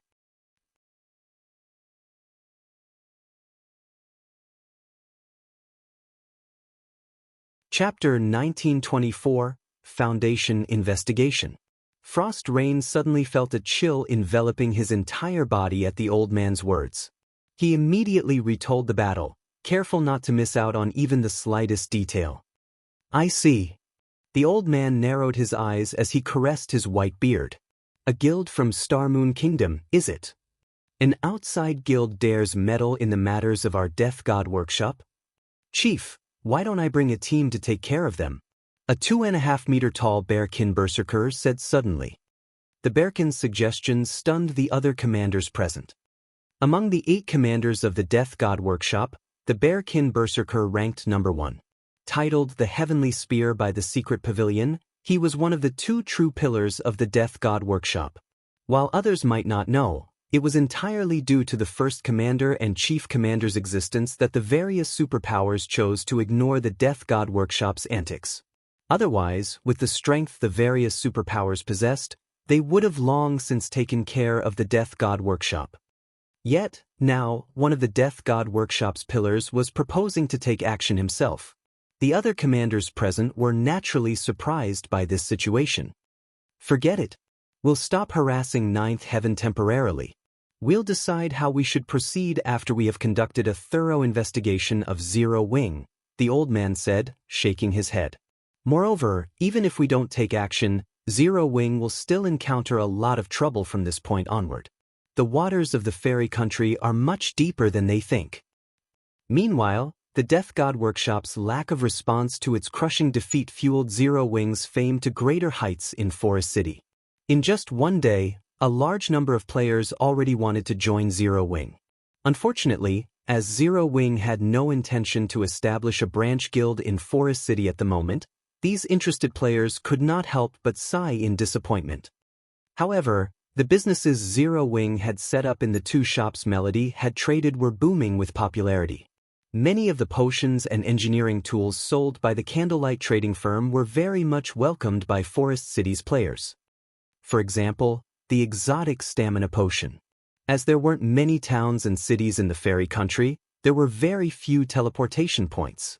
Meanwhile, with the guilds occupying most of the nearby resource areas, independent players had no choice but to grind in distant maps.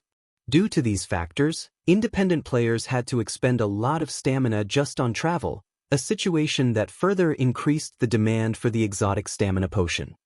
In addition, as Zero Wing held exclusive rights to the exotic stamina potion, Candlelight's shops were the only source of the potion, which the independent players and guild players of Forest City were frantically purchasing. As for the selling price, it was much higher than that of the potions sold in Starmoon Kingdom. In just one day, after deducting material costs and labor costs, the 2 shops set up in Forest City earned Zero Wing over 5,000 gold. Candlelight's shops here were much more profitable than those in White River City. Melody also found the exotic stamina potion very tempting. Hence, she asked to purchase the potion in bulk from Zero Wing. However, as the Candlelight trading firm could produce only a limited number of exotic stamina potions each day, even if Zero Wing wished to sell the potions in bulk, it couldn't. In the end, after Ninth Heaven negotiated with Melancholic Smile, it was decided that the candlelight trading firm would supply the guild with a fixed number of exotic stamina potions each day. In exchange, Ninth Heaven would supply Zero Wing with materials unique to the fairy country. A few examples of materials unique to the fairy country were fairy fruit and fairy wood. Both were extremely rare materials. Fairy fruit could be used to make all kinds of beverages. Not only could fairy fruits enhance the taste of a beverage, but they also provided a sobering effect, which allowed players to focus better when working. To lifestyle players, beverages made using fairy fruit were akin to wonder drugs. Fairy wood was even more special. It could be used to make furniture and ships. Furniture made using fairy wood carried mana, which, in turn, increased the mana density of the furniture's surroundings. Meanwhile, when used to produce ships, fairy wood would increase the ship's durability. These two materials might not be particularly useful to current players and guilds, but as players reached higher levels, these two materials would likewise appreciate in value. This was especially true for furniture made using fairy wood, which was something all lifestyle players sought. Although such furniture would not improve the production success rate, the increased mana density would help lifestyle players concentrate better. This was also the main reason why Shifeng had tasked Fire Dance and the others with setting up shops in Forest City to purchase a large amount of fairy fruits and fairy wood. Now that Zero Wing had Ninth Heaven's help as well, the collection of these materials would proceed even faster. Meanwhile, a group of cloaked players suddenly arrived in Starmoon Kingdom's Zero Wing City. These cloaked players had thoroughly hidden their appearances. However, the fierce aura they radiated still made other players avoid them like the plague. If a player with a high-ranking identification skill were to inspect these players, they would definitely be very surprised because these cloaked players were not part of the human race but of neutral races. In total, there were 50 players in this group, every one of them a Tier 2 player. This was almost as many Tier 2 players as a first-rate guild possessed at this stage of the game. The one leading this group of neutral players was a level 58, Tier 2 Tigerkin Ranger. Meanwhile, moving alongside him were a male half-elf and a female Tigerkin. The latter two were none other than Frost Rain and Chopped Axe, commanders of the Death God Workshop. So, this place is Zero Wing City. The mana density here is so high. Why are there so many players here? The Death God Workshop's members were filled with surprise as they observed the crowded streets of the city. Although they had seen NPC cities with much higher player populations, this was their first time seeing a guild town or city with so many players. Moreover, a considerable portion of these players were experts. There were also plenty of Tier 2 players roaming about the city. The situation here was completely different from any guild town they had visited before. However, the most surprising aspect of Zero Wing City was still its mana density, which greatly surpassed even the fairy country's most mana-dense area. Alright, enough sightseeing. Our goal here isn't to tour Zero Wing City, the Tigerkin Ranger said in a cold voice. We only have one goal this time, and that is to get a clear idea of Zero Wing's strength. The Chief Commander has also stated that, if need be, we should exhibit a portion of our strength to let Zero Wing know that the Death God Workshop's reputation is not for show. Frost and Axe, that goes double for you too. If you don't perform well, you should know what kind of person the Chief Commander is. When Frost Rain and Chopped Axe heard the Ranger's words and thought about the Chief Commander's means of doing things, their bodies shuddered involuntarily. They couldn't offer any rebuttals to Light Cloud, the Tigerkin Ranger. While part of the reason for this was the intense aura he gave off, another part was him being the second-ranked commander in the Death God Workshop. In terms of combat standards, Light Cloud far surpassed the two of them. The other Death God Workshop members also nodded silently and sorted out their emotions. They immediately followed Light Cloud to investigate Zero Wing's residence. When the group arrived on the top floor of a high-class restaurant adjacent to Zero Wing's residence, Light Cloud used a high-ranking identification skill to observe the situation inside the residence. However, the moment Light Cloud did so, he fell into a daze. This was because 500 Tier 2 players stood in the residence's front courtyard at this moment. Meanwhile, even the weakest piece of equipment these players wore was level 50 fine gold rank, while the majority of these players sported level 50 dark gold equipment. Currently, these 500 Tier 2 players were standing at attention before a man. When Light Cloud tried identifying this man, he could not see any information about him aside from his name, Black Flame.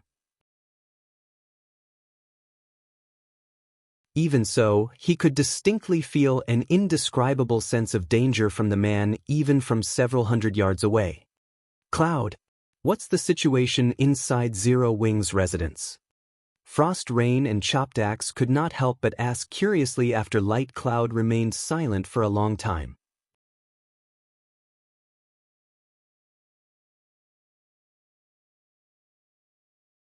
Chapter 1925, Frightening Numbers. Despite hearing Frost Rain and Chopped Axe's question, Light Cloud remained completely silent as he stared at the rows of Tier 2 players inside Zero Wing's residence. How is this possible? Is Zero Wing really just equal to a first-rate guild? This thought echoed continuously in Light Cloud's mind. 500 Tier 2 players. To the current first-rate guilds, this number was beyond impossible to achieve. Even the Death God Workshop had only a little over 60 Tier 2 players right now. If the workshop started a fight against Zero Wing, just the numerical advantage alone would let the guild run roughshod over the Death God Workshop. In the Fairy Country, although the various first-rate guilds each had more Tier 2 players than the Death God Workshop, the difference wasn't much. Hence, the Death God Workshop was not afraid of conducting guerrilla warfare against them. Including experts like the 8 commanders, the workshop held a considerable advantage when fighting out in the fields. However, the methods the Death God Workshop employed against these first-rate guilds would be absolutely useless against Zero Wing. After all, the disparity in the number of Tier 2 players each organization possessed was nearly tenfold. Even if Zero Wing divided its Tier 2 experts, the guild could still form sizable groups that would pose a formidable fighting force. Not to mention, unlike the various first-rate guilds, Zero Wing had experts that could rival the commanders of the Death God Workshop. If the Death God Workshop really started fighting against Zero Wing in the Fairy Country, even with the home ground advantage, the workshop wouldn't have it easy. Frost, Axe, you two stay here with me.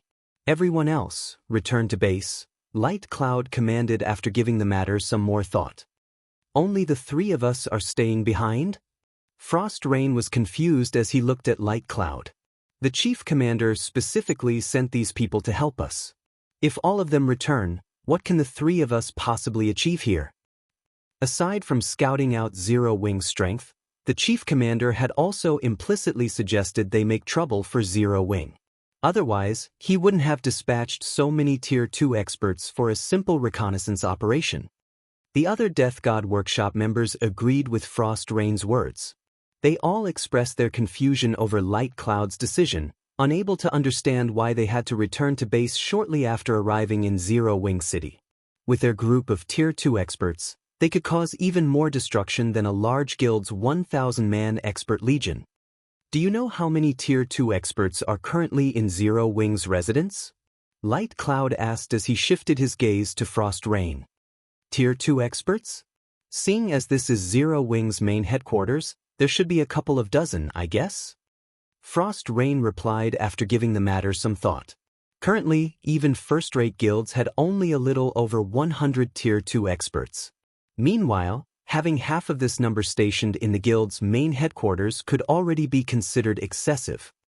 A couple of dozen? Light Cloud stared at Frost Rain in disdain upon hearing this answer. If there were only a couple of dozen, do you think I'd order a retreat? Could there be over 100? Chopped Axe asked, somewhat surprised. Wrong. It's 500. Light Cloud replied as he spread his right hand wide. 500? How can that be possible? Isn't Zero Wing just an equal of first-rate guilds? Did you see wrong? Frost Rain instinctively rejected Light Cloud's statement. This number was no laughing matter. If Zero Wing really had 500 Tier 2 experts, It could already rival some of the weaker superpowers. I wish I had seen wrong, Light Cloud said, a bitter smile appearing on his face. However, I have already used my identification skill to double-check several times. All 500 of them are indeed Tier 2. Didn't they say that Zero Wing doesn't have any backers? Chopdak said, horrified. If Zero Wing had 500 Tier 2 experts, then taking care of their team of 50 Tier 2 players would be child's play. Most likely, aside from the 3 commanders present, everyone else would die if they tried fighting against 500 Tier 2 experts.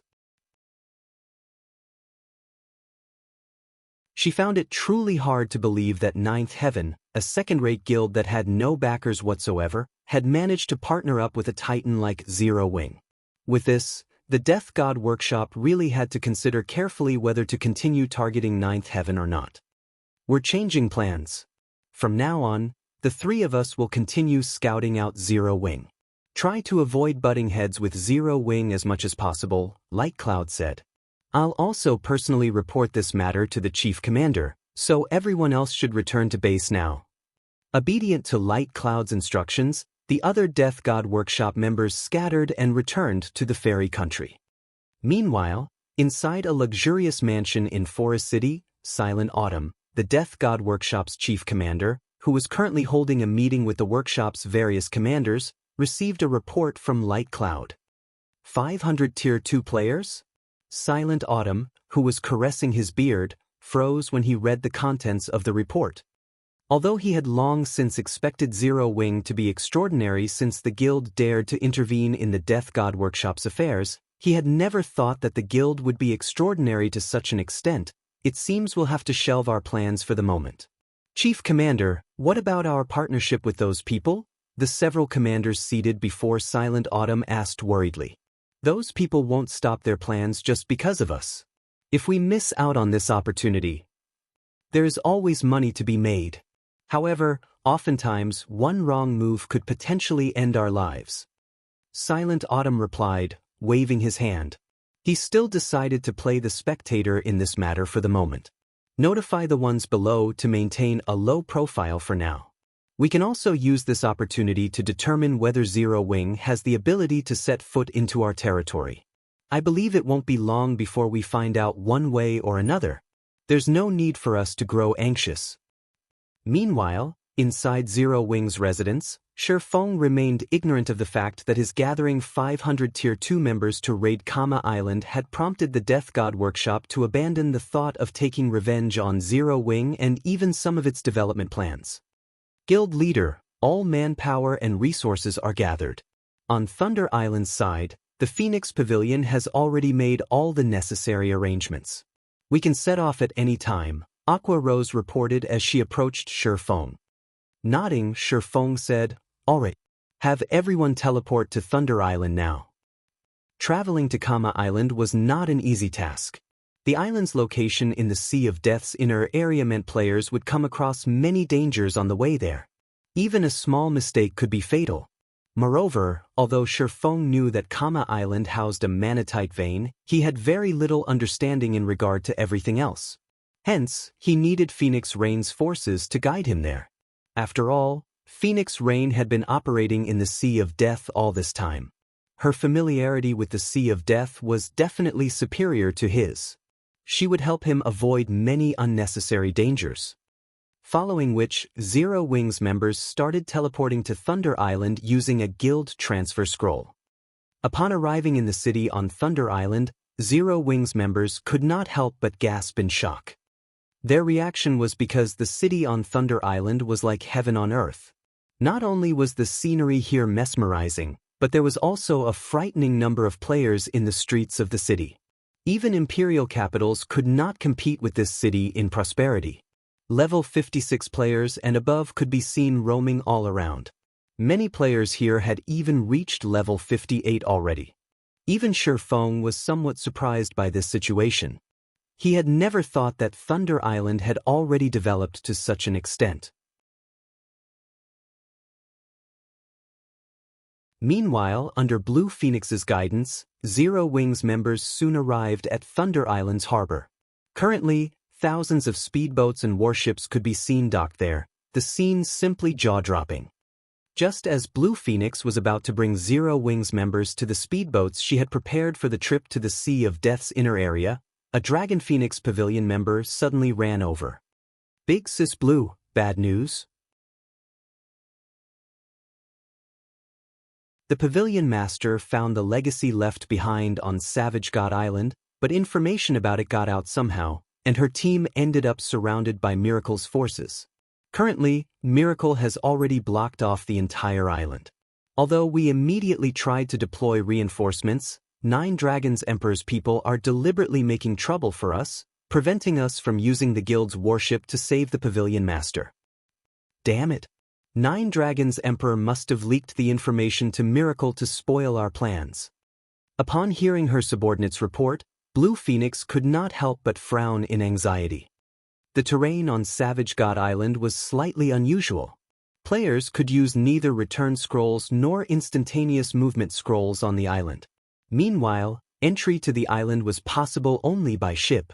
If the entire island was blocked off, the only way out was by carving a path of blood. Meanwhile, the members Phoenix Rain had brought to Savage God Island this time were all experts of the Phoenix Pavilion. Their annihilation would deal a severe blow to the Phoenix Pavilion. Guild Leader Black Flame, due to this emergency, I'll have to postpone our trip for now. I need to quickly organize a fleet and head over to Savage God Island. I hope that you can understand, Blue Phoenix said anxiously as she looked at Shurfeng. Something happened on Savage God Island? Shurfeng was startled by Blue Phoenix's words. As far as he remembered, Savage God Island was not something that should appear at this stage of the game.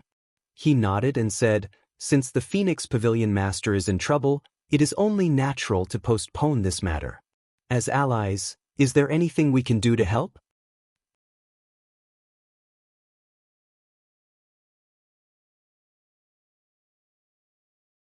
Chapter 1926, Hell Has No Doors. Guild Leader Black Flame is willing to help us? Wonderful. Blue Phoenix rejoiced when she heard Shurfeng's offer. Although Zero Wing had not focused on its development on Thunder Island and had only conducted some business there, the naval forces the guild possessed still should not be underestimated. The one-horned sailboat, in particular, a bronze small sailboat that Zero Wing revealed during the struggle for Thunder Island, was something that the various superpowers still sought to obtain even now. After all, although the superpowers' naval forces had improved a lot since the struggle of Thunder Island, the one-horned sailboat remained a force to be reckoned with. Following which, while organizing a fleet to head towards Savage God Island, Blue Phoenix filled Shurfeng in on their rescue operation this time. In order to monopolize the legacy ruin on Savage God Island, Miracle had dispatched 3 of its fleets, each of which had over 100 ships. With the 3 fleets, Miracle was able to surround Savage God Island and seal off all possible exit points. Originally, with the naval forces the Dragon Phoenix Pavilion had developed during this period, it would have been very easy to break through a blockade like this. However, due to 9 Dragons Emperor's interference, Phoenix Rain couldn't mobilize the common warship the pavilion had recently acquired after much difficulty. Although warships were no match for speedboats and sailboats in terms of speed, they were specialized for combat, their combat power far superior to even that of sailboats out at sea. This warship was the reason why the Dragon Phoenix Pavilion succeeded in stabilizing its position on Thunder Island. With the current predicament happening so suddenly, most of the Dragon Phoenix Pavilion's fleets were out of position, off doing their own quests very far away from Savage God Island. Even if these fleets were to head over to Savage God Island now, by the time they arrived, Phoenix Rain's group would have long since been killed by Miracle. The only fleet they could mobilize was the one the pavilion had stationed to garrison Thunder Island. Guild Leader Black Flame, I hope that you can help us distract a part of Miracle's forces. You don't have to fight them head-on. It is fine so long as you can distract 1 fleet's worth of ships. With that, my side will be able to break through the encirclement and rescue the Pavilion Masters group. Blue Phoenix briefed Shurfeng on the plan as she took out a sea map.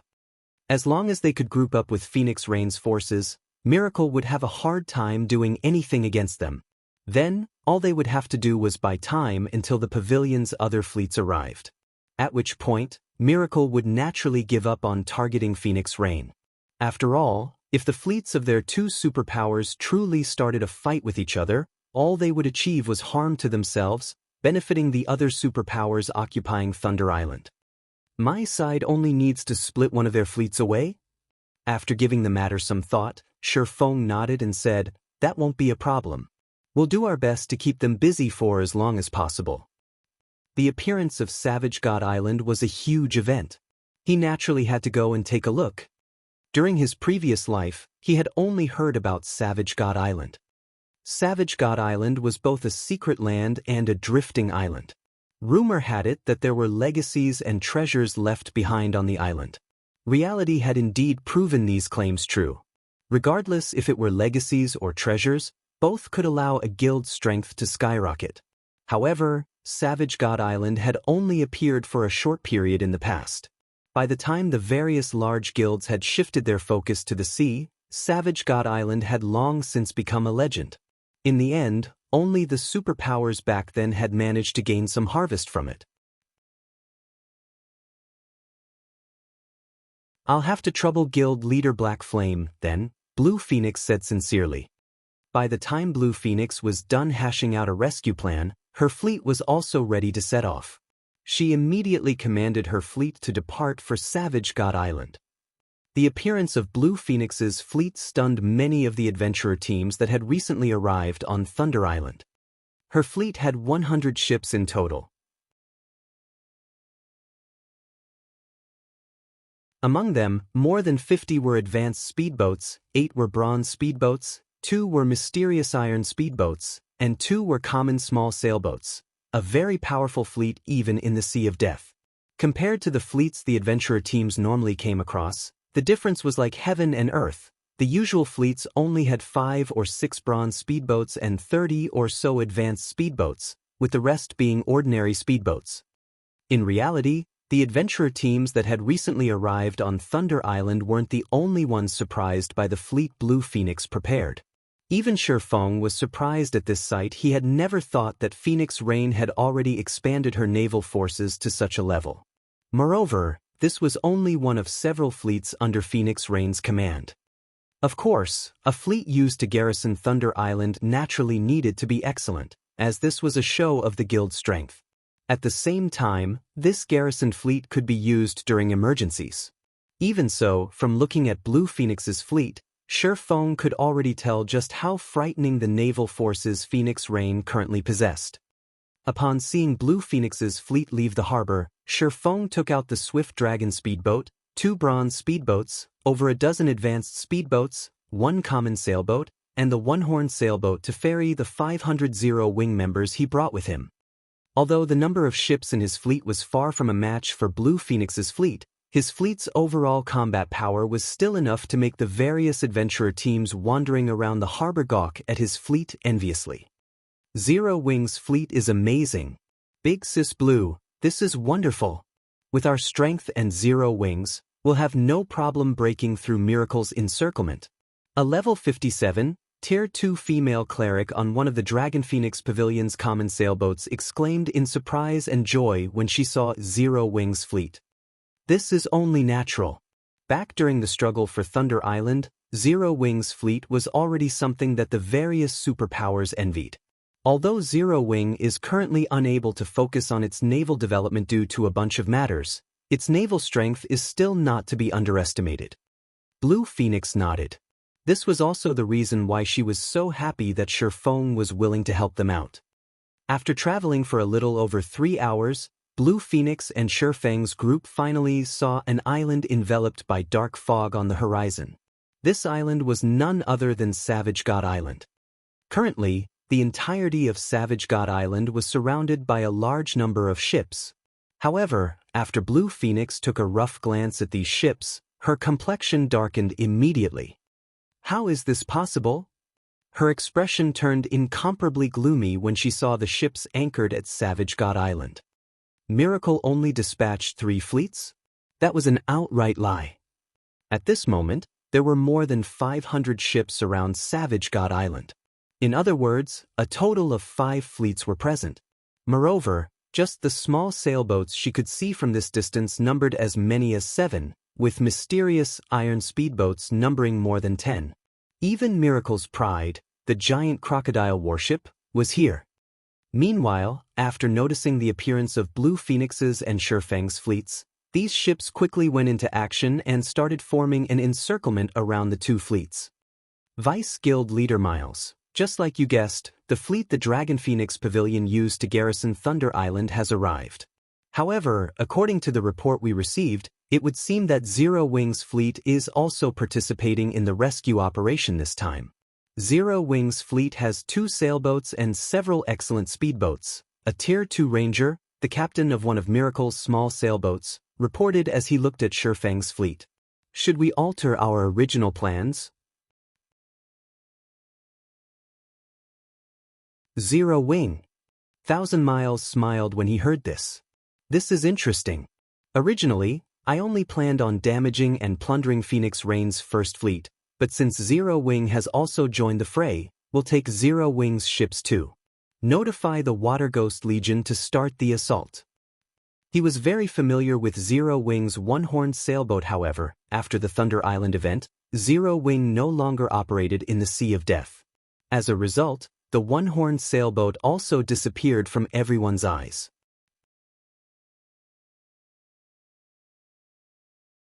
Now that the one-horned sailboat reappeared, he could use this opportunity to take it for himself.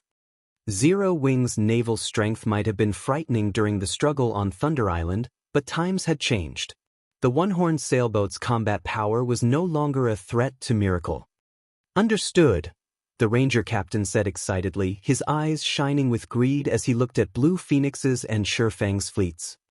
The operation this time was a huge jackpot. In anticipation of this moment, the Water Ghost Legion he led had been constantly honing itself in secret. Unlike legions that operated on land, the Water Ghost Legion specialized in naval combat. Every member of the Legion had acquired a sea-based legacy. Their combat power far surpassed normal players when at sea. Before them, a ship was no different from a stationary target, including the firepower of 5 fleets worth of ships. Annihilating an expert fleet was a piece of cake. Retreat. Everyone, leave the sea zone as quickly as possible. Blue Phoenix commanded hurriedly upon seeing Miracle's fleet mobilizing. The difference in strength between the 2 sides was clear for all to see. Fighting against a fleet of such a size and caliber was simply suicidal. The only thing they could do now was retreat. However, in terms of speed, Miracle's ships obviously had the upper hand. Very quickly, Miracle's ships completed their encirclement of Blue Phoenix's and Shurfang's fleets. Shortly after, a gigantic, dark gray warship stopped a short distance from the sailboat Blue Phoenix rode. The level 58, Tier 2 Ranger standing on this warship's deck smiled as he looked at Blue Phoenix and said, "Blue Phoenix, long time no see. Although I lost to you in our previous battle, this time, I'll have you hand over all your ships to me. Or do you want me to slaughter every one of your men before taking your ships? I'm fine either way." Blue Phoenix's expression turned even uglier when she saw this level 58, Tier 2 Ranger. The man's name was Wild Aggression, and he was the commander of one of Miracle's trump card legions. Recently, Wild Aggression had obtained a sea-based advanced legacy. Now, his strength out at sea was far stronger than his strength on land. His appearance here also meant that their chances of defeating Miracle's forces this time had become even smaller. "Since you're not willing to make a decision, I'll choose for you." Sending a glance at the Water Ghost Legion members behind him, Wild Aggression pointed forward and said, "Go. Kill them all. But make sure not to damage my new ships. As for the items they drop, finders keepers."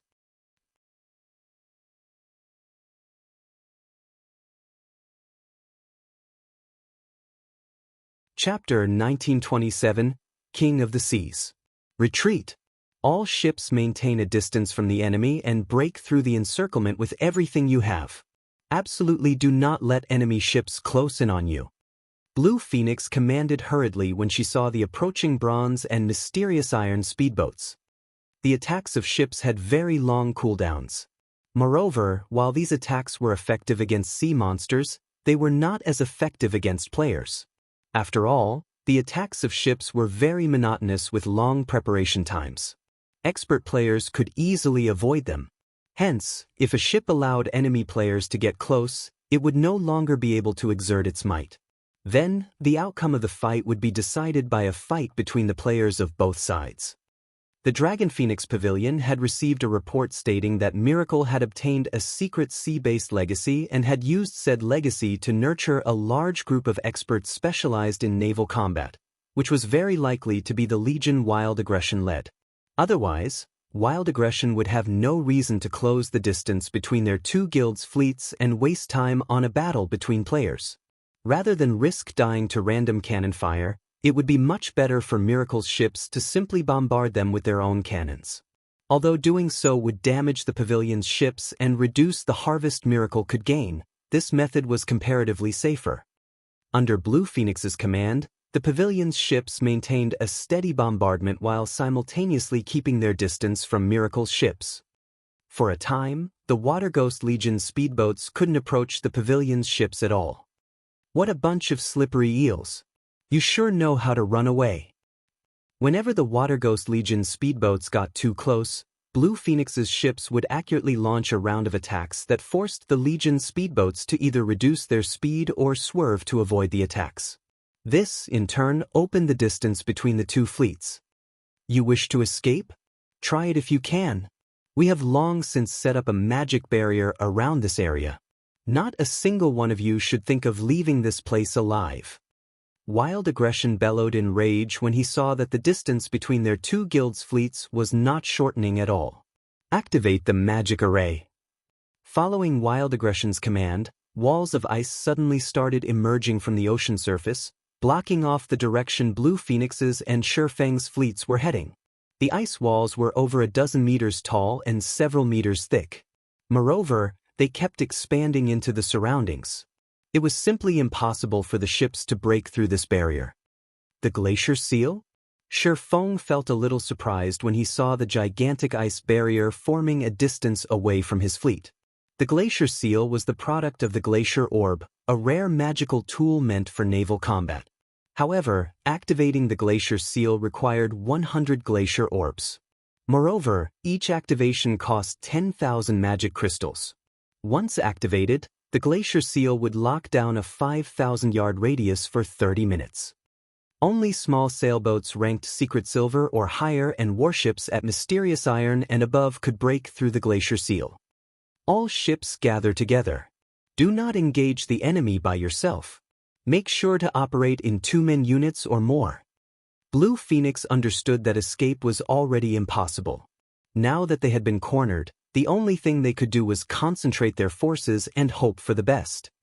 Moreover, players could not use return scrolls while on a ship. Only after jumping into the ocean could they use one. However, return scrolls had very long activation times. If they tried something like that, Miracle's ships would shoot them like fish in a barrel. Hence, their only choice was to fight to the death.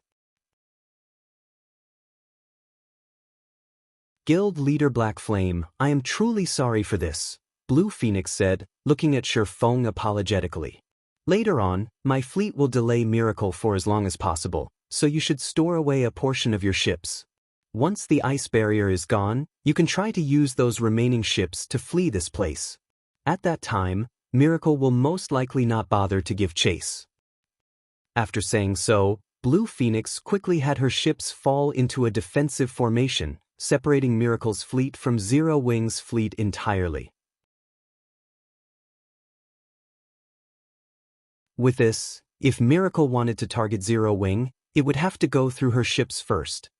Do you think our Water Ghost Legion will let Zero Wing's members escape? A level 57, Tier 2 Berserker, who was a team leader from the Water Ghost Legion, sneered. Use instantaneous movement scrolls to break through the defensive line. Prioritize killing all of Zero Wing's members. Let's see what the Dragon Phoenix Pavilion can do about it. After this team leader said so, a 100-man team from the Water Ghost Legion immediately used instantaneous movement scrolls after arriving at a location a short distance away from Blue Phoenix's ships. In the blink of an eye, this 100-man team broke through the defensive perimeter. Blue Phoenix erected and appeared above Zero Wing's one-horned sailboat. Drawing their weapons, these Water Ghost Legion members revealed sinister smiles. Meanwhile, the Berserker team leader unsheathed the blood-stained greatsword slung on his back. When he did so, a faint layer of water vapor appeared around it.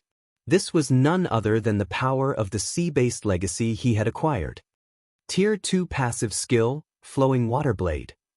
So long as the owner of this skill was in a sea zone, the skill would increase their strength by 30%, attack speed by 40%, and attack range by 50%. Zero Wing, it's time to put an end to your game of friendship with the Dragon Phoenix Pavilion. Who'll be the first to die to my blade? The Tier 2 Berserker, Spirit Ox, said, grinning sinisterly as he glanced at the Zero Wing members before him. However, just as the Water Ghost Legion members thought that they would get to watch their team leaders start a slaughter and were about to let out a cheer, a faint blue streak of light suddenly passed through the space where Spirit Ox stood.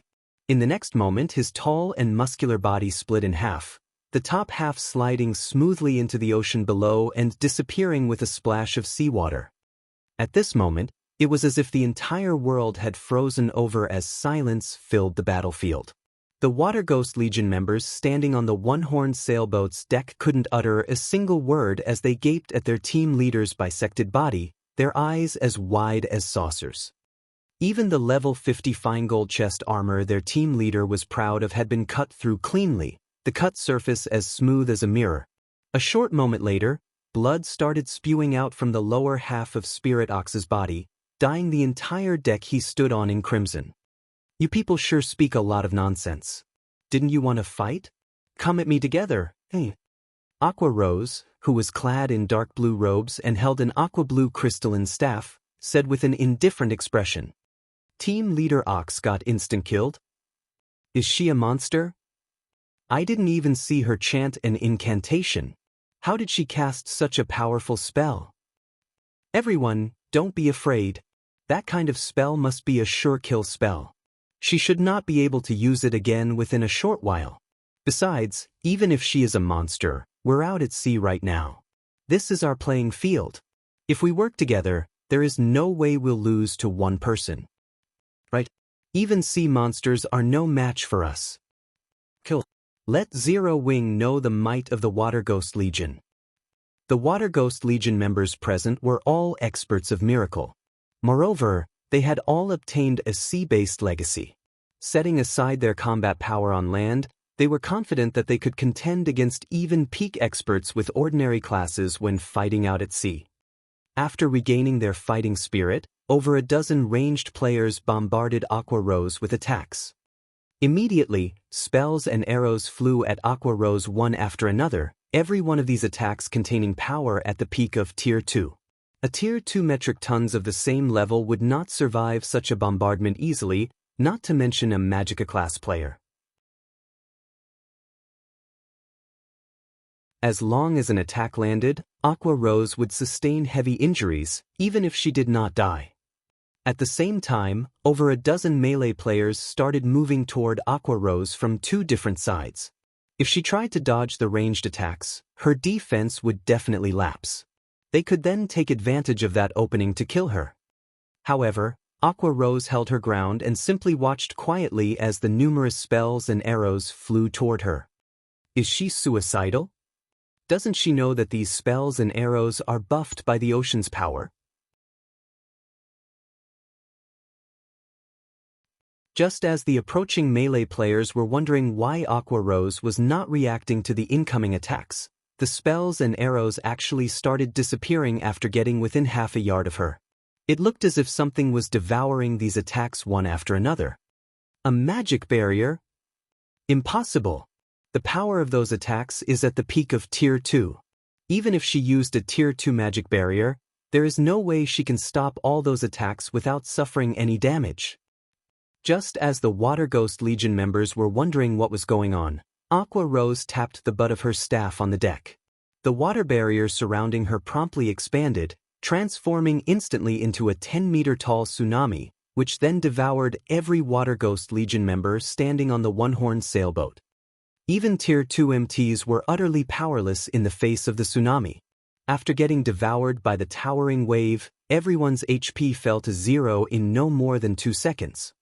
In the blink of an eye, all 100 Water Ghost Legion members were killed, leaving behind a bunch of ownerless weapons and equipment on the deck.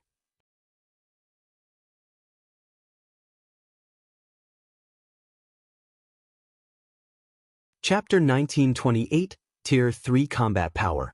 When the Water Ghost Legion members on the one-horned sailboat were annihilated, the other Water Ghost Legion members, who were fighting Blue Phoenix's forces, could not help but gasp.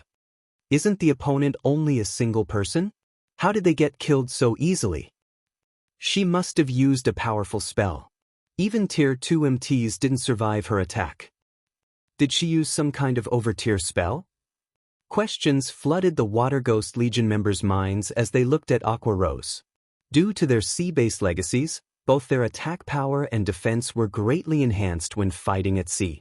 In addition, their combat standards were superior to ordinary experts. Overall, their Tier 2 members should be able to contend against peak experts. However, Aqua Rose had still killed the several Tier 2 members, who were part of the 100-man assault team, instantly. What are you all afraid of?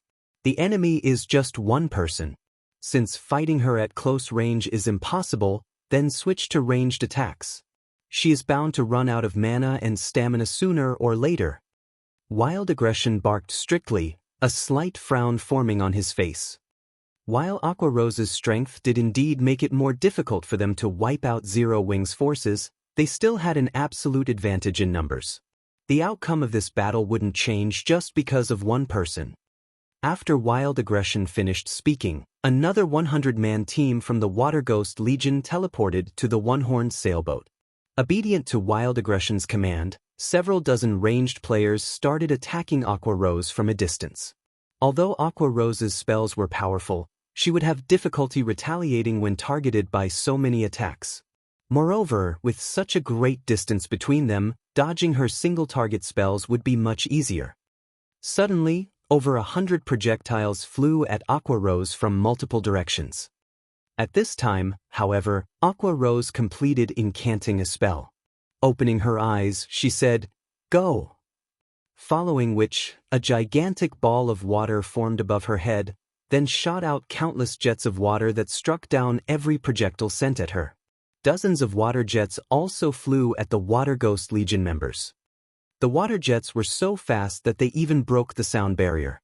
In the blink of an eye, the jets arrived before the Water Ghost Legion members. Tier 2 spell, Rising Flow. Show. Show. Show. Although the Water God Legion members tried to block or dodge the water jets as soon as they noticed the attacks, the water jets were simply too fast. In addition, the water jets were so powerful that they even pierced through the ice walls, which a few elementalists had managed to erect in time, and the players standing behind the ice walls. Players struck by the water jets died instantly. When the few surviving Water Ghost Legion members, who managed to dodge the water jets in time, saw their companions collapsing, fear surfaced in their eyes. However, while these Water Ghost Legion members were in a daze, Aqua Rose launched another wave of attacks at them. This time, though, she controlled the movements of the water jets, so they no longer attacked in a monotonous pattern. Facing water jets that came at them from multiple directions, the Water Ghost Legion members had no choice but to defend themselves, as evasion was no longer possible. However, the power of the water jets easily penetrated whatever defenses they raised. In the blink of an eye, the second 100-man team the Water Ghost Legion sent to deal with Zero Wing was annihilated. How is that possible? The other Water Ghost Legion members, who were watching the battle from afar, grew fearful and anxious as they looked at Aqua Rose. In the short span of time since the battle began, 200 members of Miracle's prided Naval Legion had gotten killed already, which was simply a nightmare. Moreover, this nightmare still showed no signs of ending anytime soon, as Aqua Rose used an instantaneous movement scroll and teleported herself between the Water Ghost Legions and Blue Phoenix's clashing forces after killing the second 100-man team. She then promptly started casting a spell. Do you really think you're invincible in naval combat? Wild Aggression could no longer sit still after seeing Aqua Rose appear boldly before him.